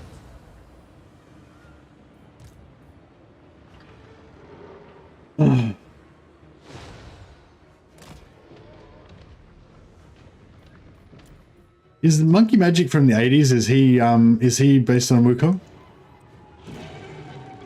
I think I used to play Wukong in Smite sometimes.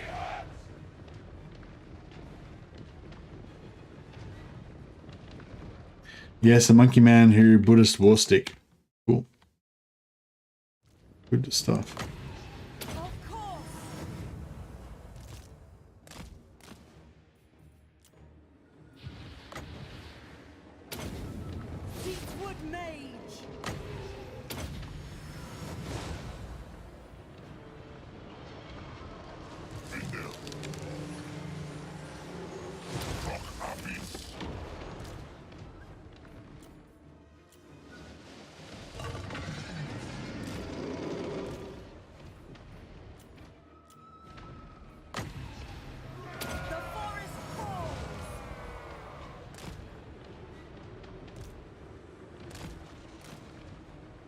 So both of our units, that's cool actually, because both of our units of Dryads died, but I didn't really care about them that much, so that works out.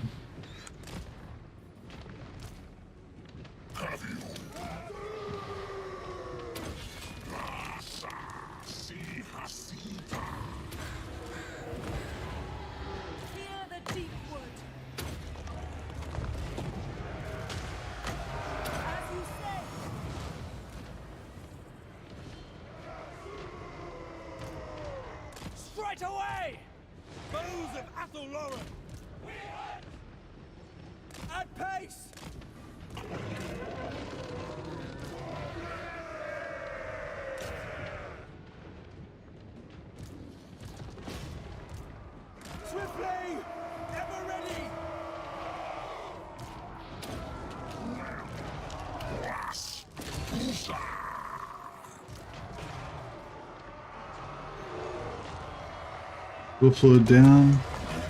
Pretty much. Cool. Alright, now. Ready to serve.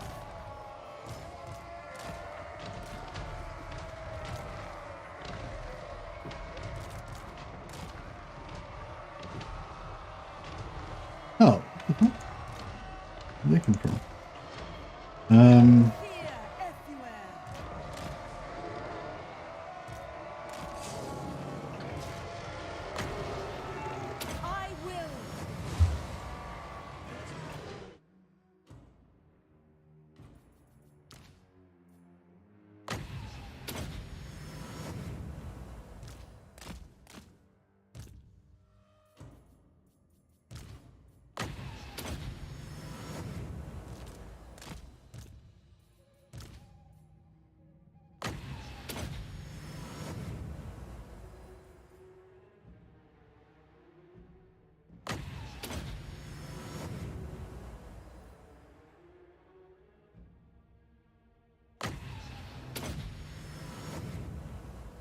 Did you take a look? Did you have a look at Age of Wonders 4, or did you miss that?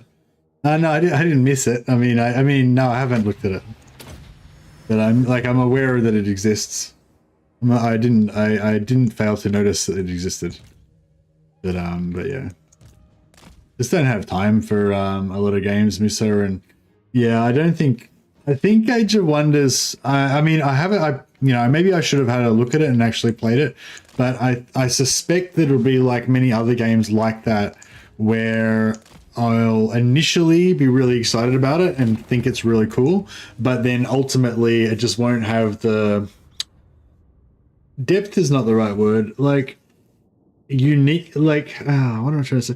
Like with those games, what always ends up happening with me is that I want to have like unique hero characters. Yeah, like I don't know if it has that, like I don't know. Basically, what happens with pretty much every game except for Total War is that sooner or later I just get to this point where I'm like, oh, this isn't Total War. You know, like it's like I just want, like I want this, and then I want it's like that, and I have that, and I get that, and then I want this, and then it has that as well, and then at a certain point there's something else, and it doesn't have that thing, and it's like, yeah, it's not Total War, and then I just go back to Total War again. It's like, yeah, I don't know. I think I'm just like, I don't know if Total War is like the perfect game to me, or if I'm perfectly adapted to Total War, or like one or the other. But we've somewhere along the line, me and Total War kind of met, and that's just kind of my perfect kind of game style, I think, for me. I do enjoy other games, and especially if I haven't played any other games for a long time, like I tend to get more into it. But yeah, like games like Civilization, Age of Wonders, Age of Mythology, fucking, you know, all of those, even like Warlord, even the old game Warlords, I think it was called. Like all those games, like I really enjoy them, but they just ultimately kind of either they don't have the visceral combat, or they don't have the like RPG kind of elements, like, or something. There's always like kind of something that's missing, you know. But sometimes I get them anyway because I'll enjoy just playing them for a weekend or for a week or whatever. And I think that there's definitely some value to be gotten from games where you just play them for a week and you just enjoy them for what they are, and then you kind of move on, and you still get to have that. You still get to have that nice fresh experience with a new game for a week or whatever. But you don't kind of expect any more than that. But yeah, I just don't really have time at the moment.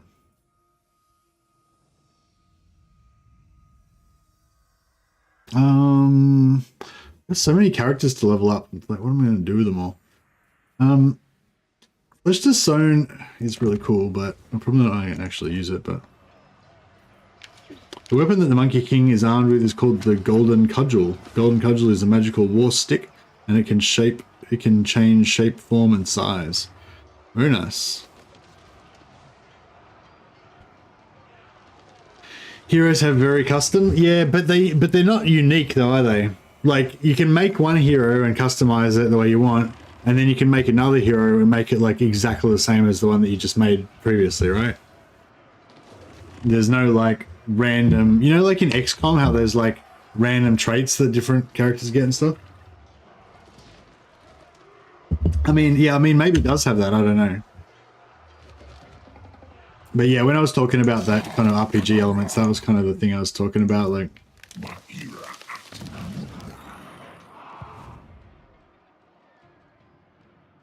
Like, this game's not really an RPG game, but with all the different, you know, items, ancillaries, traits, and everything, it kind of, yeah, fills it out quite nicely. Strathot. Is the Glade Captain and the Lord called Strathot as well? They're both called Strathot. What the fuck? That's weird. Alright, I'm gonna call this guy... I'm just gonna call him Mr. Zogus. I feel like Mr. Zogus could be a Wood Elf name.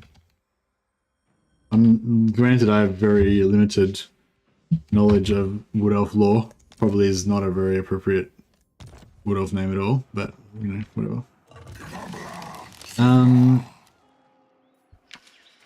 No matter what game I play, none of them are this one. 2,500 hours and I'm nowhere near bored. Yeah, that's pretty much how I play, how I feel as well. It's got, like, even before I started, like, since I started getting to streaming, it's actually increased my enjoyment of the game more because of streaming with you guys. Like I play the game way more and I enjoy the game way more than I did before. I guess it's also because the game's gotten a lot better as well. But yeah, I always just kind of, there's other games I like, but there's no other games that I ever like as much. And I always come back, like, you know, like I do play Bannerlord and I do play XCOM 2 sometimes, or Chaos Gate, and I go back to those games again and again because I really like them. But I always go back to Warhammer more. Like I always go back to Total War more, or you know, Medieval 2 or whatever Total War it is I'm playing at the time. Yeah, and yeah, there's mods as well, make it even more replayable, which is cool.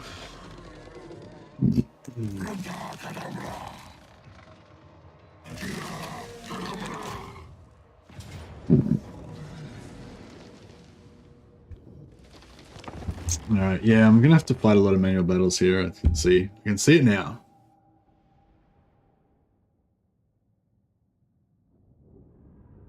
I love this game. I just get bored at times, and I feel the Dowie are lacking at the moment. They're my favorite race. Yeah, the dwarfs. Yeah, the dwarfs are. Yeah, they're a bit. Yeah. I feel like they are good. Like the dwarves are good, but I feel like they could do with a bit more depth. Like I feel like if they just added. So yeah, so as I said, I was sort of saying before, it kind of comes back to the like player fantasy, you know, and like for me with the dwarfs, my kind of player fantasy is like having these impenetrable holes that you know, that you can hold off against all odds, and you kind of like slowly build up, and you have like economy and trade and artisanship and building items and everything, and yeah, I think that the current game kind of represents that, but it's just not. Like when you compare it to Chaos Dwarves, it's just not as good. Like if I wish the normal Dowie had some sort of like economy system where you had like mining, artisanship, and maybe something else, and sort of have a similar thing to what the Chaos Dwarves have, and you have to like organize your economy and stuff, because dwarves are super into industry and craftsmanship and guilds and all that, and that just isn't really represented in the game. And but yeah, I don't know, I just feel like that's, yeah, like I don't mind that they're slow, and I don't mind that it takes a long time to build them up and everything. Like, I mean, I kind of do, but like I can accept that because that's part of their vibe. But if you're gonna have that slowness and everything, you sort of also need, I don't know, more depth, I guess, and more stuff to do while you're just waiting for turns to click over. You know what I mean? Like, yeah.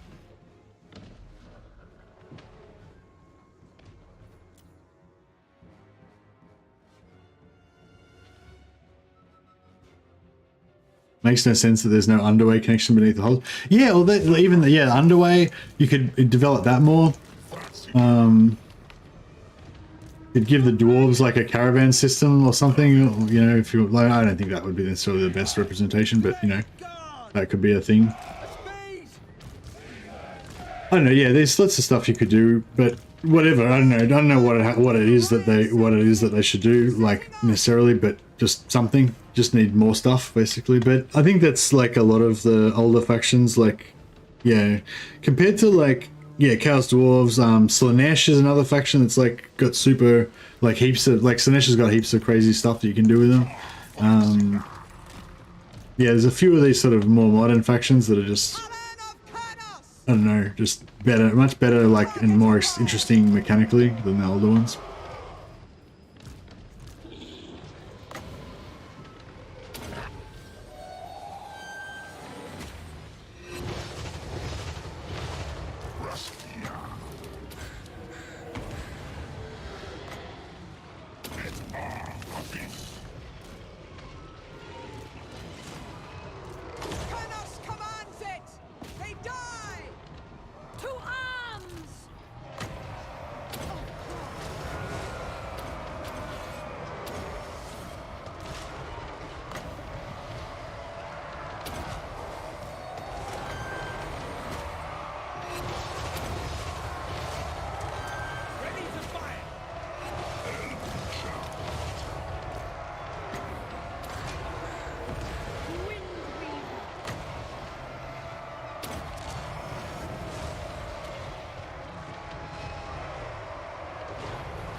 The dwarf rework will come when the dwarf DLC comes.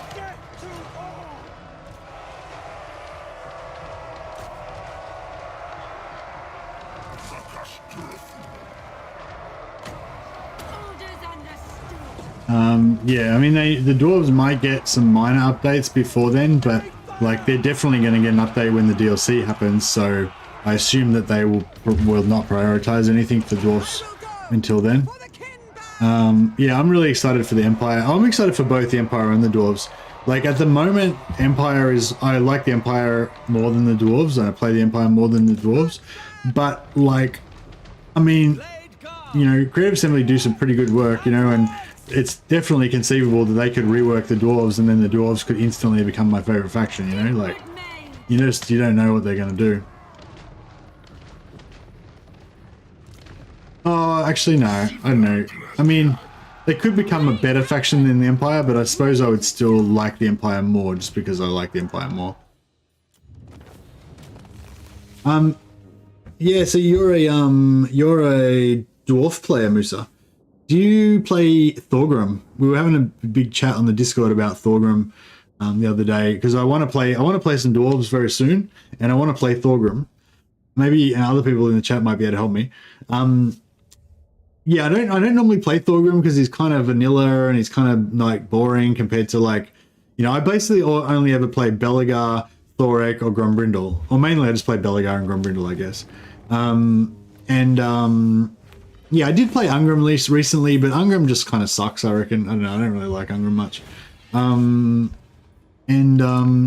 Thorgrim is cool because he's sort of like, he's just kind of like vanilla dwarf, but like better. Like, you know, like he doesn't do anything special. He's just dwarf, you know, like slowly build up, economy, you know, strong infantry, you know, just classic dwarf style, but he just kind of gets bonuses to all that stuff. Like it's reduced upkeep to Longbeards. He gets, you know, increased bonuses to his settlements and grudges and all that, you know. So yeah, so I feel like I want to play Thorgrim because yeah, I want to play Thorgrim because I want to play like classic dwarf campaign. I don't want to play like ghost hero centric Belegar, you know. I don't want to play like elite army off in some weird location in Nagaron, Grombrindal, you know. Same with Thorek. I kind of feel like Thorek's off in some weird location and he's got like this weird super overpowered armies and everything, you know. Whereas Thorgrim's like proper dwarfs, you know. So I kind of want to play Thorgrim, but I don't know how to play Thorgrim. So that's basically it. Like, that's the gist of it. Like, kind of what I was saying about this campaign, you know, like I've played a shitload of Total War. I've got a lot of transferable skills, you know, like I could play any campaign and like I'll be, you know, probably quite good at it, like relatively speaking. But the main thing that really determines how well you do in a campaign, I think, is how well you know the opening turns. Like, you know, like if you know, like this faction's going to declare war probably on turn 3 and this faction will do this, but if I make friends with him, then that faction won't do this, you know? Like it's just that knowledge of the sort of immediate terrain around your faction starting position is like massively important because the early game sets you up for your whole rest of the game, you know? And yeah, so that's the thing. I don't really know, because I don't play Thorgrim much, I don't really know what to do. Yeah, so I want to play Thorgrim campaign, and I want to go to war with the Chaos Dwarfs. So yeah, so that's basically where I'm at right now. I want to play Thorgrim. So the two must-haves of the campaign has to be Thorgrim, and has to go to war with the Chaos Dwarfs. But like that's the other thing. As far as I know about Thorgrim, like going to war with the Chaos Dwarfs is not your ideal start. Your ideal start would be like dealing with other local threats first, you know. So yeah, anyway, so basically that's on hold for the moment because I got no idea how to approach that situation. Do you reckon we can take out this Scaven army with this shit? I feel like we can maybe.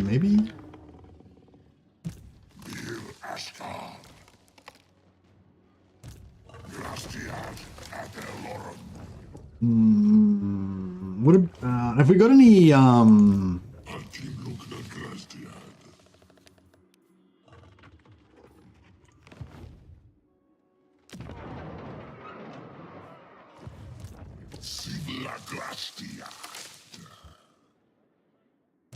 By Sigma. There's only really one must with Thorgrim, and that is to clear out Skarsnik. Well, that's okay, because Skarsnik's on the way to the Chaos Dwarfs, so that's fine. Basically, my plan is that to just leave Karak with like either just try and defend it with the garrison, or just have like a little army there with like 5 units or something, so it's quite cheap, and have that just try to hold Karak, and then just go and try to blitz Drazoth, but with Thorgrim's starting army. But I don't know if that's actually sort of doable. Also helps to take Black Crag, yeah.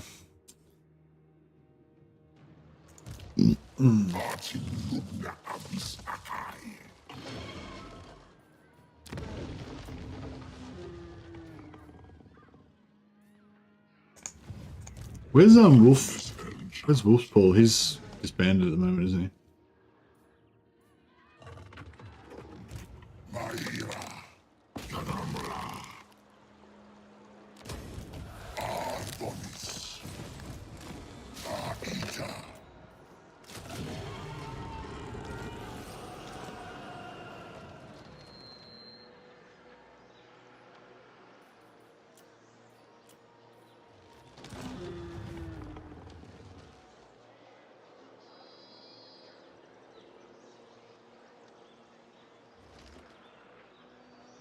Do you think High Elves and Wood Elves need new units?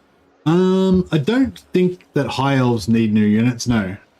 I think they have got some units missing, like the Merwim, like sea monster thing, and the Sky Cutter flying chariot type things. But yeah, maybe because I'm not as, you know, I'm not as familiar with the lore or whatever, but I don't care about those units, you know. Like yeah, like to me, like Swordmasters of Hoeth, White Lions, you know, just basic High Elf Spearmen, High Elf Archers, those are kind of like the most iconic kind of units, you know.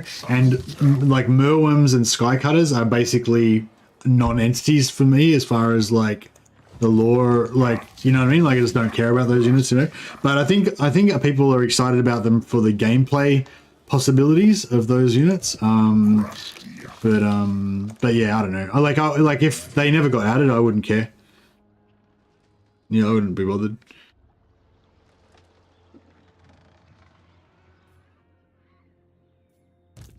I wouldn't mind some more High Elf Lords. Like, I wouldn't mind getting like Corhill. Is it Corhill, the White Lion Lord? That'd be cool.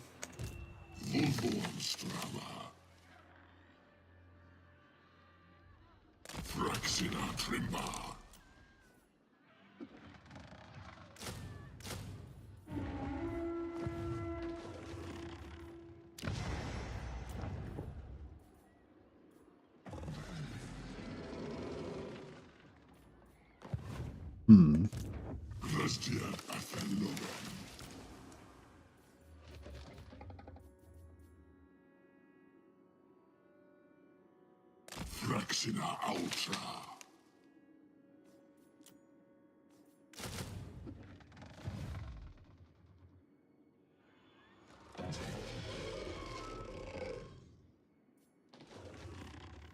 Finnabar and Corhill with more heavy troops and aren't as squishy as other High Elves. I don't know if Finnabar's really like a big enough character in the lore to be in the game. But yeah, I mean, I wouldn't mind if they added Finnabar, but yeah, I don't know if it's like Corhill's like a crazy badass, like sick hero. You know, Finnabar's just some dude in the background that's like the High King, but he doesn't really do anything. Like, you know, he's kind of always off screen, I think, as far as I know. But having said that, if they wanted to make like a Sea Lord kind of guy or something, Finnabar could be cool. But I think there's another High Elf guy that would be an even better Sea Lord type guy. But I can't remember.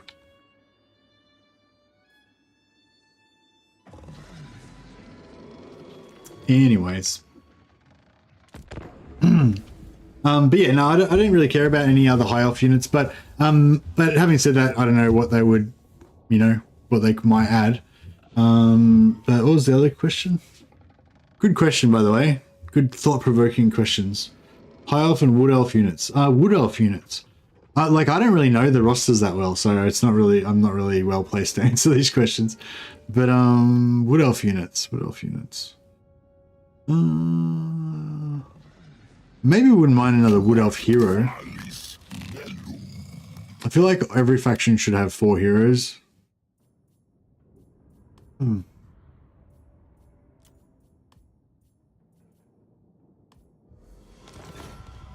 don't know what units you would have for wood elves.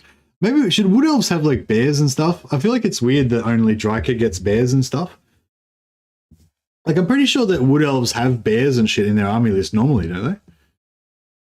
Well, actually, I mean, I don't remember. Like my memories of wood elf army list are from like 1998 or something. So I don't, you know, probably changed a bit from now. But I feel like I remember seeing like wood elves with like bears and shit on the tabletop, or wolves, or you know, some kind of furry creatures of some kind.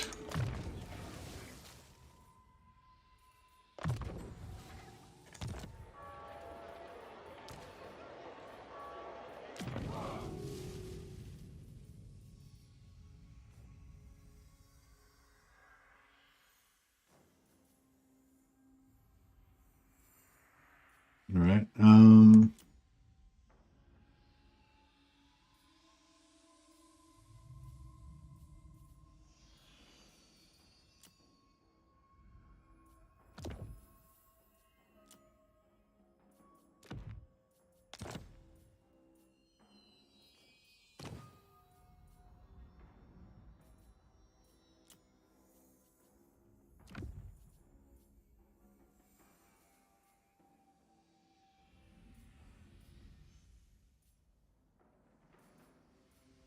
Need some more forest spirits to get that enemy leadership down.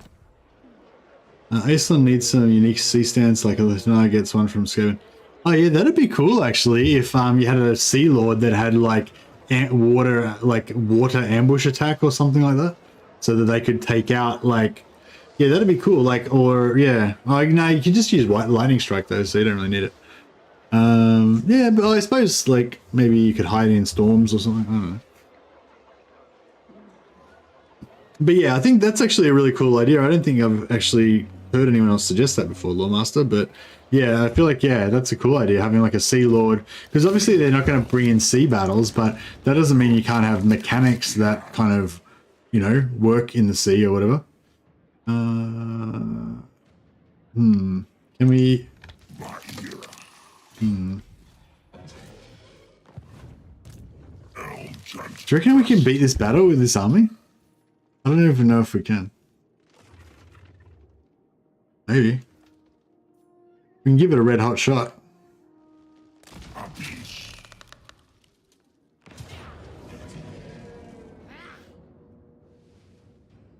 We're getting ambushed? Crap. Wish I'd have moved into there in camp stance now. Oh dear. A druid with bear form. Oh, for wood elves? That'd be cool.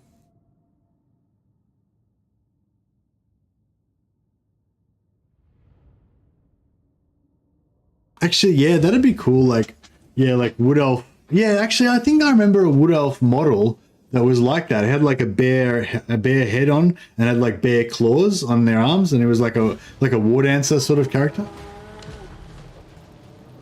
Am I imagining it, or I think I remember some models like that from back in the day.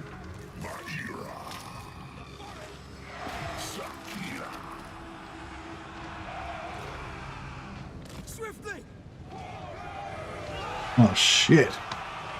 That's not good. Bro, this is fucked. Oh, fuck. Like, we need to fucking stop these guns from destroying everything. No, that's like, they're like storm vermin. Oh, Jesus Christ, this is hectic. This is not good. Alright, fuck, what can we do? Fuck a heal down, okay. Sure, we can do that. Oh, Jesus, this guy's getting wrecked. Captain repositioning.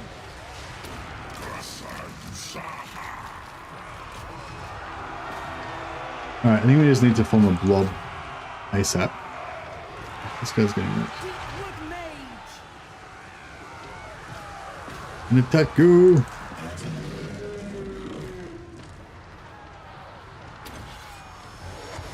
Fear the Deepwood. Yeah, this is not gonna go well.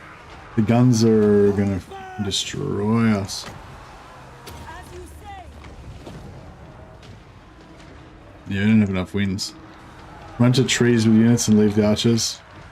Oh yeah, that's a good call. I should have run to the trees.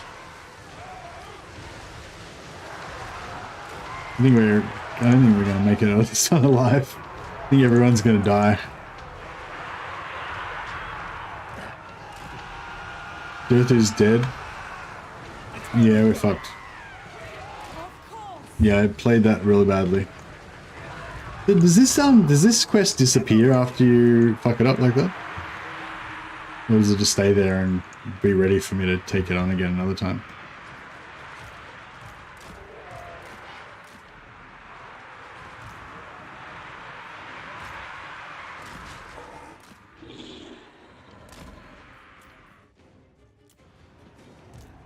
Highborn Captain ready!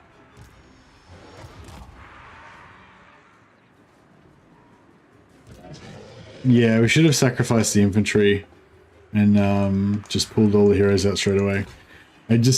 Yeah, I don't know. It was like, yeah, like that Nitaku and DURTHU, the tree men that were over here, they were kind of fucked already straight away from the start.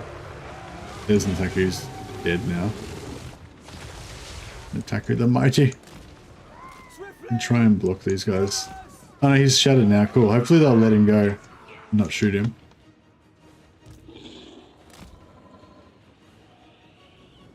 Maybe not.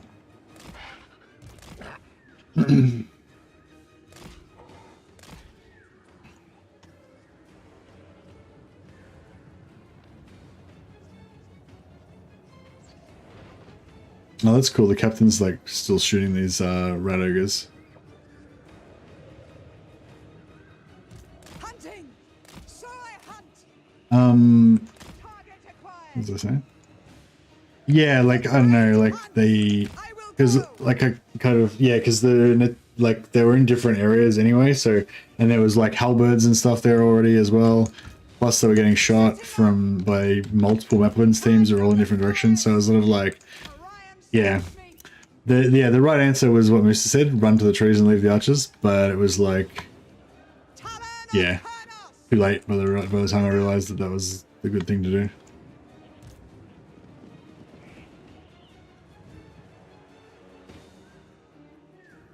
To arms!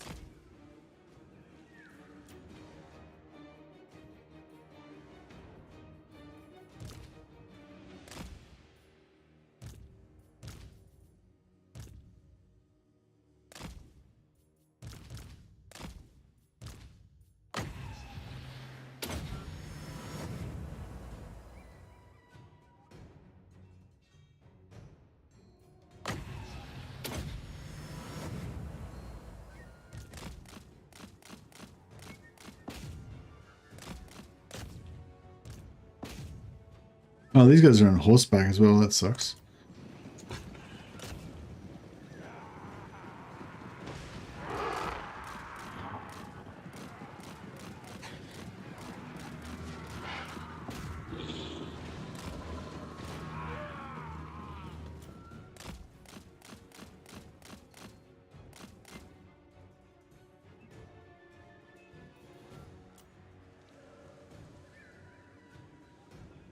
We cannot get out. The end comes, and then drums in the deep. I wonder what that means. The last thing written is in a trail of scrawl of elf letters. They are coming. There is nothing more. Indeed. Why aren't they looking for me? Weird.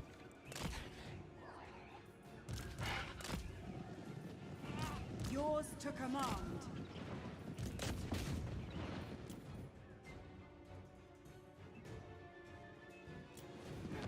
Lady of Lauren!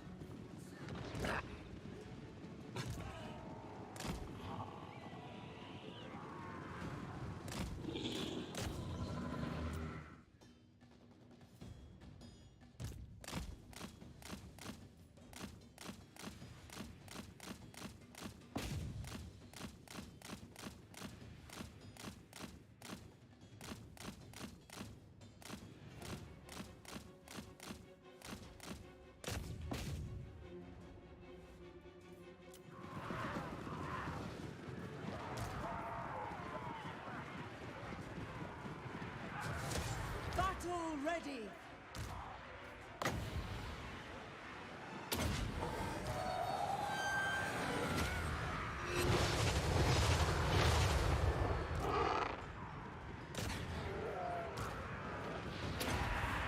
Yeah, that like horse-mounted knight is horse-mounted captain is really fucked.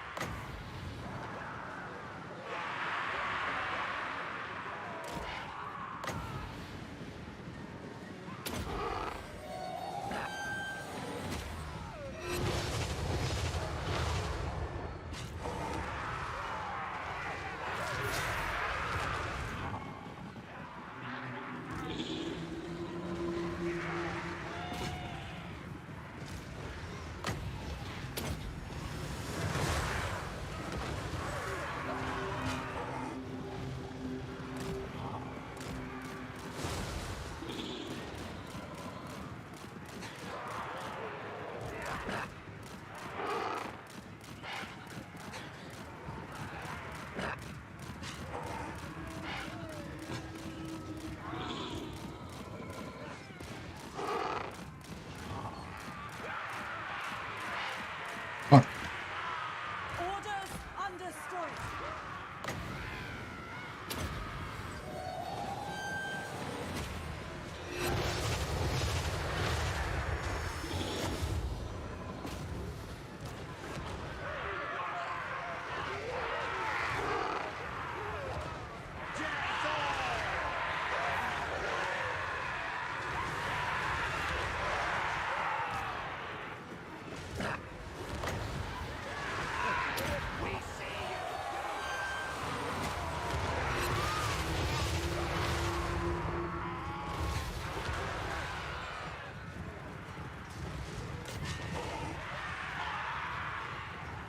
Orders.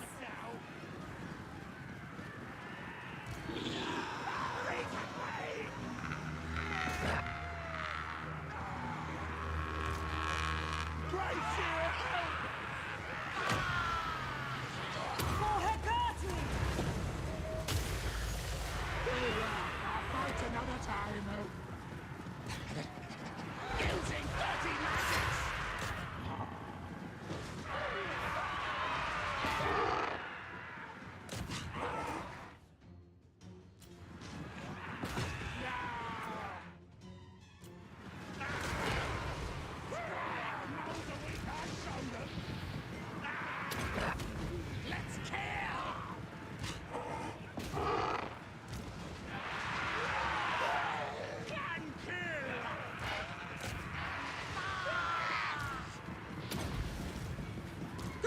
I'm sorry, just concentrating a little bit on this, hoping we can kill this lord or at least route this lord off the field. That would be good.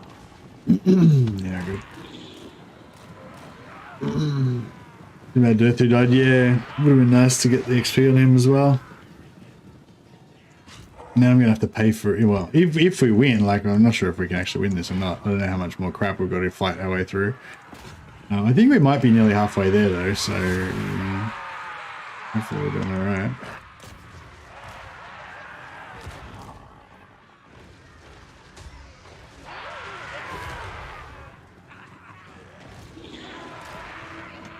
Look, I'm glad we got that terror. And this guy. Otherwise we would have been pretty screwed.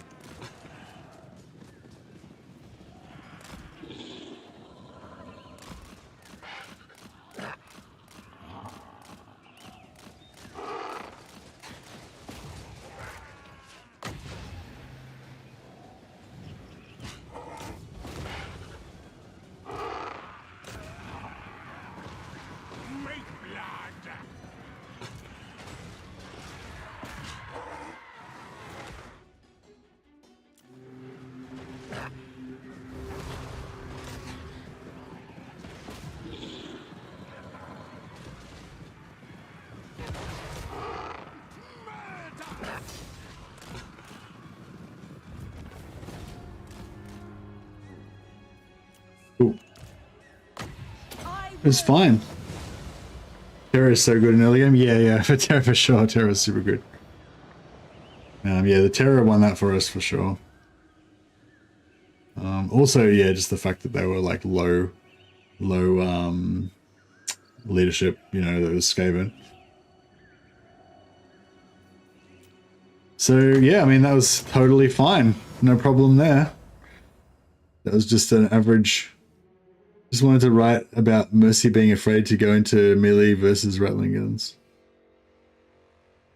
Why would I be afraid of going into melee with rattling guns? I was just trying to pull them close to the edge so that I didn't have to route them so far off the map.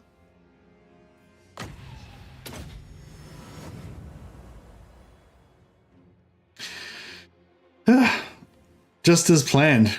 Perfect, flawless victory. Alright, what's the butcher's bill? One by the skin of our teeth. Yeah, it was pretty rough. We've just, you know, we're just doing some downsizing, that's all. If Nataku lives, then I'll be happy. That's all I care about. Live, Nataku! Live! Silver believed in me.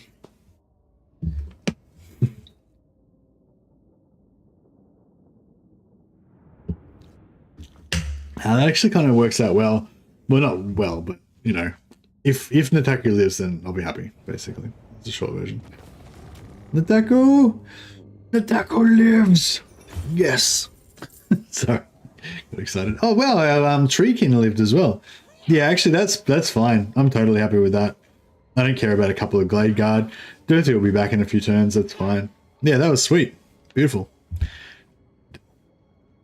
It's not downsizing. It's not downsizing. It's right sizing. Exactly. We're just getting the right balance. Do I want the 1600 or do I want the replenish? I don't know if the replenish is really going to do much for us, but we're upgrading. Exactly. Okay. So.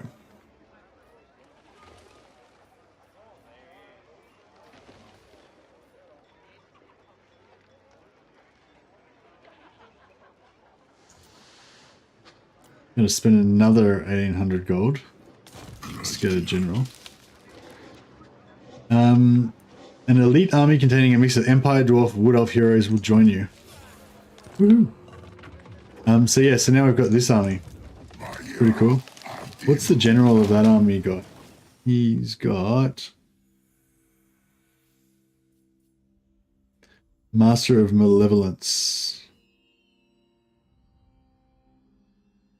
Does this one give you anything else?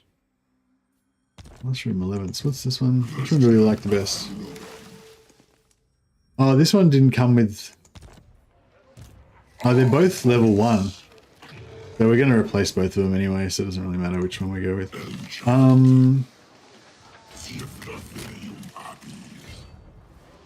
Alright, we'll just...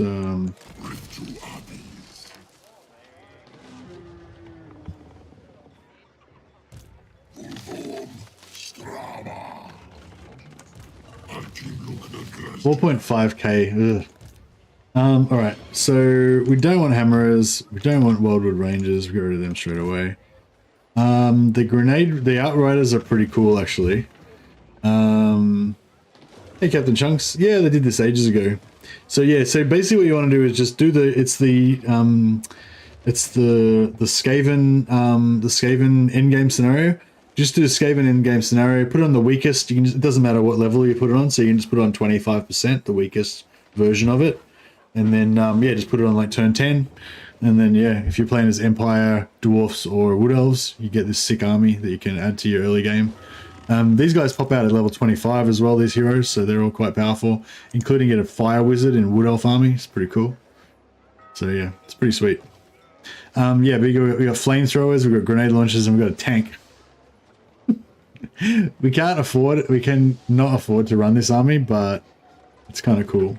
I don't know, maybe we should try to keep it. We're going to try to keep these units. I don't know. I mean, they're pretty cool. Normally I would drop the tank because it's like 600 gold. Yeah, I'll drop the tank, right? Because the tank's shit. It doesn't really like fit in with the theme of the Wood Elves very much, I don't think. I mean, I can kind of get away with these guys. They're like mercenaries or something. Whatever, I don't know. I'm pushing my headcanon pretty hard. So unique. Do all factions get extra armies or only those 3 races in the places here?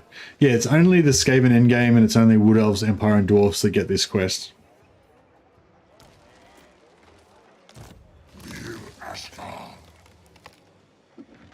DURTHU full tanked army. It would be kind of cool to have the tank, but nah, too expensive and it's not really that good.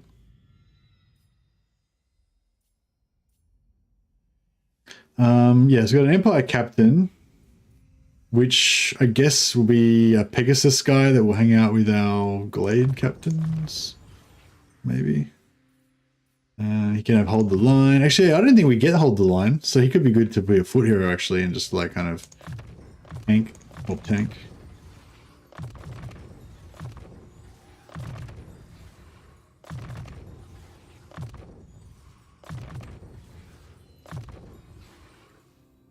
Actually, no. Just go full hero style.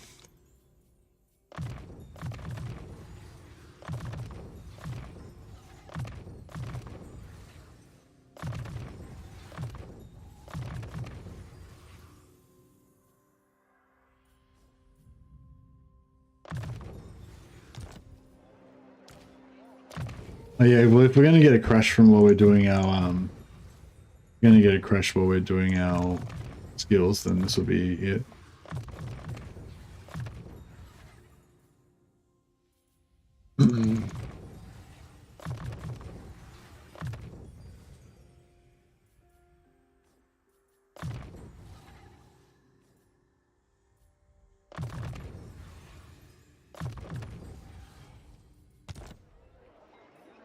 M1 Abram tanks mod. Do they take hero caps? If no, then keep them. Oh yeah, so two of them count as branch wraiths apparently. Oh, and one of them counts as a spell singer.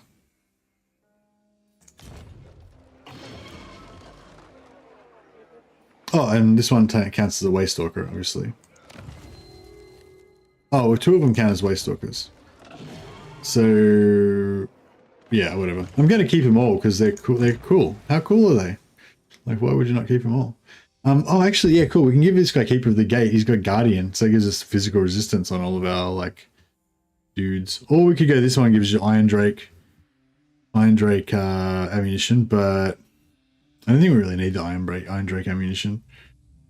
Plus, the Iron Drakes will die eventually anyway, whereas this dude's going to be immortal. So I might just give him that.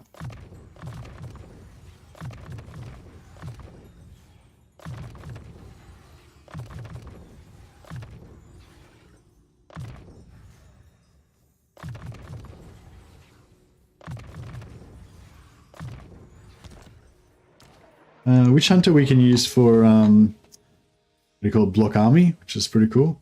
Or we can have him like kind of accusationing things.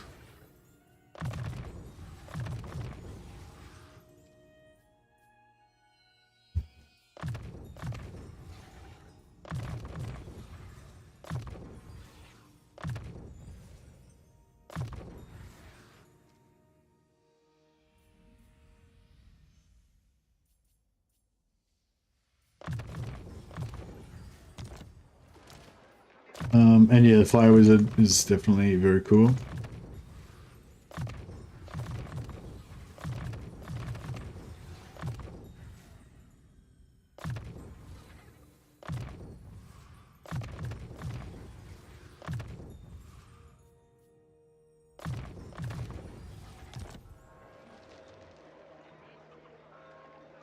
Well, imagine if these... I know the dwarves won't be able to catch us, but yeah, it would suck if somebody could reach there and kill them before we get to add them to our posse.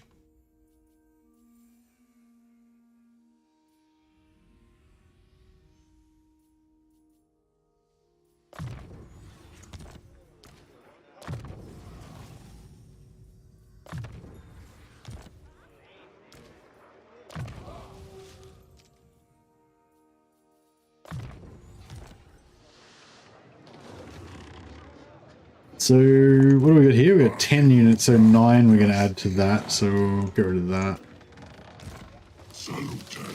And then we need to get rid of 2 more units.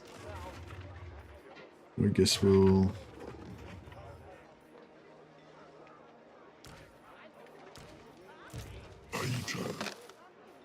Yeah. Master of the Elements only works if the caster has it? No. No, the Master of Elements is like a... Master of Elements is like an army-based thing, so yeah, the caster doesn't need to have it, no. And you basically get the bonus for every Master of the Elements other than the caster. So if the casters, so just say I have like 7 dudes with Masters of the Elements, then each of those 7 dudes will only have 6 Master of the Elements bonus. But if you have another caster in the army, the other caster will get all of the other 7 bonus on them. So yeah, so basically if I have 4 lords and 3 spell singers embedded in the armies, any one of those casters will have 90% bonus spell mastery. But if I put another caster like a branch wraith in there that doesn't have spell mastery, he'll actually have the plus 100% or 200% total.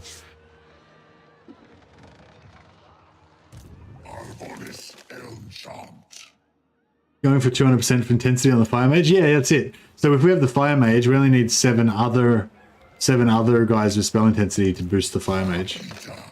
It's pretty cool. Oh, here's Strathot. Strathot can...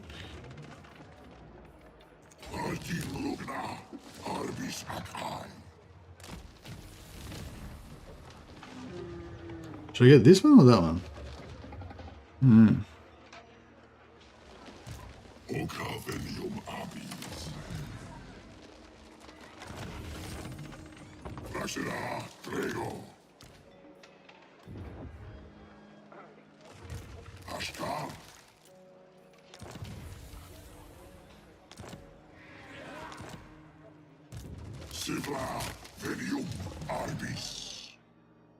Good, yeah, alright.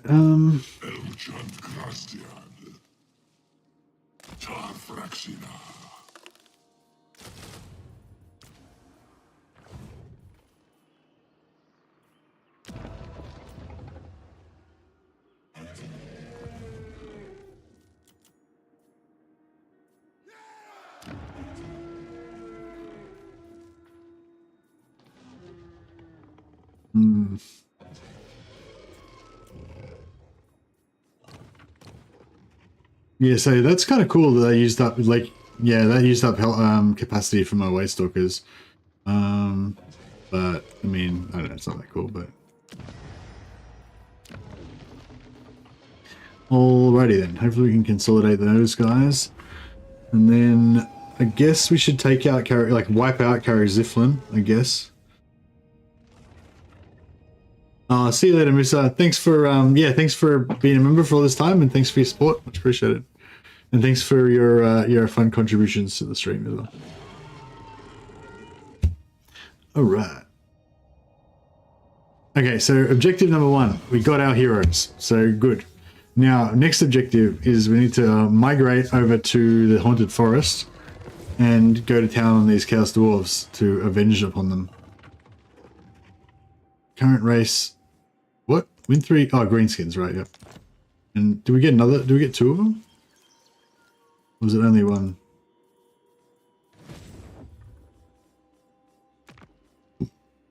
Oh, Britannia, greenskins. Right.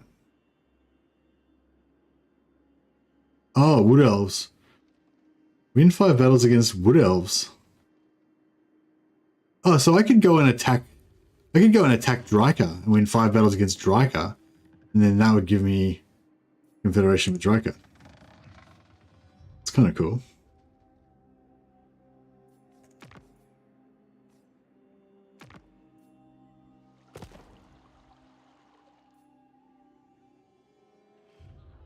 Okay. So, yeah, we'll get rid of Kivolkus because he's level 1.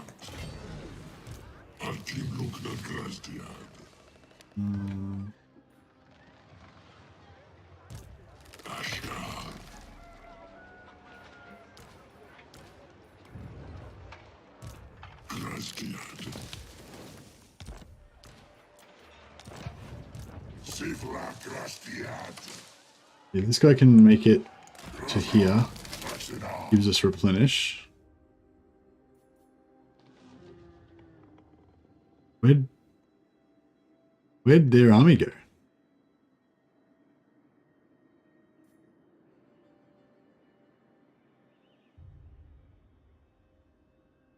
How soon would Dryker get Coetal though? Okay, so you reckon we should wait till Dryker gets Coetal before we confederate her? Well, it makes sense, I guess.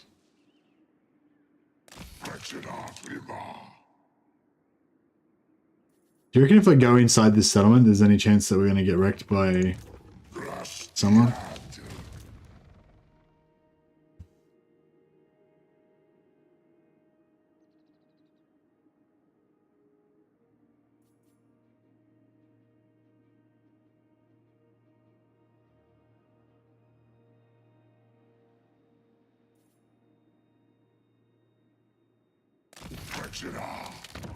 I'll pop them there and I'll raise... Ugh.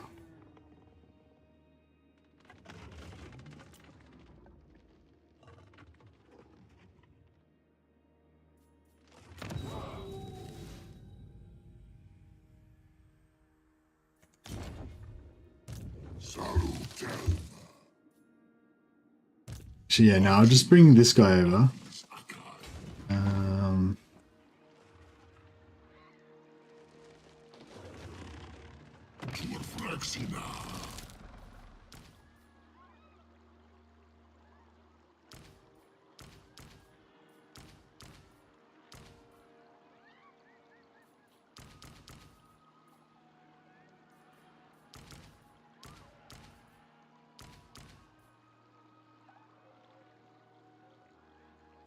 I don't know if we need these Treekin anymore, hey?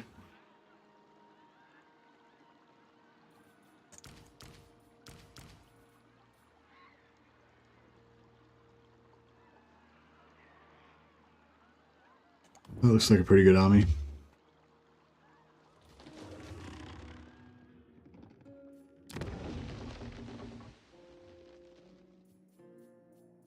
Why are those dwarves going to come over and mess us up?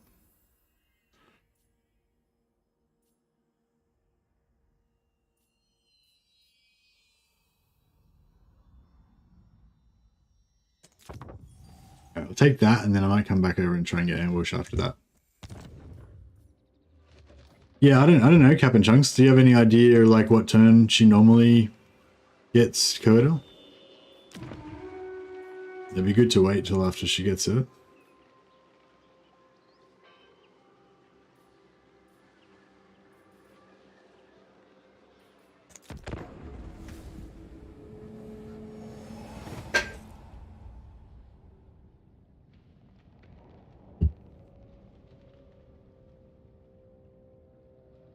When she gets her normal quest item. Oh, that'd be pretty early, right? Like, probably she's already done it by now, yeah? Oh, shit.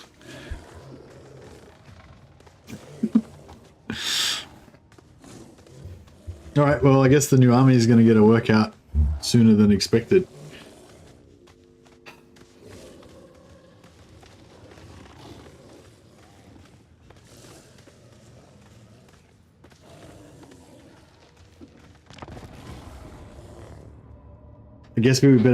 I guess we better go and hide in the woods. I'm predicting juice for this Bright Wizard. Yeah, the Bright Wizard might be able to do some work in this campaign, in this battle actually. He's currently be rocking plus 45% damage. Because we've got 2 lords plus a hero. So yeah, if we can get a juicy blob going, then yeah, it could be very very satisfying.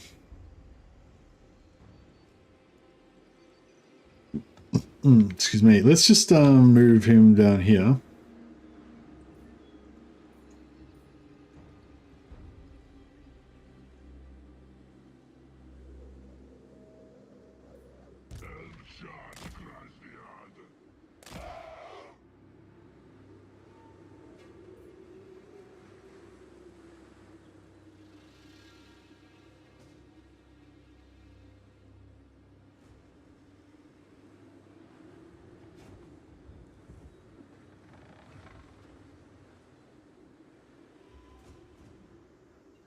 All right.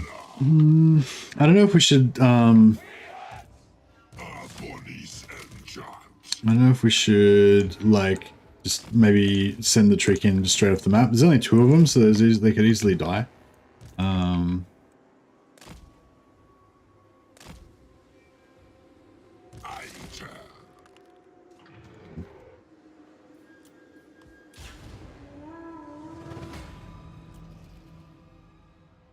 It's a lot of orcs. Probably should only control large armies.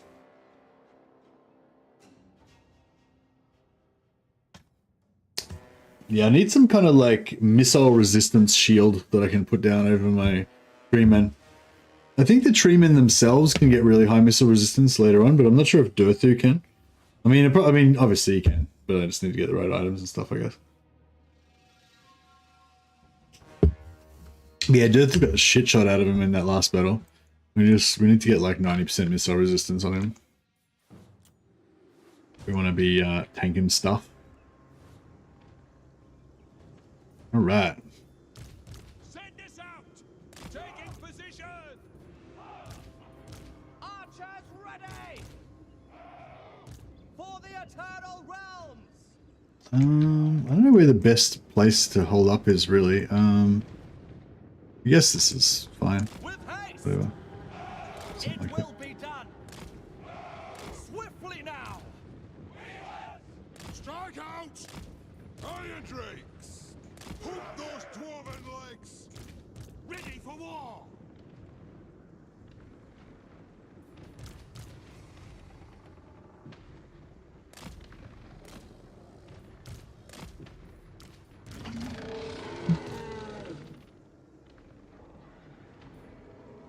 I really need to heal Nantaku, but I'm worried that I'm going to need that.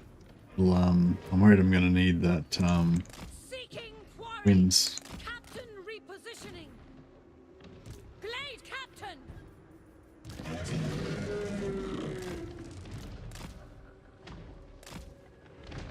Hunting.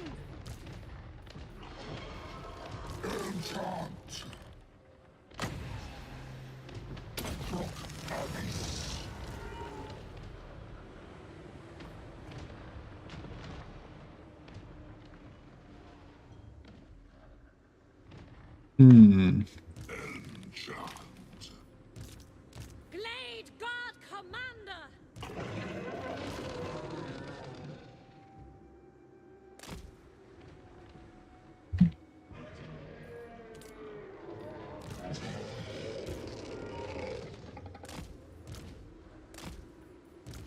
Hit them! Ever ready. Steady.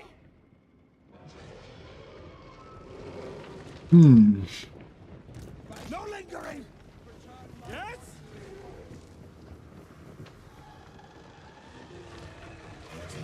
I think everyone else is pretty tanky, kind of, except for the except for her. Speed of Azrael.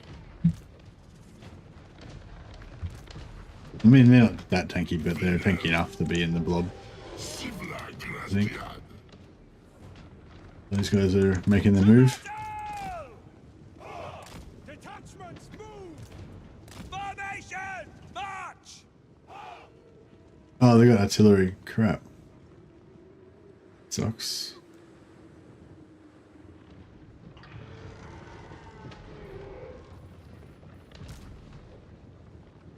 Move!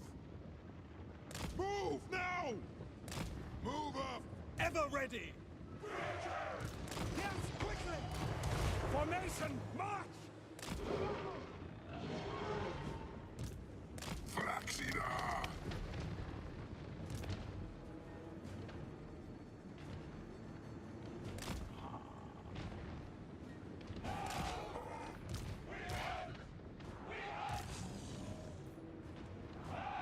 We are tireless. Vaira! Go.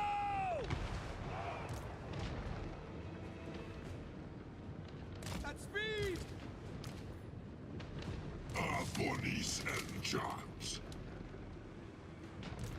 Tar Fraxina! This guy's getting wrecked.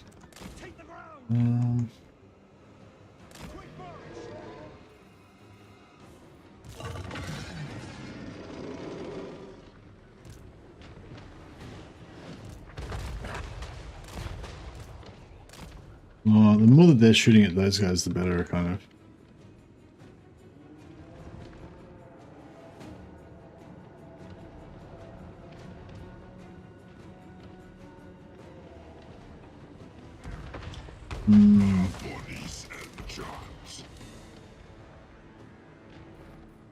Guess we could put like. Actually, maybe we should bring the tree men back. Because the tree men don't want to get shot, right? So maybe we can put the tree men for the flanking. The flanking jobs means they're going to get flamed in the back, which is not super awesome, but.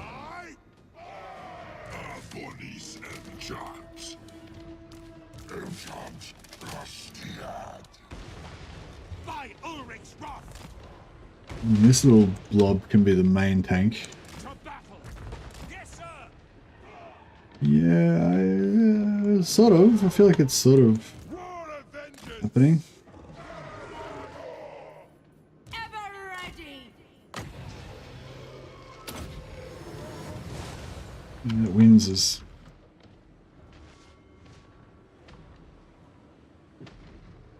Let's just decimate these Black Orcs a bit.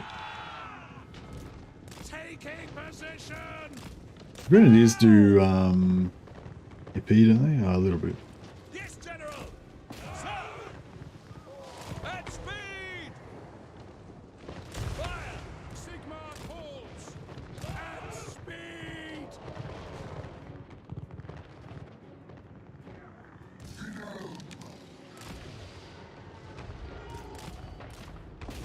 Outriders. Cavalry ready. The Empire endures. Hey. Battle awaits. Yes, General. Sir. To battle. Withdraw. Moving now. We are Sigmar's heirs.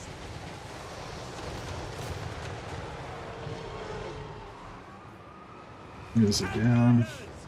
Alright, Mike, try and get these guys back in and Take the ground. give them fire artillery into that. The Empire endures. Taking position.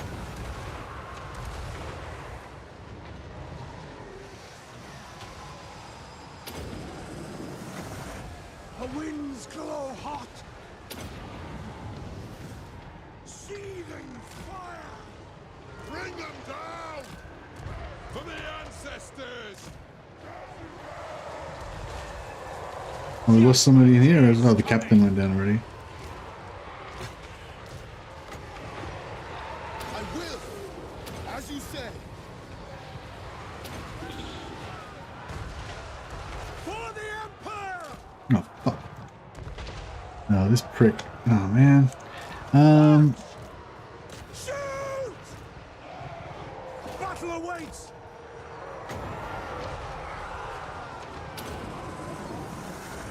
I channel fire. Bring it down. Let's start shooting! Iron Drakes! No, we need a lord on this guy. Defenders of Avalloran. Oh shit, captain's dead. That lord's dead. Yes, Lord! I don't really want to flame him, but I guess we have to. Yes! Yes! Launch. I am a pyromancer.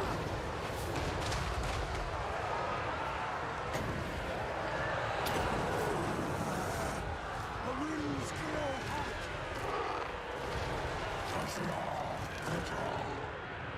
Outriders. Battle ready. Senlu. I think Taku is going to have to try and take on Paunch. This is not really working out. Moving swiftly.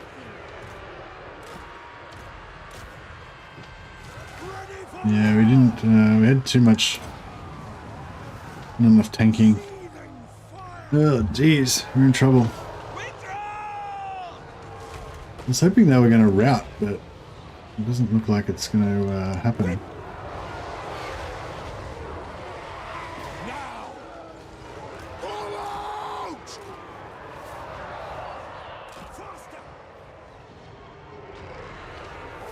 What a mess. What a mess. Fuck, I don't know what we can really do about this at this point. We're in some deep shit.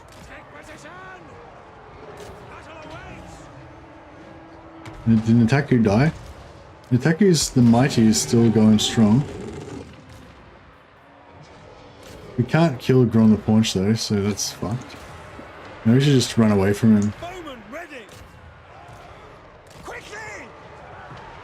These like exploding archers are causing us some problems.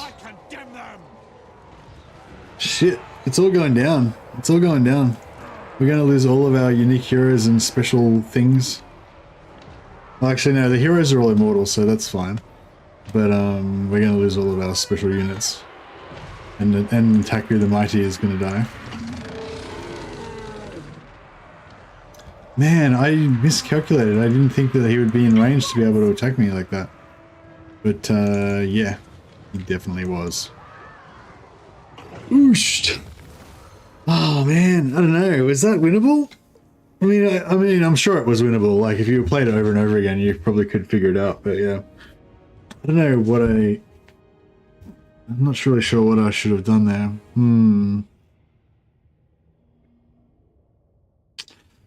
Brutal, brutal. Alright, after we just come off that high of that other win. Yeah, I mean, I guess I should have just, like, yeah, there's nothing I could do really probably in that battle. But, I could have played it safer with those heroes and everything and pulled back to my stronghold, you know, instead of trying to stay out and take those dwarves out. Because I didn't end up taking the dwarves out, now I lost all my armies as well. So that was just a disaster. Literally a disaster. Alright. It's good. The pain forges us anew into iron. Your chair looks like a creepy shadow man looking over your shoulder. Yeah, I've got that's my gambeson. That's my fencing gambeson. It's like a quilted linen, thick layers of, you know, it's like 50 layers of, not probably 50 layers, probably like 12 layers of linen that makes this like really thick kind of padded armor that you wear when you do fencing. Pretty cool. Ooshty. That was rough. Oh, were we not in force march? I thought we were in force march. Yeah, I think we were. Yeah, so we are now dead. Interesting.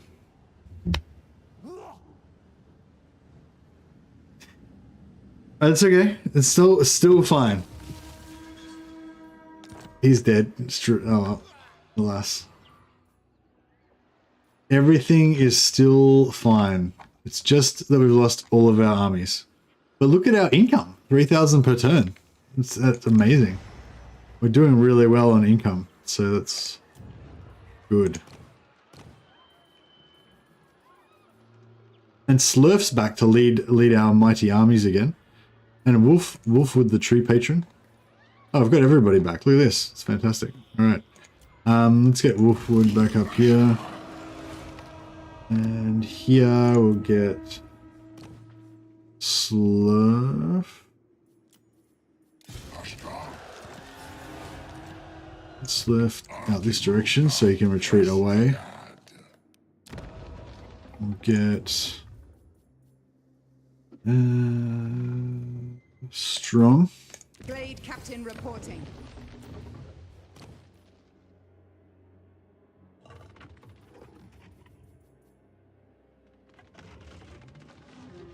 Oh, was I on 4 out of 2 before? Crap. So we can't get any more branch race because those new Immortal heroes take up our slots. That sucks. And Waste Stalkers, yeah, same thing.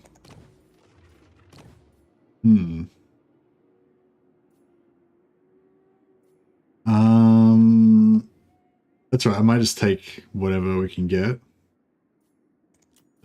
Let the hunt begin. Let's get those heroes back in action straight away.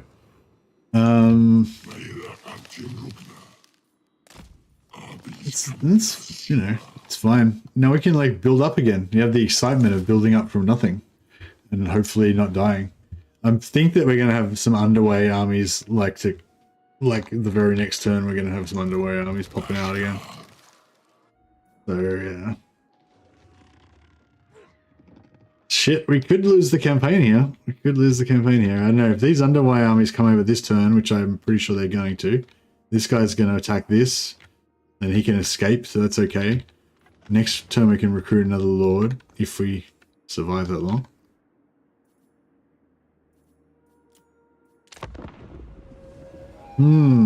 Alright. And most of our and quite a few of you guys that had renamed characters have now achieved glory. So congratulations.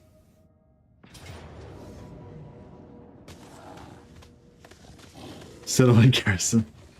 Alright. Neutral Wanderer believes in me. Okay, he is gonna retreat. We return to the Earth Mother. Exactly, Rob's into it. Rob's role playing. Sorry guys. Sorry to all of the fallen.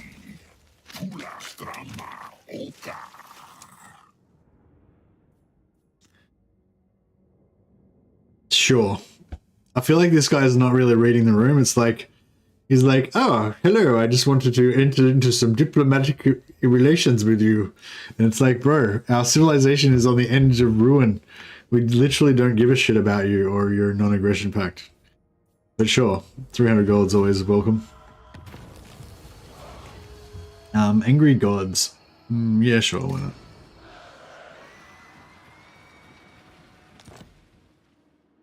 Okay. Okay, they didn't underway under, so that's one slight blessing for us. We'll continue. Actually, no, we'll pull him out. I don't think that anyone can make it to us, but actually, no, I'll leave him in because I'm pretty sure no one else can make it to us anyway. So fine. We'll pop that. We'll. Should I? Maybe I should recruit a heap of dryads or something. Or like treekin. Actually, yeah, maybe we should just get heaps of treekin. Make a big death ball of tree dudes.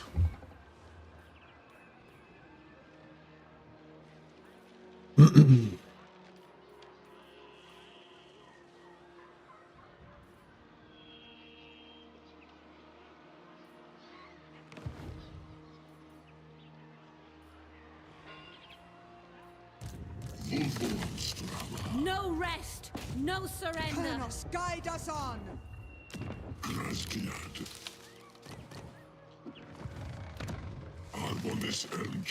Right.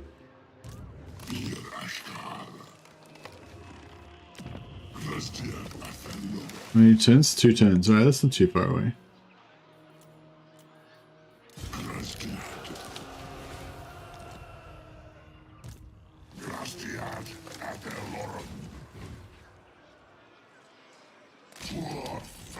We're going like full defensive wood elves now. We're pulling back to the tree of life.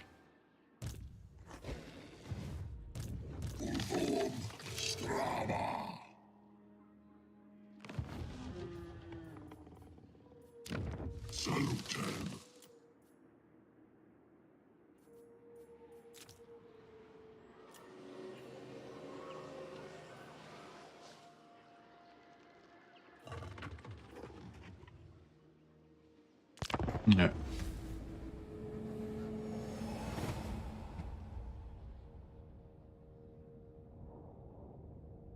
Wonder if I should fight one of these armies, like one of these,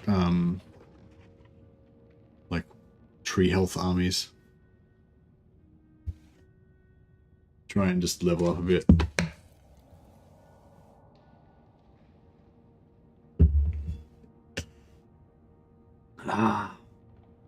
Yeah, I'm just not careful enough a lot of the time on the campaign map.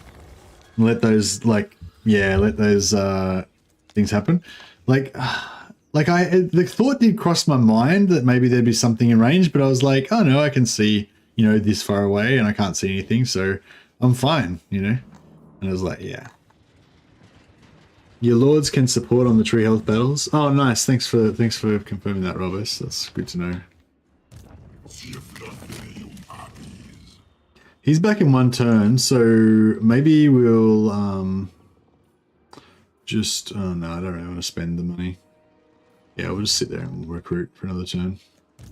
That's fine.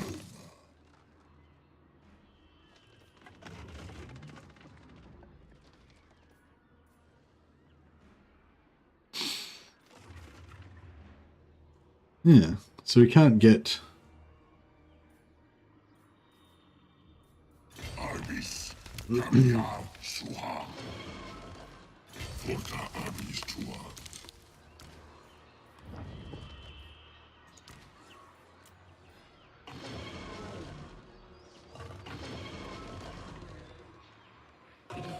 Bonus versus inventory, yeah. Oh no, I like that armor.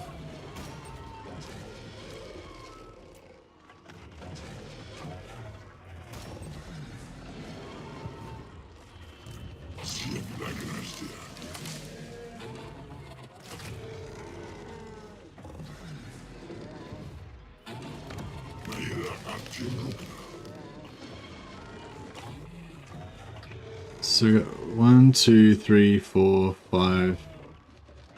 Yeah, I got 5 more heroes coming back in 2 turns. So yeah, we'll wait till they all come back. Overconfidence is low in entity skill. It's not even overconfidence, really. It's just carelessness, It's just like, yeah, I don't know. I just don't take the care, It's like when I don't know. It's like when I get into survival mode, right now, I'm going to be much more careful because I'm like, oh shit, I'm about to die. But yeah, a lot of the time I don't take the requisite care.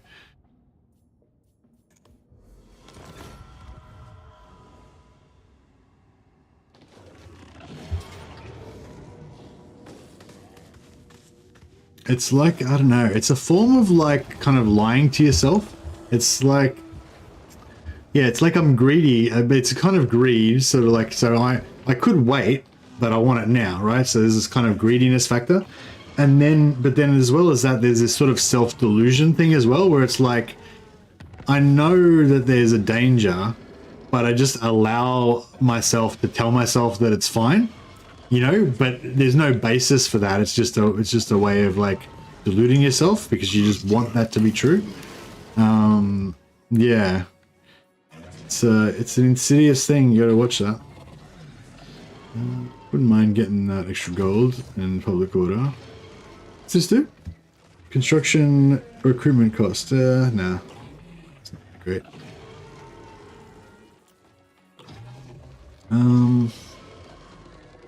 Oh yeah, we need some of these babies.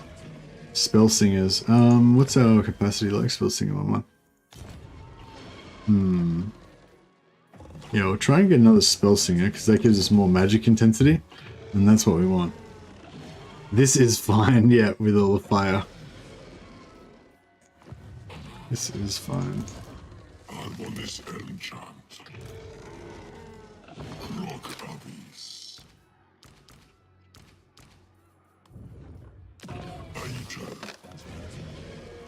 DURTHU, eldest of the ancients, lives again. What are they doing? They just came to wreck me and they didn't even bother taking my settlements or anything. Yeah, I'll wait till the heroes come in because then they can all get experience as well.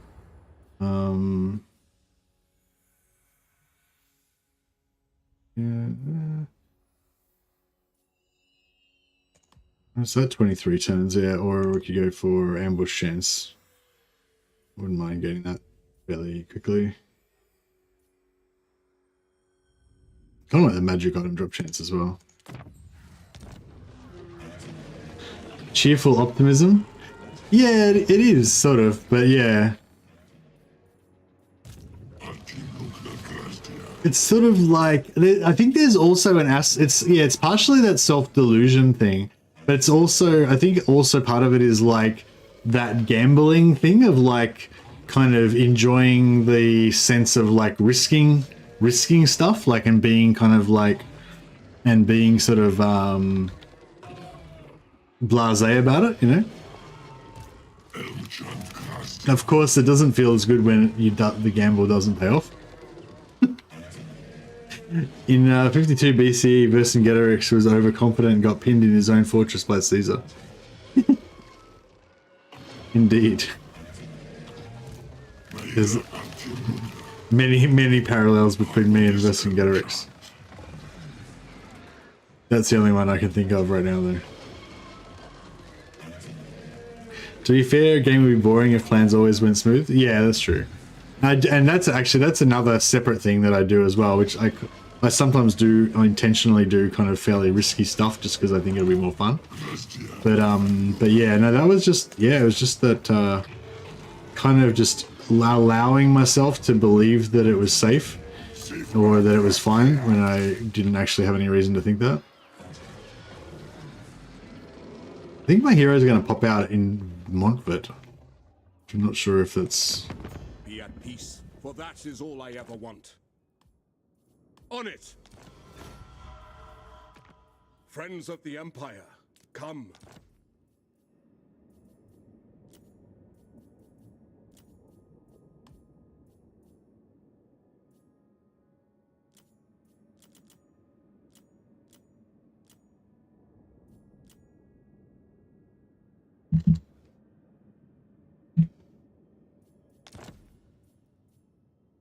Right.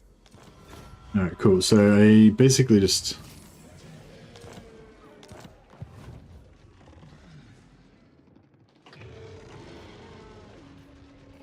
yeah, just got rid of those settlements so that hopefully my heroes will spawn at Waterfall Palace instead of spawning at random places over here.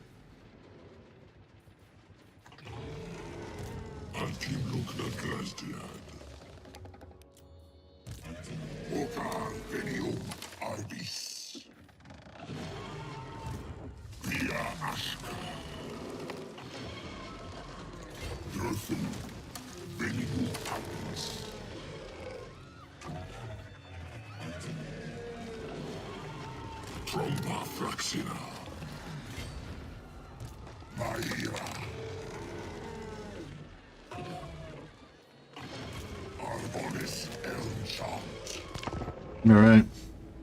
If you wanted to see an old man turtle, I'd watch my own stuff. Nice. Yeah, I don't know, I kind of like a turtley game style sometimes, but yeah, like I feel like, yeah, for streaming I tend to try to be a little bit less defensive. But my natural kind of playstyle is probably more defensive.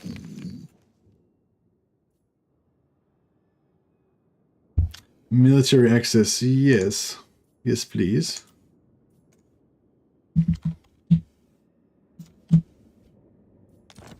Yeah, no, we're not, sorry, I'm sounding a bit negative. We're not like, it's not like game over yet or anything. It's just, it was more like, I'm not even really particularly bothered about that happening. It's more just, I'm a bit, yeah, it just sort of reminded me that I can be a bit, blasé about things and I need to let it be a bit more serious sometimes, maybe.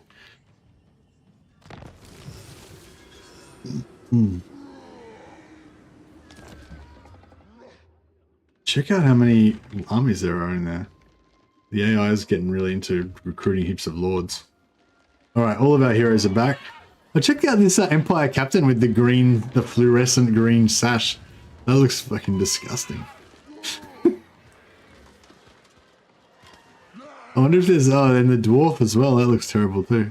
I wonder if there's any like, Wood Elf faction that actually looks alright. serve no master.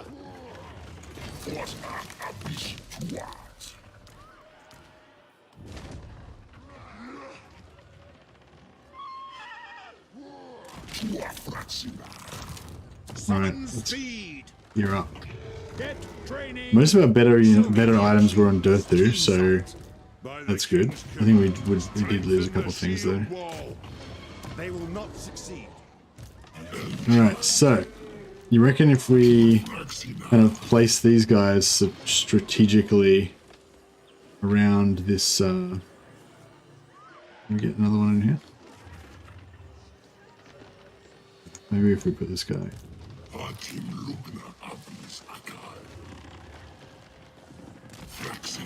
Oh shit. Oh. Can I?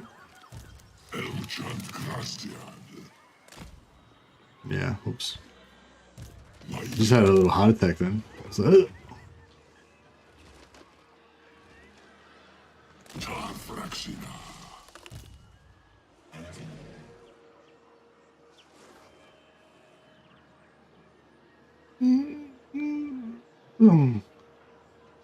there's like a spot that's like,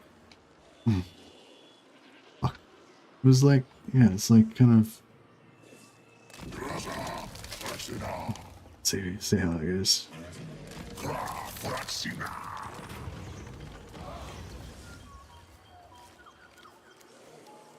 Oh, I just realized I don't even know what army I've got, or whether I'm capable of taking on a battle or not. Fuck it, let's have a crack. Failed to spot my ambush, you fools. Alright. Yeah, I feel like that was like fate, because, you know, if I should have disbanded the Iron Drakes, because like it's just inappropriate to have dwarf flamethrowers in a Wood Elf army. So that's my idea, is that it was Ranald. It was the gods of Warhammer luck punishing me for breaking my roleplay rules. I knew it was wrong, but I chose to ignore my conscience. And that's why Grom attacked me out of the fog of war.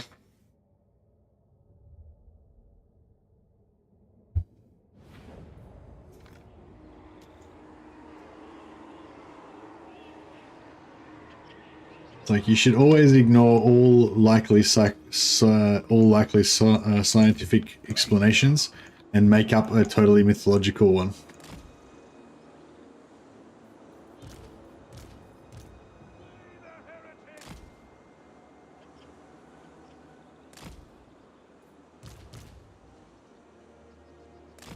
All right, it's just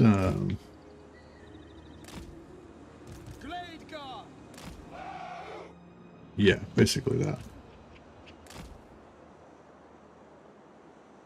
Dauntless Azray, eager and ready. Sigmar calls. Blade Guard, with haste.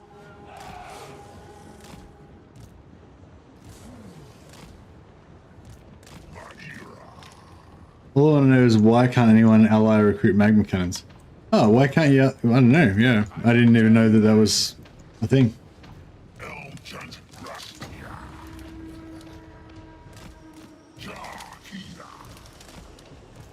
Taking position. Seething fire.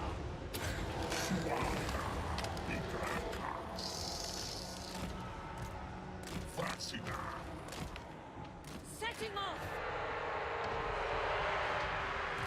Ready for war. And this guy's getting blitzed by all these.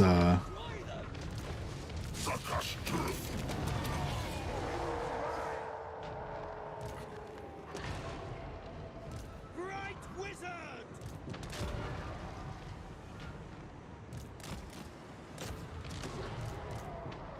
As you say. Ready for battle.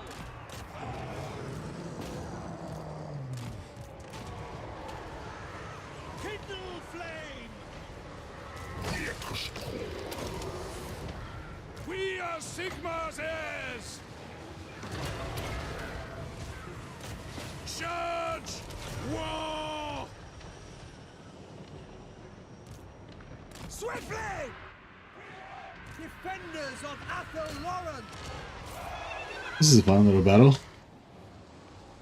Yeah, I didn't know that you couldn't recruit magma cannons as with allies. Ready! Now! Magma cannons are pretty fun. Pace! Quickly! Bowman ready!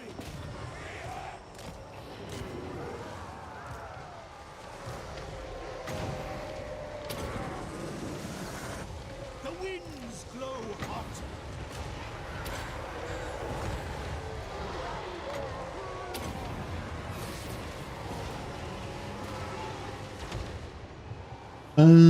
I think these guys retreat, like if you beat them here, then they become an army on the battlefield and retreat out of it, don't they? So we can do a follow-up battle, kill them some more. Raid, Captain! Talon of Kurnos! Target acquired!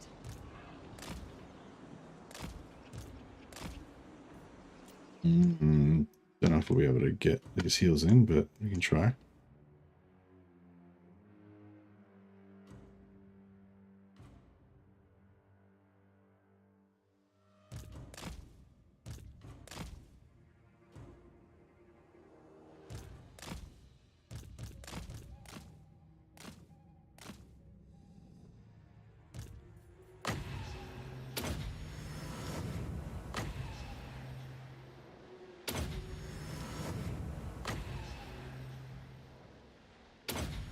We're done.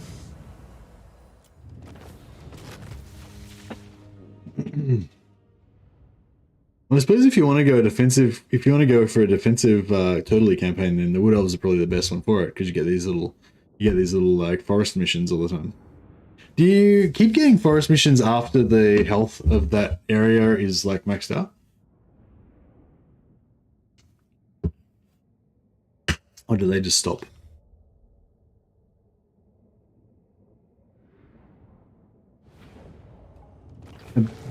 Gorilla in a banana factory? Oh, they cut off? Okay, thanks for all of your tips about Wood Elves, Rob. I feel like you're like a Wood Elf expert.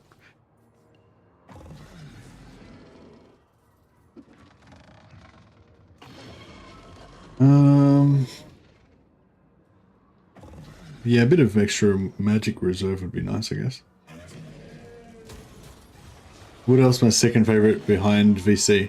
Oh yeah, I really like VC. I know Vampire Count. Well, I know Von Carstein very well. I never really play any of the others, or rarely anyway.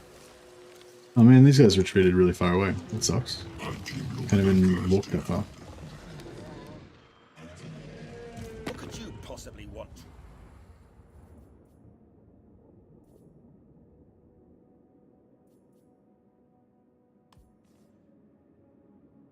Does big magic in the title stays for some game plan, or is it just a meme? I don't understand.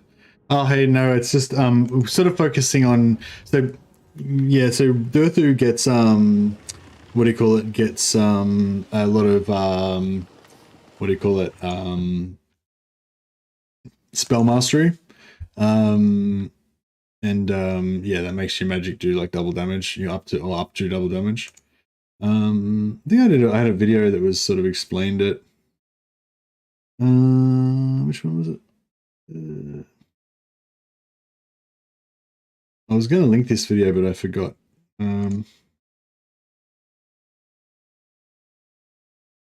This one. What does it go for? I think it's pretty short, but I can't remember. Yeah, it's like 3 minutes.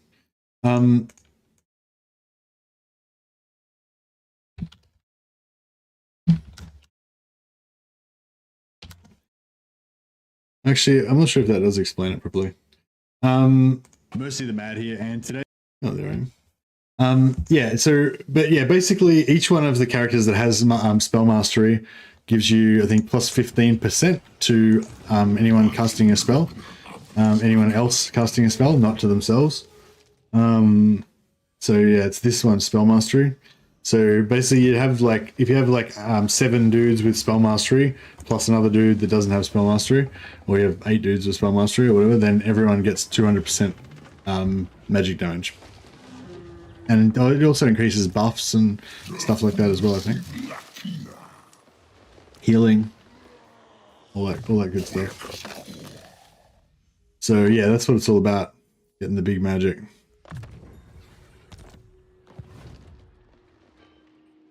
Is this army going to be active, or is it just going to stand there?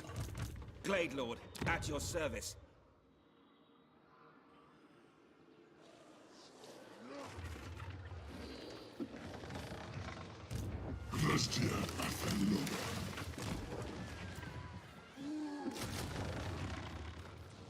Okay. Yeah, no worries. Now we walk around. Okay then. So I may as well just wait for it to come to me then, yeah?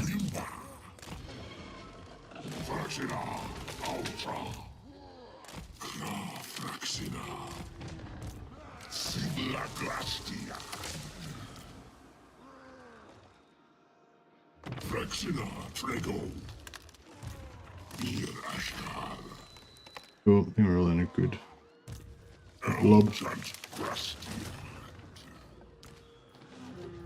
Alright, what are you guys doing?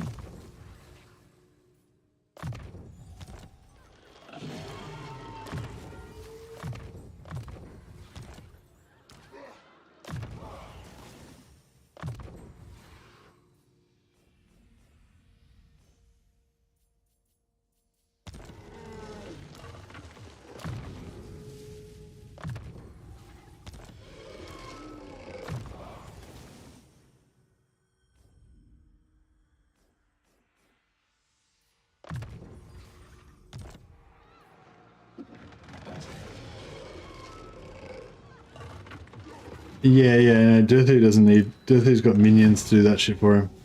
DURTHU just walks around being a giant Chad. Now, DURTHU doesn't really have any good spells, so it's not really much point in putting points into his magic. Yeah, like his best spell's just bloody Flock of Doom. It's not like it's that good, but it's pretty good. I mean, it's good if you have a massive blob. You just Flock of Doom it. But yeah, nothing else there's not really much point putting any points into his magic tree. I might actually just not even bother. Just save some points. Or I could put some in Flock of Doom maybe. But yeah, it's not really a high priority. Especially now I got the Bright Wizard.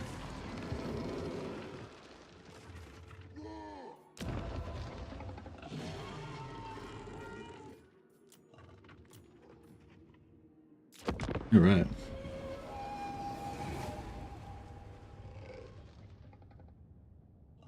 You never tell if VC is counts or coasts. Yeah, well, it could be vampire counts, could be vampire coasts, or it could be Von Cast Time.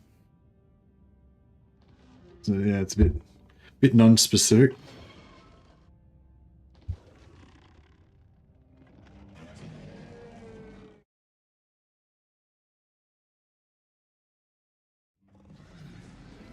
Yeah, so I just pinned that spell intensity video. The other video I was going to link as well that was kind of relevant is the one explaining about the Vermintide quest.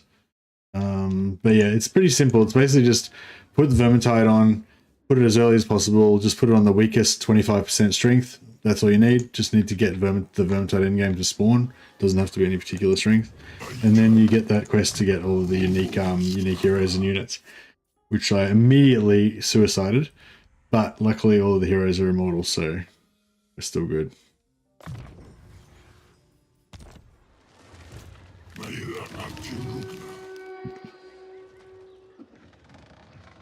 Cool, so these guys have come back again. Stop right off. I wonder if I should just let them attack us.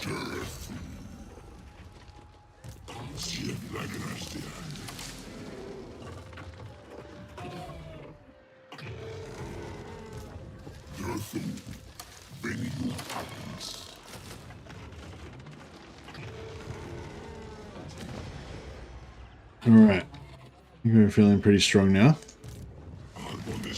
Ish.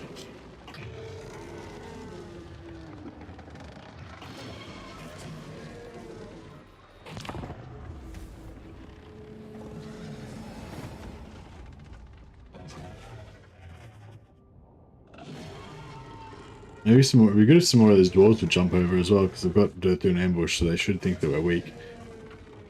Hopefully.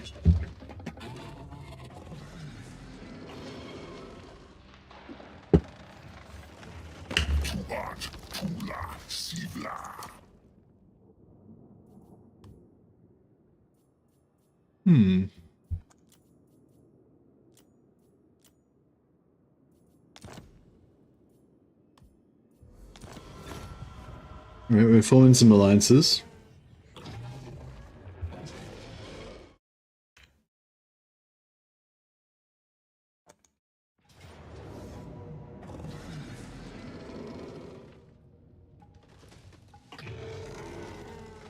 Oh, okay, so this is my ambush didn't go off.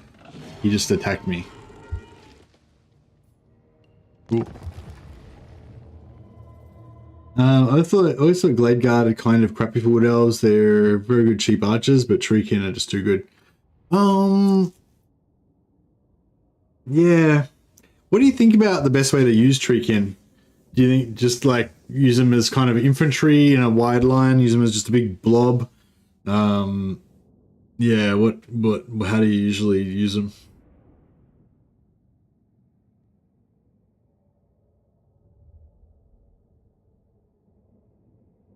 Blob in the woods, yeah, good call. Yeah, it'd work particularly well with this hero blob as well. If I just had a hero blob and just a shitload of Treekin. Yeah, actually, that's a good call. Like the archers are kind of useless. Like, I mean, yeah, I mean, if we haven't got enough magic, then the archers are okay. But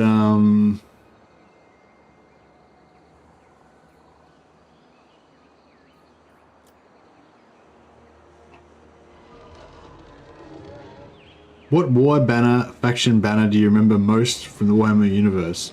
Thinking of tabletop and such. I never really played much Warhammer Fantasy Battles. Yeah, so all the banners I remember are all 40k. All Space Marine 40k banners. Like, you know, all those like Blood Angels ones and like Dark Angels ones that got all the scroll work and like the, you know, the Grim Reaper like free-handed on the back and all that sort of stuff that people did in like the Golden Demon Awards type articles and stuff in White Dwarf.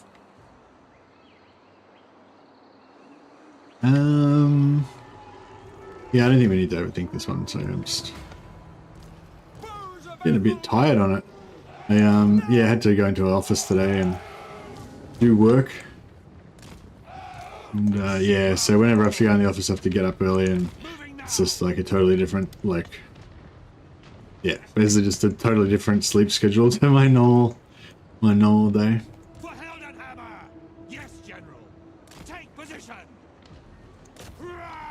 Today is, oh yeah, sorry, yesterday, but, so, yeah, so I got up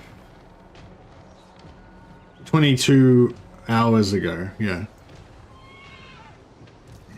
But I tried to have a nap, but I think maybe I slept for like 45 minutes, I don't know, maybe I didn't sleep at all, I don't know. It's hard to tell, yeah, it's hard to tell sometimes. But yeah, normally I kind of have 2 sleeps in a day. I had a sleep for 4 or 5 hours at once, and then I another. Oh, we haven't got a healer anymore. Shit, I forgot about that. Alas. Oh, okay, let's just fireball. Let's just burn everything. Burn. Yeah, we need to get a healer again.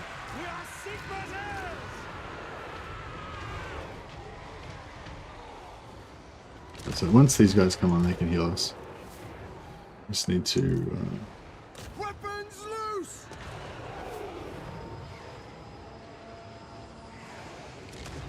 Unless he sleeps on the job. No, I have a nap. I usually have a nap before the stream, but I don't know. I couldn't really get sleep, or I don't know.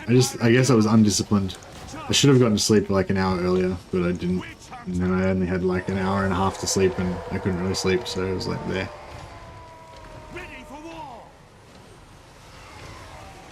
Did you ever put on those labels you had to use water to transfer them on your units? Yeah, I did. Yeah, I did transfers sometimes.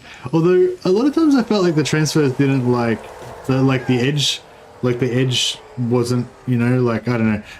That was when I was really young. I'm sure if I did it now, I would figure out how to do it properly. Slay the heretics. Maybe that was like 25, 30 years ago as well, so maybe maybe the technology's advanced since then too.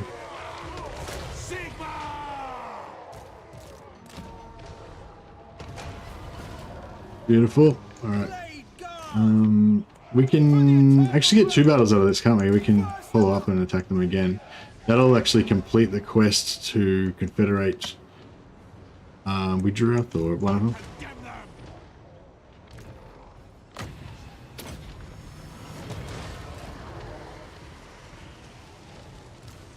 The woods rage! Target acquired! Orion sends me!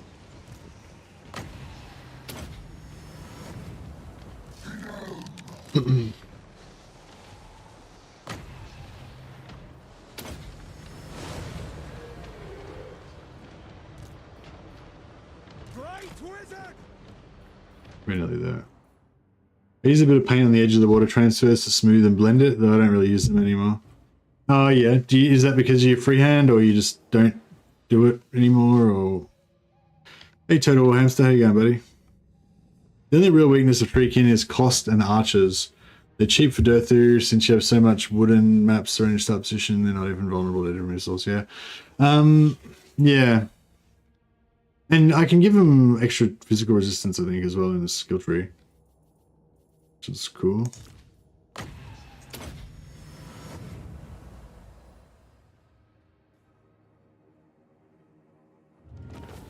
So what? Yeah. So you freehand them? Yeah, cool.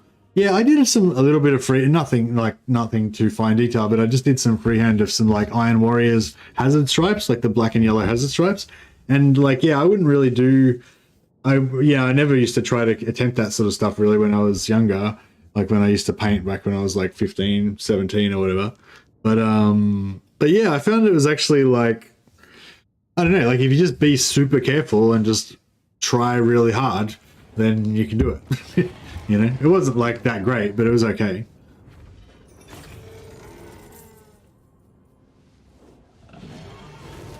Like the freehand better, even if it's not as clean. Yeah, I think that if I was going to do it, I'd probably go with transfers. Or I'd probably try to go with transfers and see if I could kind of like dirty it up a bit. You know that those techniques where they do like the battle damage and shit. I never really tried doing that stuff, but yeah, I think if I was going to do some now, I'd probably. Well, actually, I am doing Iron Hands, so I'm doing these Iron Hands models. So not Iron Hands, Iron Warriors. So I might try to use the transfers and then see if I can kind of battle damage them up a little bit so that they kind of look a bit more real. Or maybe even like kind of freehand over the top of the transfers a little bit to make it look a bit more like, you know, realistic.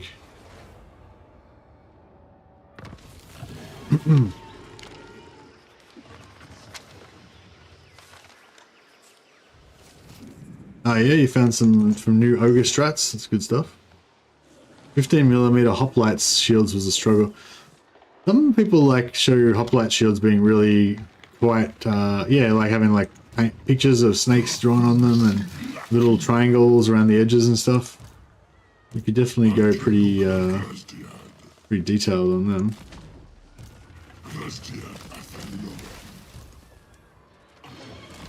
This guy must hate me. I'm always walking all over his shit. So this guy's, yeah, so this is tier 3. And this is trying to be tier 4.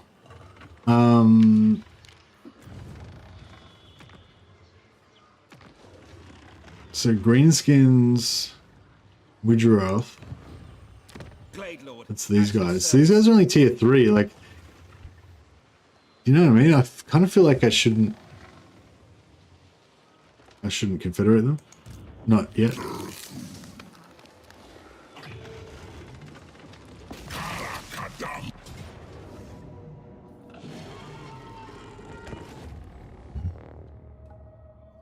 I can imagine this. Mercy painting some wine miniatures and on top of the video reading a piece of lore story from the Warhammer universe. I would watch that. So what are you saying? Like just in text, or you mean like me reading? So like you're seeing a video of me painting shit, and then at the same time you're hearing my voice reading out the story. Oh yeah. Spartans are the easy ones with just a chevron. Yeah, for sure. Yeah. Although you could go more hardcore because you could have like a chevron, and then you could have a chevron but with like a ring of those little white triangles around the edges and shit like that. Or you could have like chevron with like a little line outside of the chevron and whatever. So you know, I'm sure you could make it hard if you wanted to.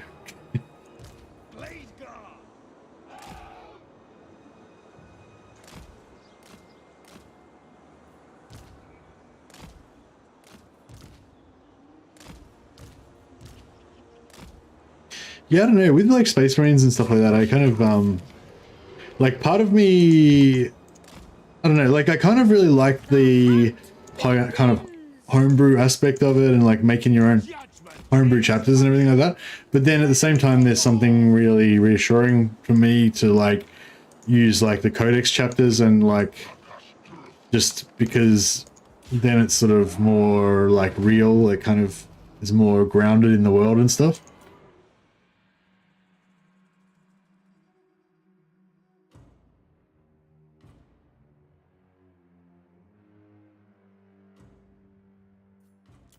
I don't know, it's like if you have your own homebrew chapter, you kind of feel like you have to try harder to make it like legit or something. Whereas if you're got like, you know, if you just paint Blood Angels or Imperial Fists or something, it's just like they belong, you know, like automatically.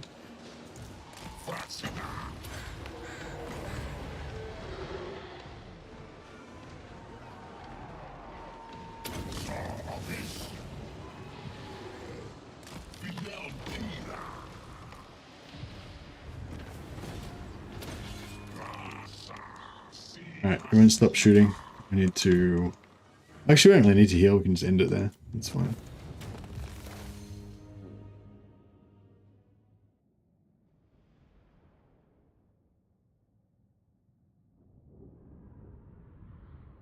Years back, I researched horse colors and did fetlocks, manes, and tails in authentic colors. Cool. Yeah, my first army was Harlequins. Back in like 1993 or something, or 1992, around that time. It was like when Harlequins like first came out, like when they were first rules for Harlequins were released in White Dwarf. Yeah, metal figurines. Yep. Yeah, my first 40k. Yeah, I think we were Harlequins. Oh, actually, no, I might have bought some Space Marines first, but I can't remember what my first miniature I bought was, but my first army that I fielded was Harlequins. Like my first game of 40k I played was Harlequins.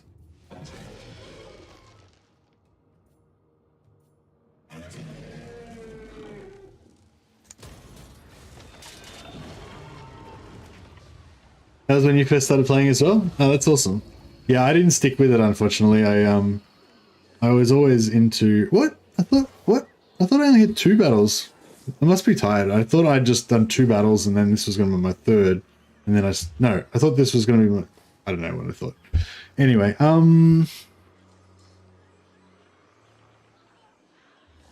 if I don't confederate them, does it allow me to still confederate them later on using diplomacy? Or if I don't confederate them, is that it? We just never confederate again.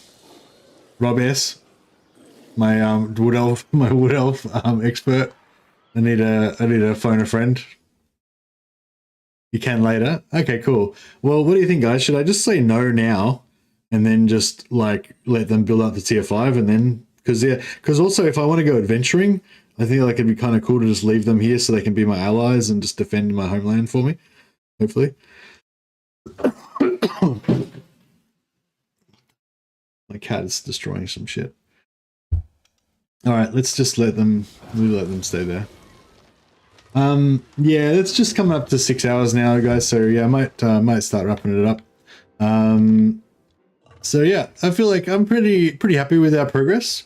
I'm a little bit embarrassed about this travesty here where I got our armies destroyed, because it would have been kind of more crazy and funny if we had dwarf flamethrowers in our wood elf army. But I, on the other hand, I'm kind of happy because I feel like it was a bit, you know, not role playing friendly for my DURTHU army. But in terms of progress, turn 24, probably maybe a few turns behind where I would have liked to be. Like, I'd kind of like to have resolved a bit more of this stuff and kind of be getting close to actually traveling. But I don't know. I'm sort of thinking about just leaving as well. Like, just not worrying. Like, it'd be nice to have the Winter Waterfall Palace be safe and everything. But I'm kind of thinking about just being like, fuck it, and just leaving, just migrating and going to the Haunted Forest, because I want to fight Chaos Dwarfs, and I don't want to be stuck here for like the next 50 turns dealing with all this shit and just never actually get over there. So I'm sort of thinking maybe we should just rip off the band-aid and just go there. But I mean, the Oak of Ages will probably get blown up if we do that. So I don't know. Anyway, you guys think about what I should do, and tomorrow night you can give me some more advice, which has been invaluable tonight. Thanks, Rob S, and everyone who's been giving me different tips and stuff. Thanks heaps to everyone who, you know, was super generous with the super chats, and those of you who have been members of the channel and everything, supporting us with the channel, and our fucking 100 new members. Thanks to Wolf's Paul, and yeah, thanks especially to Wolf's Paul and Scott Bonadonna for being super generous with the super chats as well. And fuck, you guys are you're crazy. Thank you, everybody. All right, I'm gonna go and try and get some sleep, and we will continue this fucking travesty of a campaign tomorrow, which is actually, I'm actually having fun with it. So hopefully you guys are as well. See you guys. I'll check a host to somebody as well. I'll figure it out once I jump offline. But yeah, if you want to hang around for a minute or two, I'll redirect you to another stream, another Total War Warhammer streamer. All right, thanks guys. Catch you later.